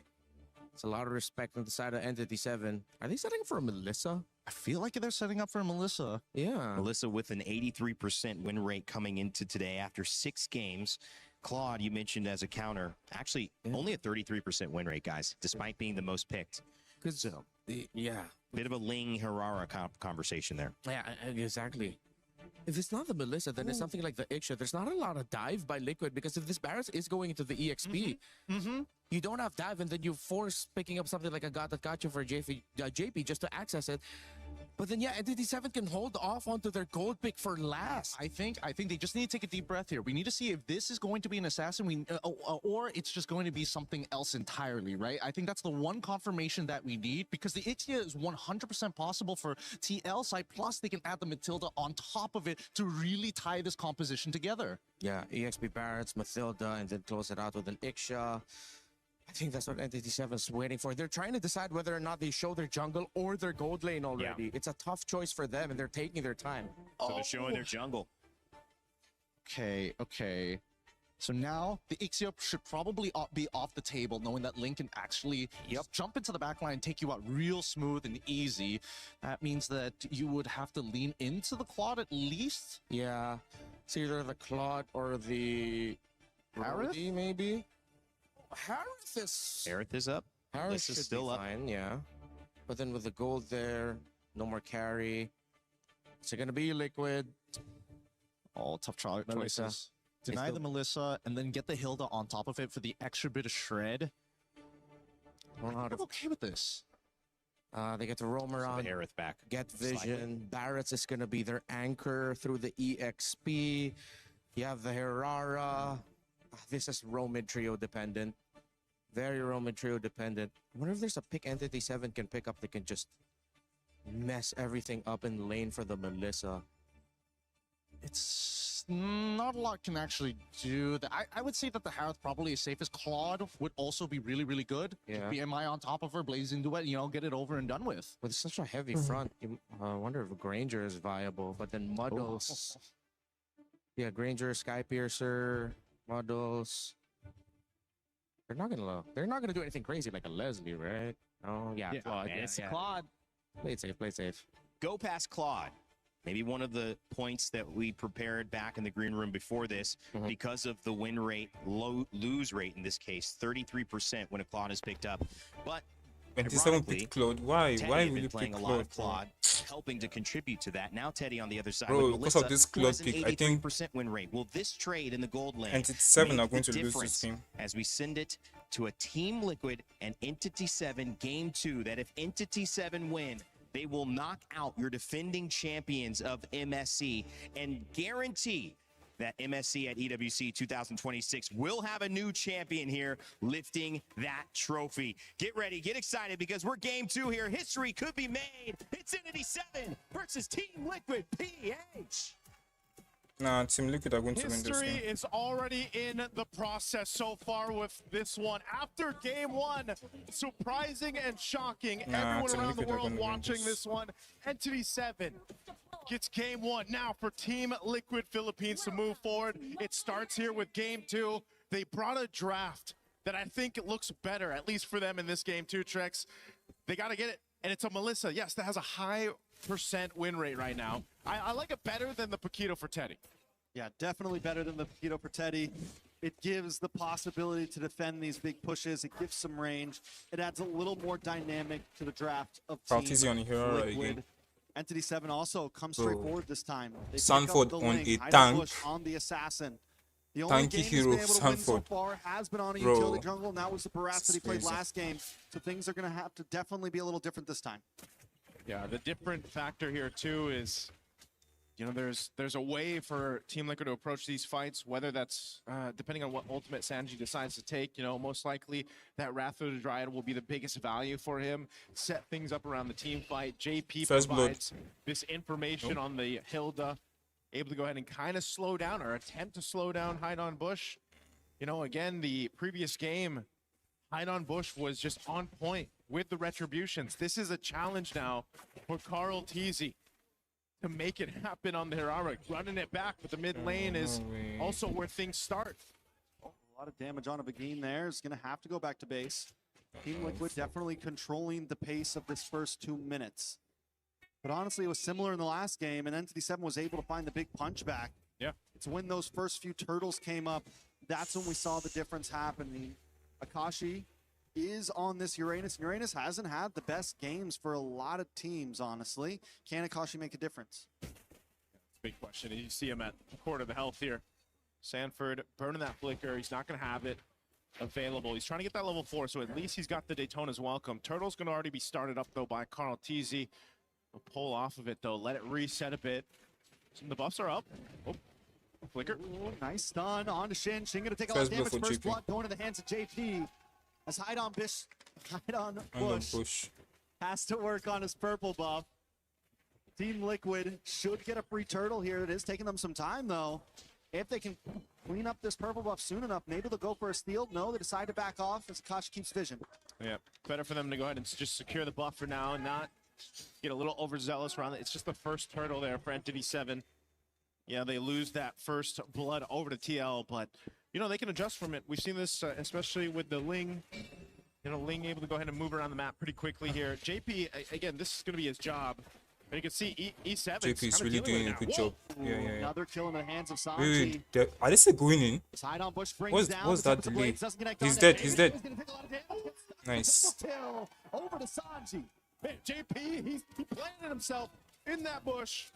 And he's like, you know what? I'm going to hide on this bush so I can heal back up. I told you guys, Very well E7 done. I are like going your to way lose. with words, sir. Thank you. On the top. It's easy to know from the drafts, bro. You know what? That's what you do. That's what you do when you have this job.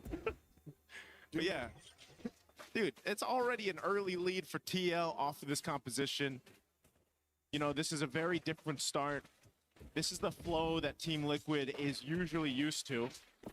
And a big part of it is just the amount of damage that they can do early on and, you know, setting things up around, again, the information that is provided by having a Hilda in the hands of JP. Oh, he could be in trouble. Nice hit on the JP there. Wrath of Dryad as well on a Sanji. Sanji's going to back off, get a couple free shots in. Practice is going in. Tlph does miss the skill. Entity 7. TL, both go back to a standstill. But wait, no, Tlph. A lot of Shin damage is on dead. Shin. Is he going to go for the dive on the tower? Sanji tries to get another shot as well. Tlph going to move over to this purple buff. Doom doesn't have have this vision. JP's going to open it up for them. They push Akashi back. He does have the consecration. He can deal with a little bit of crowd control. TL just testing the boundaries right now. Yeah, all that pressure for the purple buff, right? To take it from Hide on Bush if they can. But also TL can't risk it. You got to think every decision here up to this point, because you're down in the series 1 game and you're facing elimination here, you really have to stay calm and collected through this. You know, they can go ahead and kind of thread that needle as much as possible, but they want to maintain this lead they've already built. They want to go ahead and scale it up even further. The second turtle is up. And right now they're fighting for this space to work with. Hide on Bush is going to make his way here. Wrath of Dryad already used. Carl trying to run. Nice catch. Oh, looking for a way in. Nice end as well. Come on, a high Hey, on push. he Sanford missed. able to lock him down. What the fuck? Carl still misses the turtle, bro. What the fuck is happening to Carl Tizzy? Trying to walk away behind him. Bush doesn't want to let it happen. He's able to get the kill. Back Oh in my the god, mid. Carl missed the Carl turtle, Tizzy's bro. forced to go back to base, and on the top side, Doom and Teddy continue to battle it out on the bot side tower, though. JP's not going to be able to defend it. This should be a good tower for Entity 7. Really surprised Carl Tizzy didn't go down there. I mean, he had 1 HP. He tried to attempt to take the turtle, but E7 able to secure it, get themselves an objective too. So for Entity 7, they pretty much just dealt with that bit of a lead that TL built up. That was a 2,000 gold lead now taken care of. A Sky Piercer is picked up for Carl Tizzy. So if he starts to get these kills, we've seen it before, those stacks can really build up and be devastating for HAURORA. Conceal going to be used on JP. They're going JP for can it. escape, JP can escape. JP, JP, run! JP is dead, oh my god. Bro, the almost 3k gold lead that Tlph had is gone. The gold lead is gone. As Hideout Bush goes back to the jungle. You know, that's the difficult part there, Trex, too. You know, Bro, you have these no way tanky Tlph is heroes getting eliminated like this early. Uranus. Whether he's, you know, as nimble as the other What the fuck? XP laners, he just tanks up No a lot way. of damage, and he can just go ahead and be that front line for you. You pair it up E7 with a has Valorant, one turret. and it's nearly impossible to just kind of barge your way through Okay, the front Carl Tizzy line. gets Carl the Tizzy blue will be able to buff. get his buff, though. So E7 is pretty Bro. much mirroring what Team Liquid has done minutes ago when they had the lead. Now mid lane. Nice breath to try it on Shin. Oh my god! Carl Tizzy is dead! Oh my god, Carl Tizzy is dead! What the f- Oh my god, JP is dead too! What the fuck is going on? At 7 minutes. Told y'all, Carl is overrated. Bro, don't say this. It's too early, bro. It's too early. Then they get punished. Tlph can still In win. the mid lane, 2 kills for E7. Bro, to Teddy scale up can't even further. do That anything. last The turtle entire is gonna be game, up here. Teddy is Did see doing us on nothing, the bro. live cam. He's going to be able to get away, I think. Should be okay. Oh, they're Wait, still no, chasing coming in. JP engages as well. Go to the real mic, to the real camera. JP and the rest of the team. There's a fight going on. Gonna come in with Sanford, the nice. Gets the spit out Let's go, against Sanford. the wall, and Shin What the still fuck? JP is cute. survives. Sanford is dead. Keeps going. Sanford down. Carl Tizzy, do something. Seven is pushing the Stampede away. How was Shin alive again? What the hell is going on? They try to make something happen. Bro, They get E7 punched has to the ground. a 3k, almost a 3k gold lead against Tlph. In the second game, Backs against the wall. one more Your loss and tournament Tlph is life. out of the tournament. But for E7, looking to make history, they're a step closer at that Bro, point. come on, Each Ruin, objective that goes Like, down, give Carl Tizzy a NTV7 is break, looking to bro. make a huge statement across the world. Can Tlph come back from this? MLBB. They're not even allowing Carl Tizzy to take his blue buff. And I think everyone came in today down to No! Entity 7. Another alt land Carl Tizzy, down on okay. Sanford. He takes his blue buff. Entity 7 Bro. are controlling this game. And this And is 7 match have. point. Okay. Oh, man, Get hide on Hide bush. Here's a conceal. He has his ults though. Oh my god. They use everything on hide on bush. Does get wasted They as well. couldn't There's still nothing get him. left in the kit of Team Liquid now for another fight. Ah, that's so Oh unfortunate my for god. TL. You know, they're trying No to way extend TL what are they going can, home. conceal a play, try to get the jungler of E7 down, and when you go for that, and then he just kind of Finch poisons away, that is unfortunate, you know, because what else can you find across the map? Entity 7 is doing such a good job also just protecting the core members here. Bro, You no know, way again, TL are going having to a lose. Belric, No way, having no a way, no Uranus way, no on way, your no way, lineup, no way TL are going you to can lose just give this. so much space. Mind you, Doom has just been able to go ahead and farm This is- from this Claude, man. This is a 4k 2-0 gold and lead. 3. Literally a 4k gold You know, lead. when he hits that Trinity, which I for believe he 7. might have already, if we take a look at the items, there it is on point. He does get the 4.3K golden gold staff lead. right around the 9-minute mark. So this is the thing to be cautious Oh about my now, god. because that power spike is available. TL for cannot Doom, go down and like they've just this. been playing around the No, setup no, that no, no. happens There's no here. way TL goes A lot down of like this. damage Bro. onto Akashi, does pop the consecration. Will get away to safety. Sanford does have the den as well. So decides Jesus not to use up Christ. on the top I side. can't believe my eyes. Teddy and JP just trying to defend the waves. It's a tier 2 on the mid, tier 2 on the bottom.